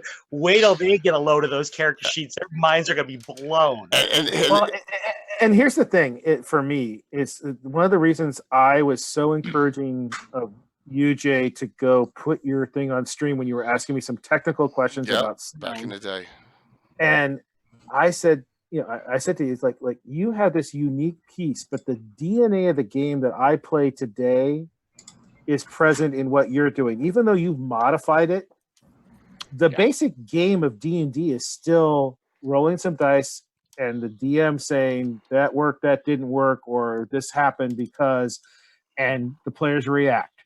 And so whether it's a full-on tactical game like you're playing or theater of the mind, it doesn't really matter. Yep. It's still the same game. I don't get caught up in this whole, are we playing this version of the game or not? That's Right. not important to me. It's sitting around the table and using and communicating with other people and sharing the space. Oh, yeah, that stuff is there it beautiful. is.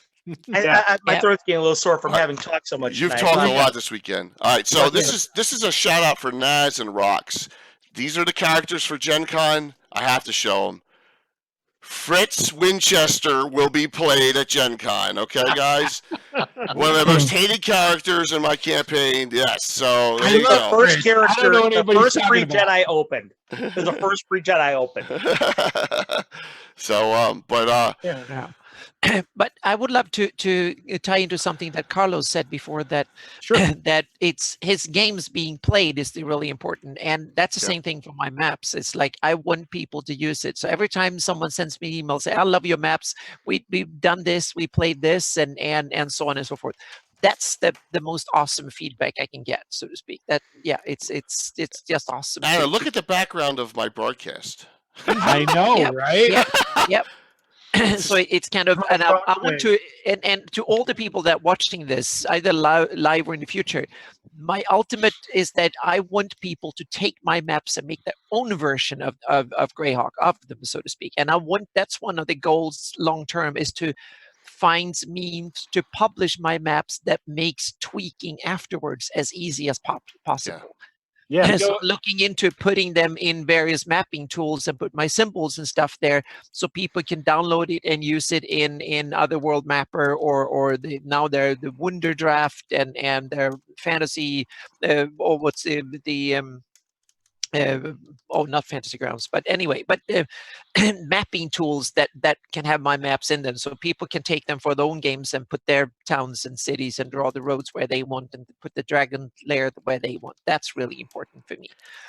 One of the coolest things about Anna's maps that I found is, like, when I started looking at them and whatnot, I was like, what the hell is this? What the hell?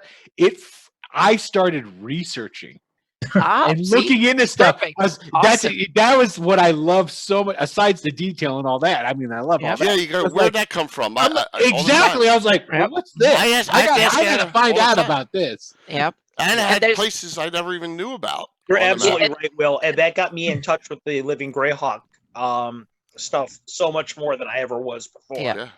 And there's some cool places that I now need to find some of them, but there are let's see here, there are in the Principality of Dilaric, that is part of the North Kingdom, there is a small keep or castle that is called Rikerstone. And that's not a place that exists in the Living Greyhawk, but there is a person, a Lord Rikerstone. So I simply read that and put his damn castle, because he comes from somewhere in that area. So I put the place in. So some of the places aren't. So I've tried to kind of put places in there that, if you read the adventure, should have been there, so to speak. That's so, great. I often tell everybody that when you have a location on one of Anna's maps, you've arrived.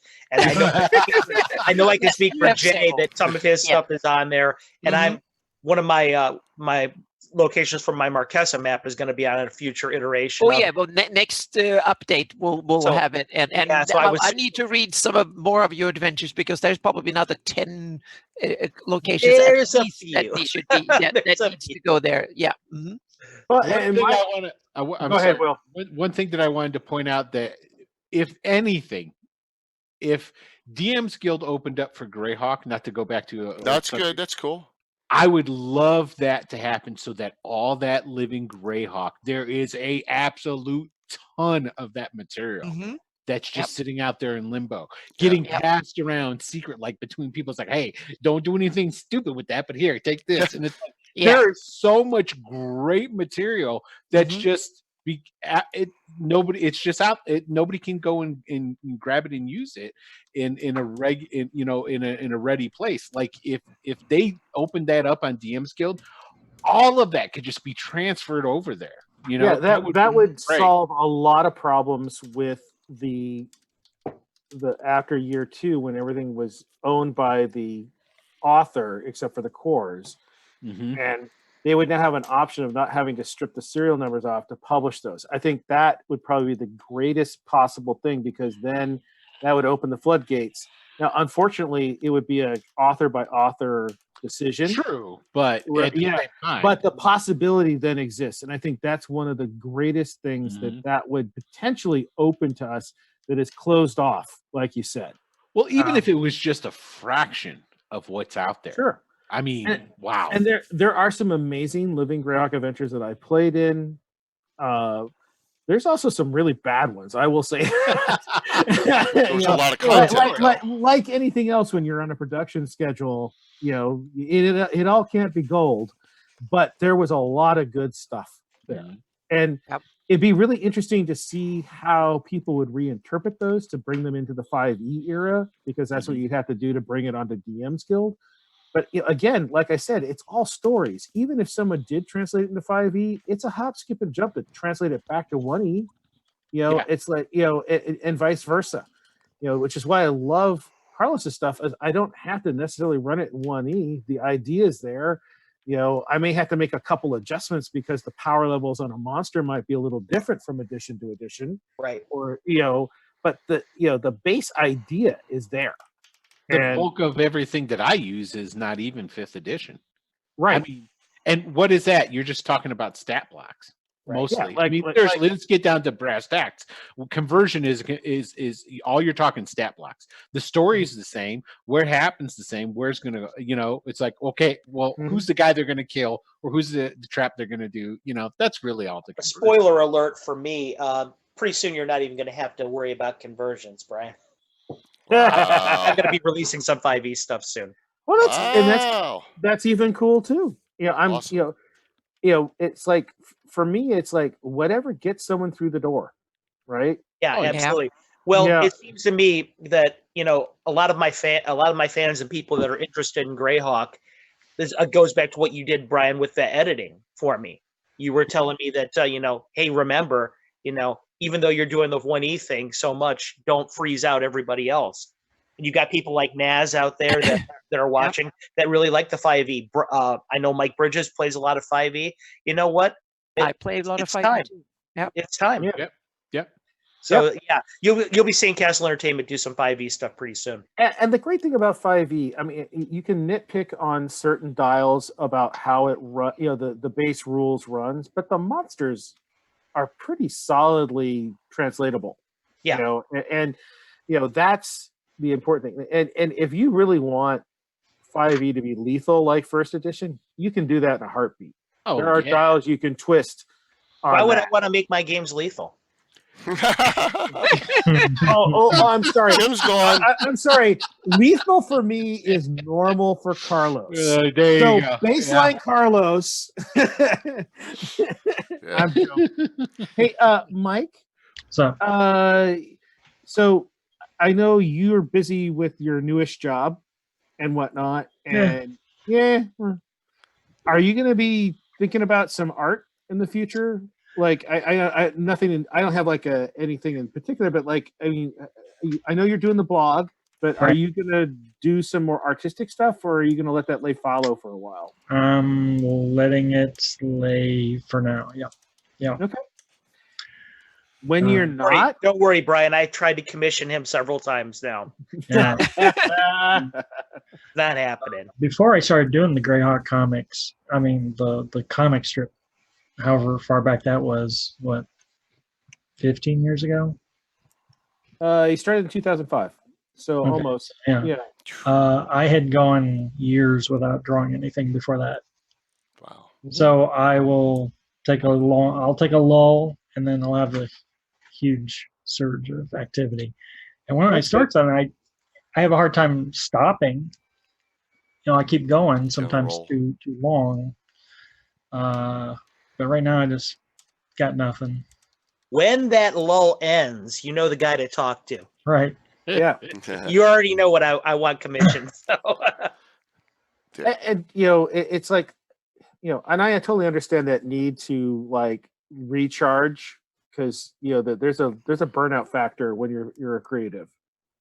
No question. True. I don't know. I don't know how Carlos. I don't know how Carlos and Anna keep going because the production level you guys do is so much more than me. Yeah. Right now. For me, yeah. For me, it's the important thing is to have a lifestyle that means that you come back to it, that you want to work. So I have to read that. So I have like.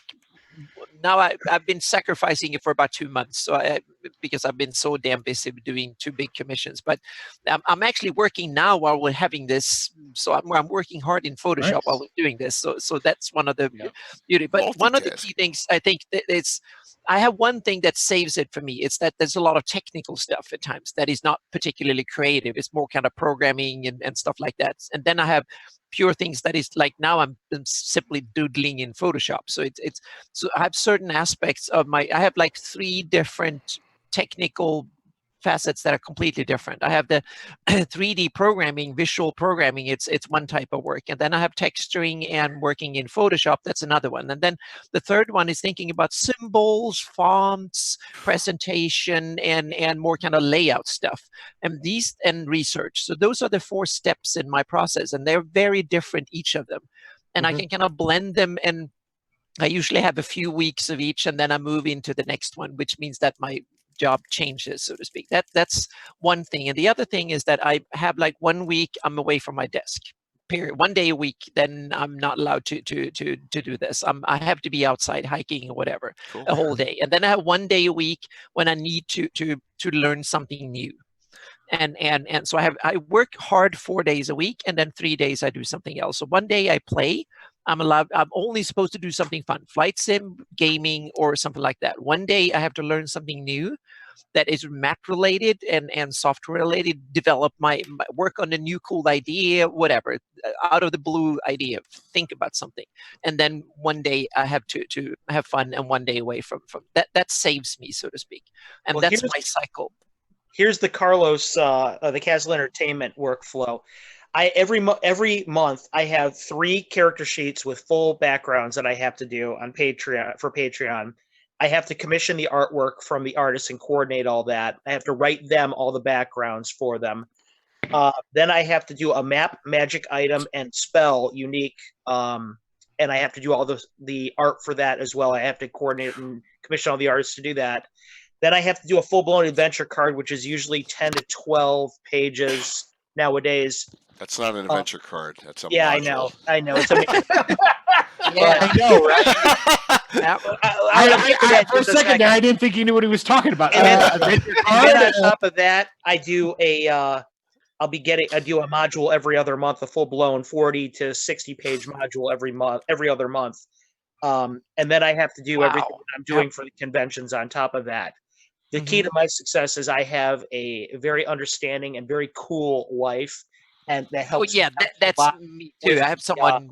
She helps me out a lot with the administrative arm of Castle Entertainment. Like, I'll wake up first thing in the morning, and she's like my handler. She says, "Hey, Carlos, by the way, don't forget you have to handle this, this, this." And so, Gaetano emailed you, and Brian wants to know where you're at with the heraldry and just stuff like that. That is huge right there, because there is nothing like dealing with the technical part of things. Yeah, it just allows me, it frees me up to away do your creativeness, it's what like, I do. Yeah, that's the other thing. Oh, sorry, go on. What I was going to say is, go ahead. I remember when we were doing the handouts, okay, for Gary Con, the very first thing when we were all talking about them is I said, "Hey, I'm going to write a module for the handout." Everybody's like, "Oh, great, that sounds like a good idea." I said, "What's my word count?" And everybody was radio silent on me for the longest time. I begged 3 times. I said, "Please, guys, tell me what the word count is. Please tell me what the word count is, because I know how I am." The next thing I knew, I dropped a 10-page module on them for the thing. I was like, "Here you go," and everybody's like, "That's 50,000 words worth of material." It's like, I told you. Yeah. And the thing is that I had no conception of what the word count should be. And and I don't think anyone really understood your workflow, or And it was the same thing with me. I just what's the layout going to be? How much room do I get? What I need to work on? And they say, "Oh, we don't know." I do my own part. And that was the now professional thinking in me, meaning I need to have a format. I need to have a plan, what I'm working for, and so on. And I can't wait 2 months to hear that, and then 2 weeks before no. That it doesn't. We have to have the format. I need to know the goal. I'm going to do a map that fits in this, and it's going to be on that. So then I just after a week, I was like, I'm doing my own stuff. If we do this again, we're going to talk about seriously what we expect from each other, because part of it is we had no clue what everybody could do and what we needed from each other. I think we have a little bit better understanding now.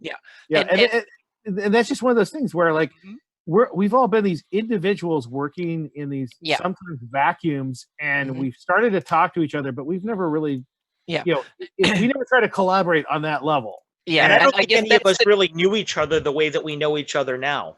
And also exactly. And the difference was that I think Carlos and me, we do this daily basis Yeah. collaborate with others on projects. So I simply just stepped into the normal professional role of managing together with others. And when I didn't get that response, I was like, this is That's exactly right, Anna. That's why my piece was done 3 months before we needed it. It's because and that's just how I. You were the first I had one. mine printed First 10 days submission. before, and it was done. But one thing I need to add, especially for the viewers and people in chat, is that one of the hardest things I have is all the correspondence and stuff I have to do. I have like probably about 5 to 10 emails I need to write every day to fans, plus probably about this sometimes that many corresponding to the commissions and stuff I do.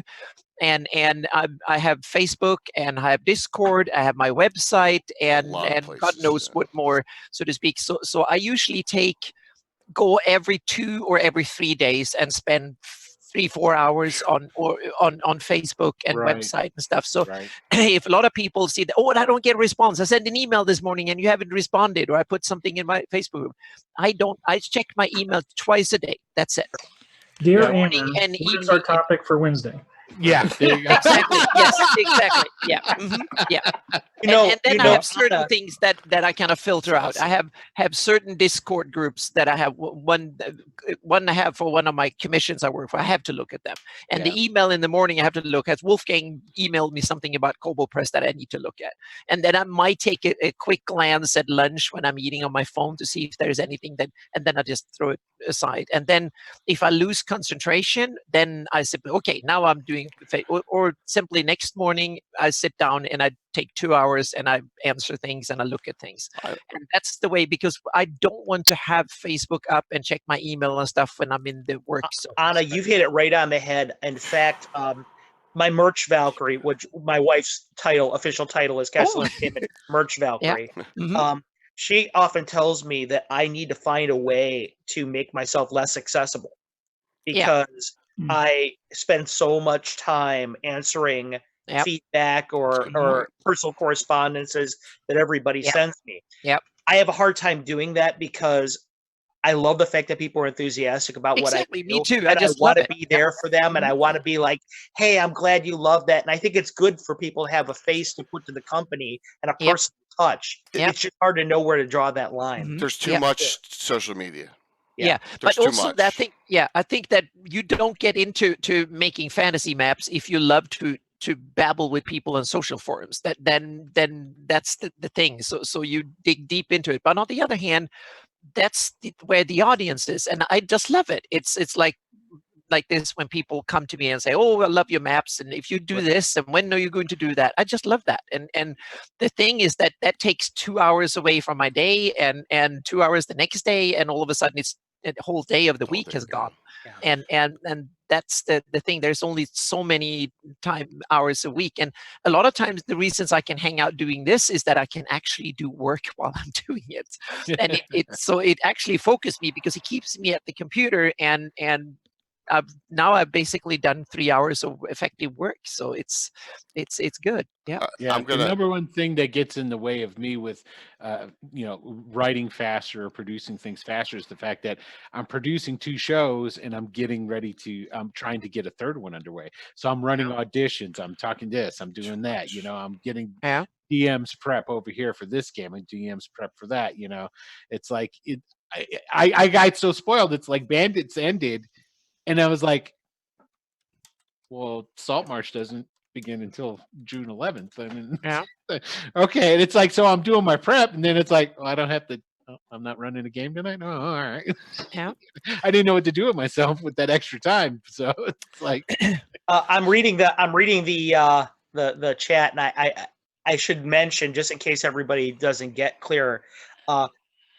Don't get me wrong. I am not complaining at all. No. You guys allow me to do what I love, exactly. and it's a labor of love, and it's part of it, and I really enjoy it. It's just, it does take a lot of your time when you should be creating. And I also feel that every time I don't create, I feel guilty because I take other people's money to do this. That means that I should work. I should. That is so huge. Every time. Every time I'm not doing anything, I'm like, I need to be doing something with the Patreon. These guys are Exactly the same thing. I They're felt. hard-earned cash Yeah. for me. Yeah, I I need to felt deliver, damn it. Yeah. That's a point why I don't do Patreon. I don't want to get to. I mean, I'm not saying it's a bad thing or a good thing, but that's hence one reason why I want to funnel everyone just to Twitch.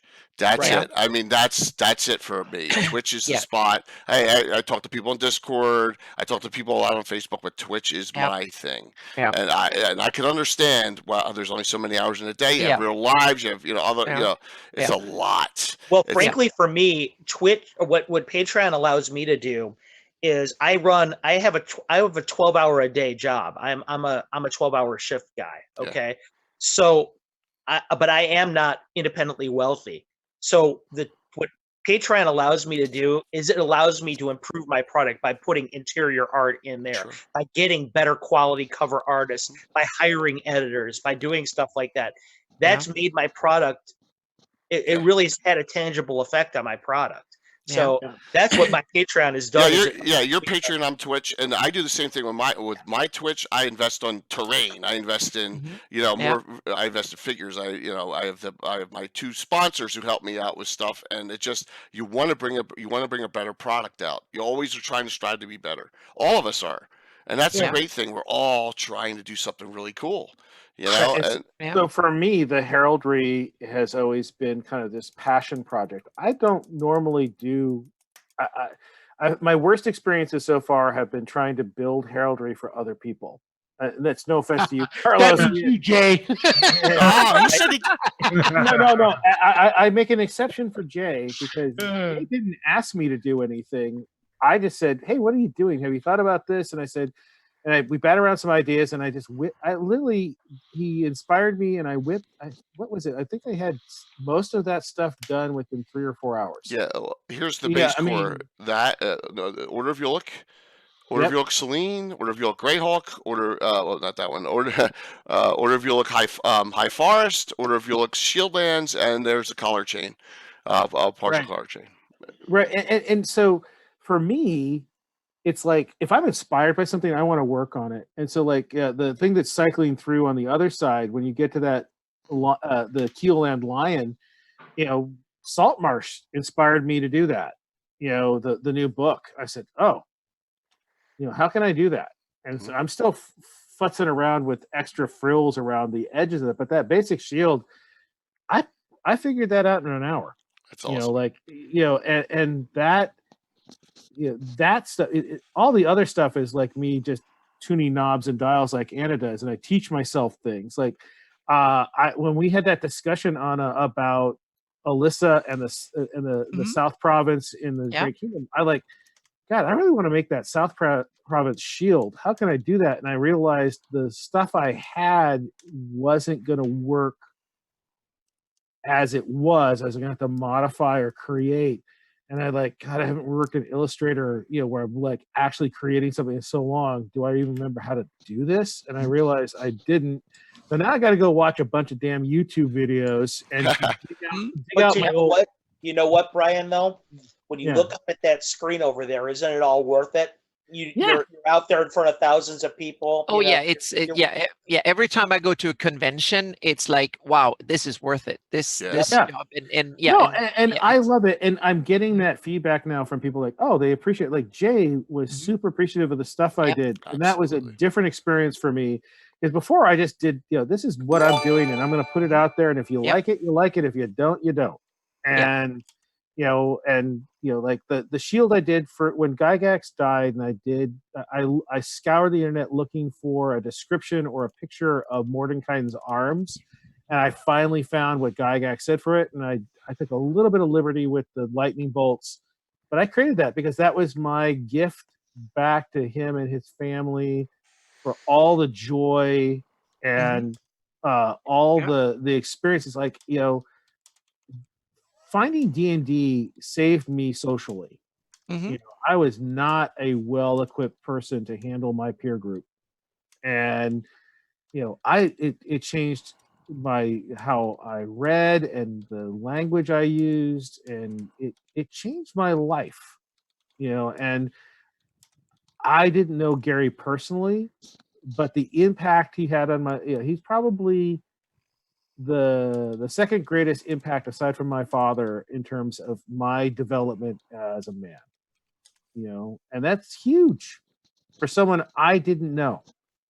And like that's an amazing thing. And so figuring out how I could give back has been an important piece. And my creation is my way of not only feeding my own soul, but like to give back to the people that have given me so much. And having met all you folks, some in person, some just online, has been such a blessing to me to find my place in the world. My basic frame in the world is I'm this outsider alien that doesn't belong.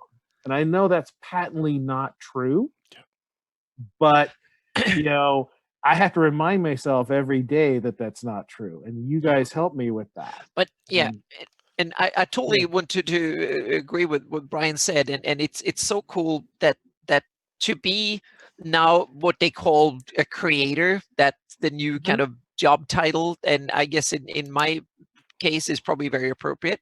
And one of the best things is that to be a creator among creators, because when I go to conventions and when I hang out with you guys, where there's virtual or something, then I realize you're doing the same thing I do. And that's the only time someone actually understands what I'm doing. And why the hell can you sit in front of a computer doing all this and read all the books and spend all the hours doing it? It's because then you people that share the passion. And also I get so amazed by all the stories, the monster creation, the adventures, the gaming rules and new kind of cool things. And I just want to make my specialty and plug that in with all of the rest. And to me, that's just pure magic, that I can find my little niche and plug it in with all the other cool stuff. And that makes my experience better. And I get the feedback that it makes other people's experience better, that I'm just part of the creative machinery, so to speak. And that feeling is fantastic. It's a little bit like, I guess, playing in a band or something like that. You play one instrument and the other ones play other instruments. And all of a sudden its music comes out, so to speak. That's the way that I see my maps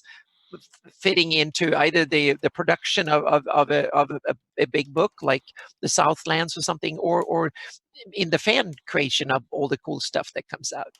Putting together Fireland, I know exactly what you mean, because I'm the writer for it, but I'm also project coordinator for it. Yeah.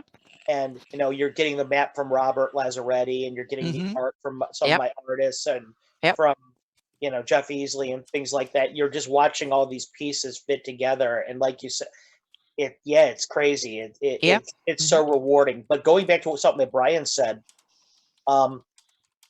this all started for me as I started Fireland before I started writing adventures. That was going to be my magnum opus, and that was it. And it was really a thing just to glorify Gary, really, in a way, because I personally, like Brian, owe him such a debt. I mean, we're all his children, whether it's biological or not, after a fashion. Spiritually, in a way, and I did everything that I've done just to kind of give back in the only way I know how, and the way I thought that maybe he would be able to appreciate, where he's still here with us. Yeah, it's and I'll say there's other influences. I mean, Arneson, Miller, all these people out there. We haven't said Leonard. that. Yes. We have to mention I thought we could Sorry, Brian. Damn. I hadn't mentioned Leonard the entire show. Yes, There's never a show that name is not going to come up. Leonard, we all love you. Yeah, And the thing of it is, we have to Jay, mention we might- it every time until he comes on the show. And yes, we have to make sure that he comes on the show. And we have to I'm working on it. I am working on it. Yeah, me too. Yeah, Awesome. I totally agree. I gotta add with Gary, because I 100% agree with that. But I gotta also add Stan Lee to mine. Yeah, cool. Yeah, my first love was comics. Yeah. And for the longest time, I wanted to be a comic book artist, and that was my big thing. And then I realized that I was like, I don't like that type of deadline and that type of production. I like drawing and doing what I do, but I like to do it on my time. So I was like, okay, I got to find something else to do. And because I Wicked Studios was originally comic book production company. I produced a Okay. couple of comic books and whatnot, and tried to shop them around, and Mm-hmm. that didn't go anywhere. You could actually see a couple of the issues if you go onto Wicked Studios, the Facebook page, and go into the photos. There's there's at least one complete comic book on there. There might be two, and I was like, this isn't working out. And then I just stumbled straight back into D&D and role playing, and I was like, it just felt like this is where I was trying to do comic books, and it always felt it was like forced. When I went and I turned my focus into doing Dungeons and Dragons and role playing, it was like it was all that's how it's supposed to be. Mm-hmm. And I do take a lot of storytelling tips from like Stan Lee and whatnot, but or comic books, but still, Well, Will, I'm sure you can see what's hanging over my shoulder right now. Shelf right over there. Let me zoom in on that. Published for the Marvel game, including the minis. Where's your dude? Hell yeah, man! Face rip all the way, brother. That's what I'm talking about. I remember my second game I ever got was Marvel Superheroes. Yep. Straight up. I've played so much Marvel Superheroes, it isn't even funny. Carlos, where's your Drizzt getting eaten figure though? I'm sorry? Your does everybody want to see the Drizzt? Yeah, you got to show that, man. You have to show that. We've just surpassed the 4-hour mark. Do you believe that? Look at that. I was collecting all the dragons, right? That's so awesome, guys. Wizards made, right? And I had this white dragon. This is what I think of Forgotten Realms. Drizzt figure that came with it. You'll notice it's in the dragon's mouth in the process of being devoured. That's how I display him at the house. It's so awesome. So we just surpassed the 4th hour, which is unbelievable that we've been chatting for 4 hours, and that is wonderful. We're just getting started. Yeah, right? Yeah, just warming up. I just had my second Ricola. Yeah. Oh my gosh! So I wanted to do a quick. Why don't we do announcements for everyone? What everyone's got going on now, and see what time that ends up, and then I wanted to say some kind of closing words. Mike, what do you got going on? This Wednesday, Legends and Lore at 7 p.m. Central with Anna and me. Is this the Salt Marsh episode? Oh yeah, that's what. Yeah, I think we're time to start going into the details. Yep. Yeah. Mm-hmm. Yeah. Awesome. Greyhawkery, updated usually about twice a week, whenever I can get to it. Purely random stuff, just whatever hits me. That's all I'm working on. But that's cool. Randomness is good, man. Like I said, whatever if you're doing it for yourself, keep doing it, man. It's awesome. It's fantastic. The only thing you ever did for the rest of your life with Greyhawk was Greyhawkery. That would be a great service to the community as it is. Yeah. Everyone knows I'm here today because of Greyhawkery. I am here today because of Greyhawkery. Yep. Cannon Fire, Greyhawkery. I mean, if you guys didn't do any goddamn thing else the rest of your life, you've already bam. You're a legend of the game as far as I'm concerned. Right? Yeah, absolutely. Totally. Absolutely. I do have to specify that the Greyhawk website is not me. I've been a member of it since 2007. Right.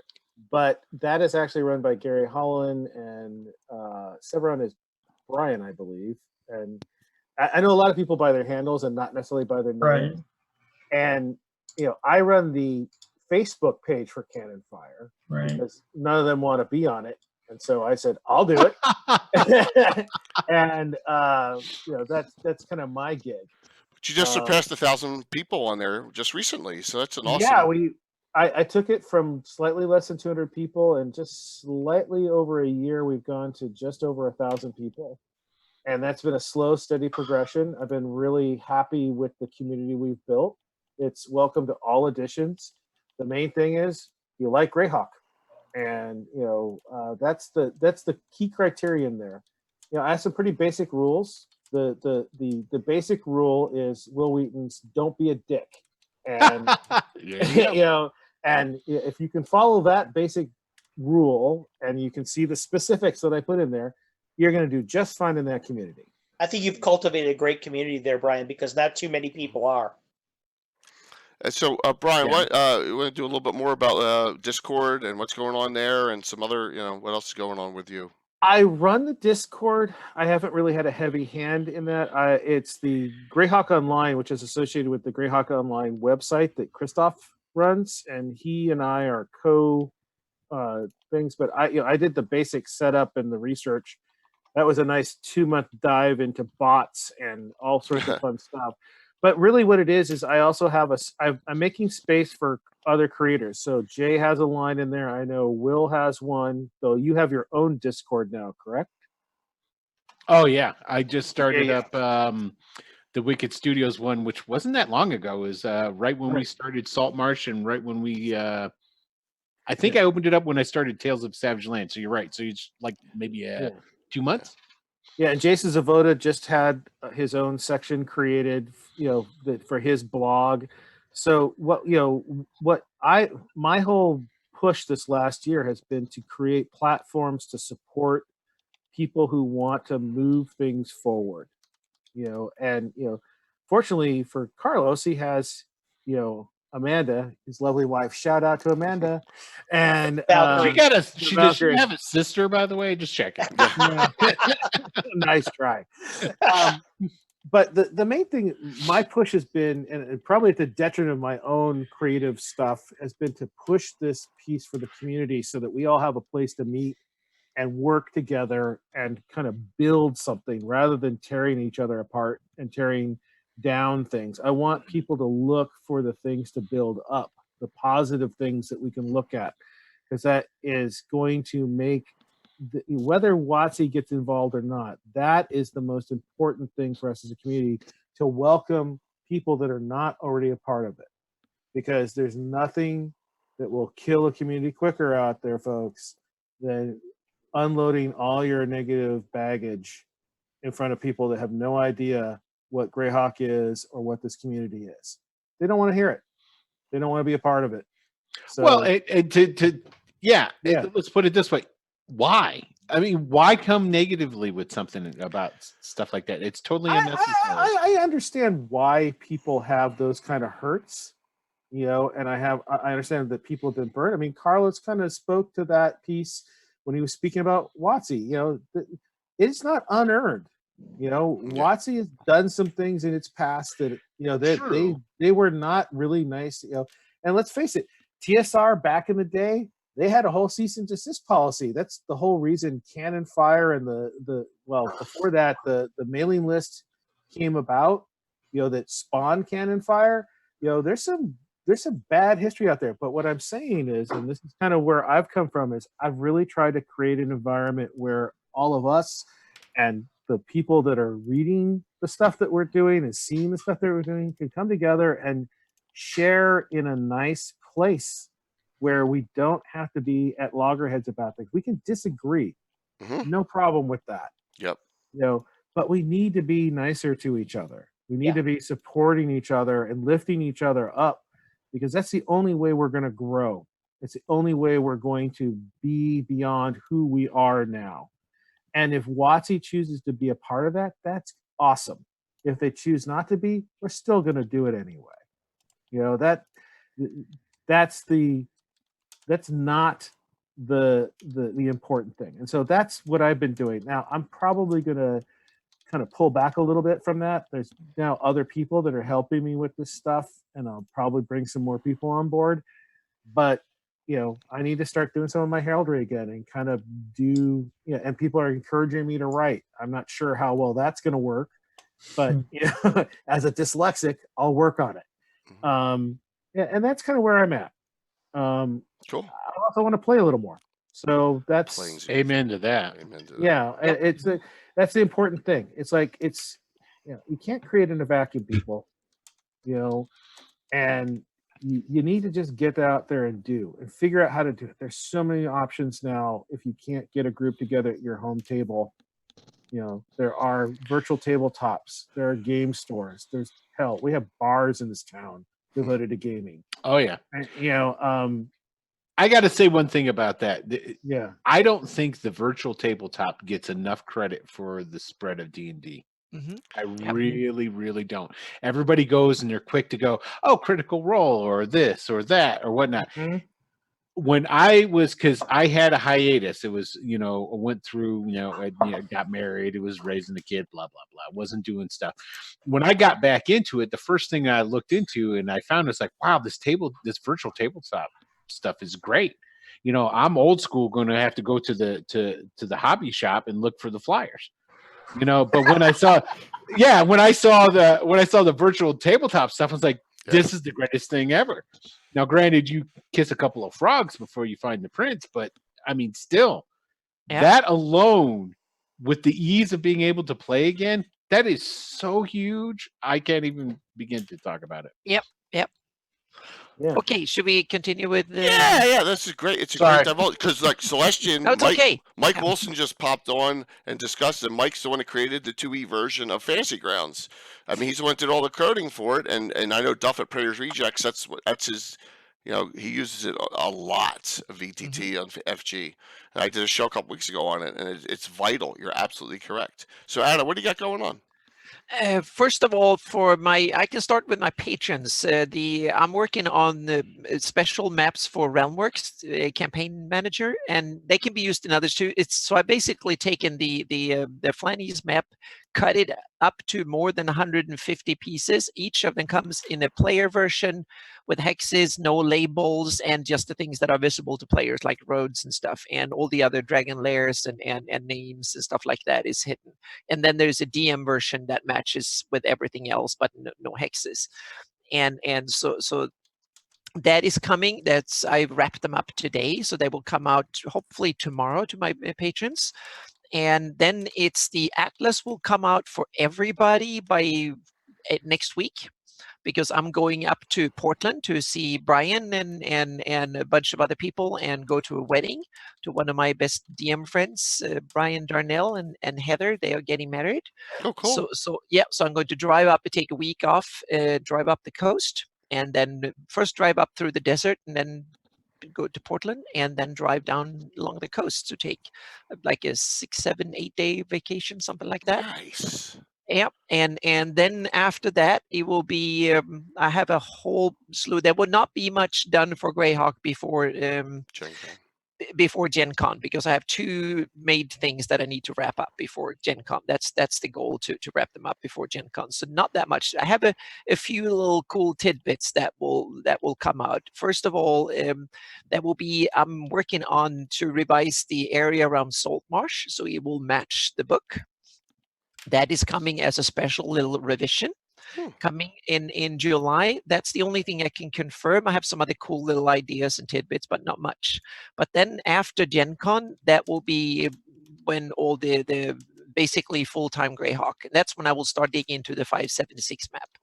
And I also have plans for Hepmona Land and some other cool stuff, some historic maps, and of course do more on Earth mapping in this fall. So there will be a bunch of stuff coming out, and then it will be regular stuff coming out, updates every month, at least every month. So my patrons will get new stuff the whole fall and winter. Awesome. So, yeah, so that's what it will be. So there's a lot of groundwork being laid now. So then there will be some other, a whole bunch of stuff that I have partially done, so to speak, that will get a lot of love after Greyhawk or after Gen Con. Yep. Awesome. Hey, Will, let's talk about your channel and talk about what else you got going on. All right. Well, I as far as the Greyhawk stuff, let's cover that first. Every Tuesday on Wicked Studios LLC on the Twitch channel is Greyhawk Adventures. You can't copyright words. So basically what we started doing is we had the first episode of Ghost of Salt Marsh on last Tuesday. Second episode will be this coming Tuesday. So it's the start. At first, we were just going to do a playthrough of Ghost of Salt Marsh because it was Greyhawk stuff, but we're probably going to take that and then fold it over into, like I said, into the next long-term campaign. So, yeah, aside from that, on Wednesdays, I also DM another game called Tales from the Savage Land, and I'm currently... That's a fun group. I like those guys an awful lot. Yeah, Not that I don't like the Tuesday guys. No, that's your core old friends. Wednesday's a fun comic group. guy. The Savage Lands make sense to me now. Okay. Yeah. Yep. So and then I'm like I said, I'm getting ready to get into the first edit for that Ravens Rook Beautiful. supplement. So that should be coming. Well, I ain't gonna put no timetables on nothing. So, That's but smart. yeah, exactly. So Very smart. yep. So that's basically that, and just always running auditions, getting ready to try and find new games for the channel, for my channel, stuff like that. So Cool. that's about it. So hi, Adam. I had to say it. Adam's my producer. He's the one who's been busting the balls in chat all night. So Okay. He's still on too. So I know he is. and we get to Carlos. Well, I think there's three major things that I'm doing right now. One's the Patreon, one is convention gaming, and the other is my modules. I have three. Well, I'm ahead this month because I made sure to. Last month I knocked out 256 pre-gen characters with full backgrounds, so that I could be a little bit ahead of schedule. Between now and the end of the year, I have to write 7 full-length modules. Oh Jesus! I have and I have to do 10-page mini modules for every month between now and then. I'm going to be going to Gen Con and gaming with Jay and his crew. I'm going to be going to Gamehole after that, and I'm going to be running some games up there. So yeah, I'm a busy boy. Like I said, the merch Valkyrie makes it possible. But yeah, the Patreon is time consuming, but I love it. The rest of the stuff, the modules and stuff, I can't wait to get started. I've got the concepts up if you want to take a look at them on Gamehole Con. If you kind of want a sneak peek of what you can expect from me. It's at conventions that I release our modules, and then you guys get to see them publicly shortly after that. Patrons get first crack at them. But I've got some really cool stuff coming up. I have for the one I'm most probably excited about is called the Forgotten Library of Renette, which is a module that I'm writing for that takes place in Keeland. Yay, Yes, one of my You're favorite talking about places. Yeah, You're talking about the Renette, the not as cool as the murder Bandit god. Get into that. that is exactly who I'm talking about. Yeah, the murder god of fire from the Sewell Yep. Pantheon. Nice. That's exactly who I'm talking about. It was an idea that my wife and I came up with when I was walking, and we kind of tossed it around, and she's like, wow, that's a great idea. And I was like, okay, cool, let's do it. And so yep, I agree, Blake. By the way, most of my games are my personal games are Paradland, but I'm trying out Keeland. It's great that Anna's thinking about doing something in Keeland with Dark Gate and Slorotin's Tunnel, because That's simply because it's such an awesome cartography challenge to do. Yeah, something I'm like doing that. something. The Forgotten Library of Renette takes place over there, and so does the adventure card I just wrote, which is actually I have 2 adventure cards at Keeland. One is called A Bad Case of the Blues that I did, which has been somebody in my group in my chat was interested in material about Raxavort. And so I'm talking about these bards, and that's why it's a Bad Case of the Blues. Yep. That's awesome. It takes place in Keeland as well. So I'm doing a lot of Keeland stuff right now. Sweet. You know what's really cool about Keeland? What's that? That's where the Winchesters hail from. Oh, Oh. Blake, actually, I did mean locks. I did mean locks for somebody else not too long ago. For Jay, didn't I give you the mean lock adventure? No, you did not. Oh, I gave somebody. It was for someone else. I have Yeah, this awesome. in my hands right here. So, all right, for me, let me do the announcements real quick, and then I want to say something. Hopefully, it doesn't get too deep. So Mark's game tomorrow night got postponed. He has a personal thing going on, so there's no slap tomorrow night. But Thursday night we continue our Shieldlands adventure with a group basically called the Keep Group. Awakening at Radiant Fork, and it's got Fultians, it's got Crazy Undead, it's got Shieldlanders, Knights of Holy Shielding, Knights of Ulick, all mixed into one big adventure. So it's going pretty And there well. will be blood. There's been a lot of crazy stuff so far. Alan's character actually killed a Fultian trying to help in the group. She said, "Get out of here! I'm telling you now." And she said, "No, the blinding light tells me to fight." And she just fired. She took a potion of fire breath, killed 3 vampire spawn and the Fultian in the process. So we got all sorts of fun things going on in this one. But next week's Gabbin should be a big one for Naz, Rox, and a lot of other people. It's called Characters You Love to Hate. So we're going to talk about PC and NPCs. We're going to talk about some of the characters in our campaign and some that are canon. Fritz. Yeah, Fritz. So that's going to be that was. Hopefully, that'll be a fun one, and it won't be, it'll be a little bit shorter. This is great though, man. This is going to be 4.5 hours. Mega. This is as long as the gaming session that we talked tonight. Mhm. So, and then I got a lot of other things going on. I'm prepping for Gen Con. I can't wait to do the adventure with Carlos. I'm supposed to be doing an adventure on the Saturday night there, right in the Greyhawk channel hostel.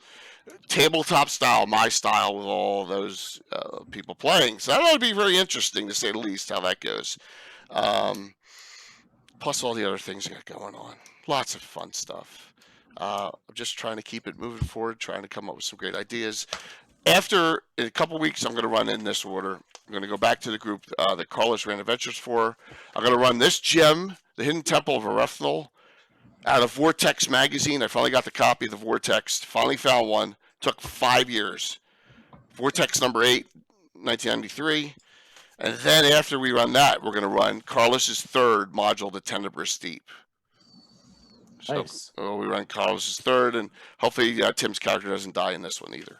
So Oh, come on. This one is Tim. it's straightforward. I made sure that Tim wouldn't die in it. Yes. So yes, the Tenebrous Deep is going to be a great one. So you have plot armor +5 for Tim. He does. we got it He does. all I made sure to take care of him. all prepped up, all down the road. It Now only took a nominal donation to the Patreon too. It was amazing. Right? absolutely, and I really, Carlos, my guys, seriously, they're ball busters. They love that someone's written adventures for our campaign. It's just fantastic. Carlos kind of didn't say one other thing. Hopefully, it's still in the plans. But I will be the module we're going to do in Gen Con. He's going to publish. Yes, it's true, and it is in the works. I'm excited about that. I got to get my end of it to him still, and I got a lot to do. And now I know how Carlos Once feels. Jay provides me with his half, my half's already written for it. Yeah. I will go ahead and we'll add the rules addenda in there, so you guys get a chance to see a lot Some of it. hard print of what Jay likes to do with his variant rules. So it'll be a pretty big module, I assume, but it should be worth it. Yeah, it's gonna be a blast, and I'm so grateful that Carlos is working with me on this. I've never had a module published. This will be my first one ever. It's just like I never had anything written until that last Earth Journal that you guys had at GaryCon. It's the first time I ever wrote anything that was actually published, and so that's why I want to get to this point I wanted to make. Hopefully, I don't get teary-eyed here. But it was almost about a year ago, May of 2018, that I started on this journey, because we were really cloistered. That's a good word, cloistered. We were cloistered for 38 years at that point. My group didn't share any information, didn't go to conventions, didn't reach out to people. I guess Brian, it started with Mike unintentionally, and then it went You're to. welcome. Yes, thank you, because of what you posted, and then it went to Brian. Brian gave me some good advice, and then it was a learning experience on Twitch. And Carlos understands this. And Will understands this. Twitch, it can be very, very fun, but it can be a pain in the ass, man. Sometimes you're like, "Why did I crash? What happened?" Or just all sorts of crazy stuff. So, and I want to say thank you to everyone, all 5 of you. With the exception of Tim, who was on here, I wouldn't have met any of you if I didn't start doing this. And I've met so many wonderful people in the community that have opened arms to myself and all my players and my groups. And I know, like, Tim, Mark, Brian, who Anna's played with, all of them. Walt, all of them, Yep. Tom, are all so thankful that that we kind of like have joined the community, and actually our content's now being shared with everyone. Mhm. It's a huge. It's just it's overwhelming sometimes, because it was a game I played with my friends. That was it. It was just a game we played with, and we're going on year 39, and I'm just so happy that I'm able to share it with those people who want to watch, or those people who want to ask us questions, or guys like Rox and Az who want to take rules from me. So, Blake, thanks, man. Oh, Taco with another one put out there. Thanks, man. Taco, that's so awesome. That's 8 subs you've gifted to the channel. Thanks, man. Thank you so very much. Man. So hopefully I didn't ramble on too much there, but I consider you all my friends now. Oh, definitely. Yeah. Share that recall with me at Gen Con, right? I'm a Chloraseptic guy. I spray Chloraseptic constantly when I'm talking for long hours. That's a long day for you and me. It's like 9-hour day. But hopefully, we just continue what we're doing here. When you guys invited me to the Future Greyhawk group, that really, I was like, man, I've come now here where I can actually make a difference and assist, and then getting Greyhawk out to everyone and building the community. And Will's part of this. Carlos is part of this. I'm trying to build a group of streamers and Twitch. That's where I'm trying to make my main point is to get. I got Frank, I got Duff, all these other channels. We're trying to create a team of us smaller streamers and create all move together and get the community excited about what we're doing. And that's where I'm trying to make the most input. And hey, thanks, Adam. Thank you all. Hey, Ukador too. Chris from Ukador too. Great channel as well. Yes, by numbers, and Baboonski too, Chuck, everyone out there. But I know I'm missing people, and I'm sorry if I missed you. But I'm hoping that this is not only the 50th, our 50th chat show. We get to 100, man. Hopefully we have something similar. We have our round tables. I'm going to keep these kind of shows going, just because it just was open discussion's best. I know we have topics here and there, but the open discussion, man, we really brought out a lot of stuff out tonight, and it was great. So I just want to say thank you. You're talking about people. I'd like to give a quick shout out in the crowd to Eclectic Hobbies, which is my buddy David Aho. Please do. Yeah. And to and Lord Grendelwolf, who's Gaetano Lafavi, and they're both great supporters of my Patreon and Castle Entertainment. Thanks, guys. Without you guys, I can't do this. So believe me, from the bottom of my heart, thank you. And just remember, guys, that please, there's ways. I know there's social media everywhere, but the main place for us would be 2 places, I'd say, as far as questions and what's going on is Brian's Cannon Fire Facebook, right? It's a great site because there's a lot going on there. There's always someone asking a question, and the second's the Discord. If you really want to just know what's going on, that's the 2 spots. And then on Twitch, we have 3 channels. There's 3 Twitch channels, actually 4. Anna has her own as well. Ooh, so there's 4 Twitch channels. Their show, Legends of Lore, is a great show. So now I'm so happy it's on a separate night from my. It was that conflict's gone. Awesome to have you on. Yep. Yeah, I'm so happy that change was made. So you got that Wednesday night, you got mine Thursday night, and then everything else. Will's main game's Tuesday night and Wednesday. Got me on Saturday nights. And Carl's is going to hit up with Saturday night. So we got a lot going on.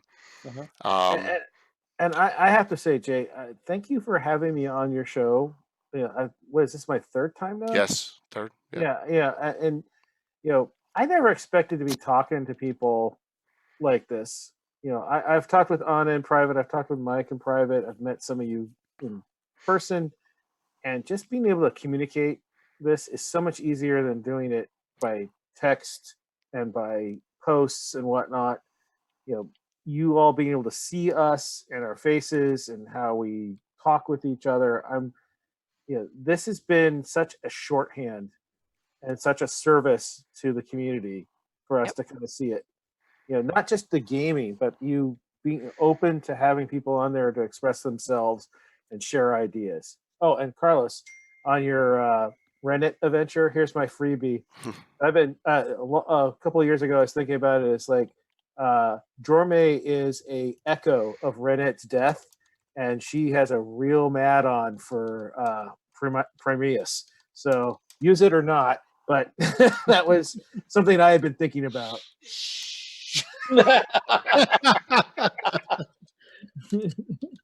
Anyway, but We'll talk offline. You and me. yeah. Normally the Zoom stays on for like an hour and a half, 2 hours after we have these anyway. You know what I mean? I think we're all Yep. dead. Oh, But yeah. This is by far our longest Gabbin at all, 4.5 hours. So, but it was worth And- every minute. Worth and every Will, minute of it. it's been a pleasure to meet you. By the way, I truly appreciate. We haven't really had a chance to talk very much. I'm glad you're in the Discord, and I'm glad we've talked via text before, but it's really good to put a face to the name. And thank you for all you do. I know I haven't really had a chance to see a lot of your stuff, but I'm glad it's there. The more the merrier. I know. I'm appreciative of the stuff you've done, man. You're like the level-headed, reasoned person when you think about it, because you understand what I'm saying. You really do. You know what I'm saying. There's some of us that have our ups and downs. I'm one of them. I get a little high-strung sometimes. And you're the reason. You're on the straight Brian course. definitely put a lot of skill points into diplomacy. Yeah, absolutely. Yeah. Absolutely. Hard one. Right. Skill points. Hey, wait, Anna, I'm gonna take 20 on that. Okay. Okay, that's a real good joke. Yep. So in closing, any final comments from anyone? This has been I am so happy that you all decided to participate. It's been a fantastic show. Yeah, I know must Tim would say say that- something. Good. I just want to say that I'm impressed that anyone managed to hang out in chat and listen to us babble for 4 hours. But thank you so much for having me, and thank you so much to everyone who watched this. Yep. Well, guys, what a great night. Look at that. Right at midnight, man. So please, guys, I may get an Underwater Banshee. I may have to run Cerulean Cyst for my group once just to... Oh, my God. You really want them all to play with you ever again? I may have to do it just to punish Alan. I mean, I may need to do I it. make some brutal adventures, but that one too. Yeah. Tim will die. Tim will die. Definitely. For everyone who hung in there for the full 4.5 hours, thank you. If you couldn't and you hopped on and off, thank you so very much. But my voice is even starting to go. So just remember this. This was a celebration. This was not only a celebration of my 50th talk show, but it was a celebration of Greyhawk. So thank you all for hanging in there. Please reach out to me or anyone here anytime, anyone who's on. We're all here to help. We're all here to assist. We're all here as a family and a team together for one purpose, and that's we all love Greyhawk. We all love D&D Greyhawk so much. So thank you all. I will make sure I hit the right button here. Sorry, I'm going to do the comment one last time, and then I'll go for all you comment people, and then I'll go to my Miniature Building Authority. So I'll talk to you all soon. See you all Thursday night. See you all when on your whatever channel, Tuesday, Wednesday, Thursday. We got stuff going on all week on all channels here. We'll see you all soon. Thanks, and talk to you all. Have a great night. See you It's guys. already Monday. Right? Peace out. See you soon.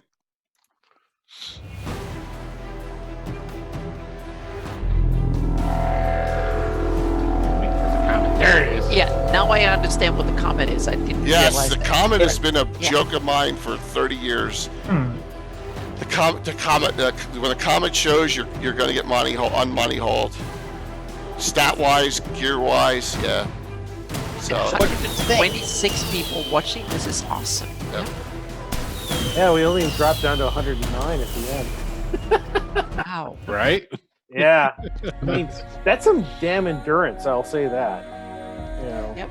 I'll tell you what, Jay's shows, man, they pull like really good numbers.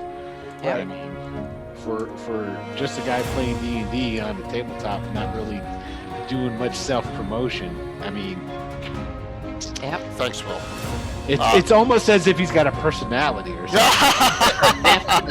Yeah. You know what? Just to be totally honest with you, I think Jay is one of the nicest guys you'll ever meet, and I think it really just sure. shows through in his product. Yeah. Yes, And, Chris. and he kept his gaming group together for like almost 4 decades. That tells you something. Yeah. Right? And Carlos, I'm really hurt that I'm not nicer than Jay.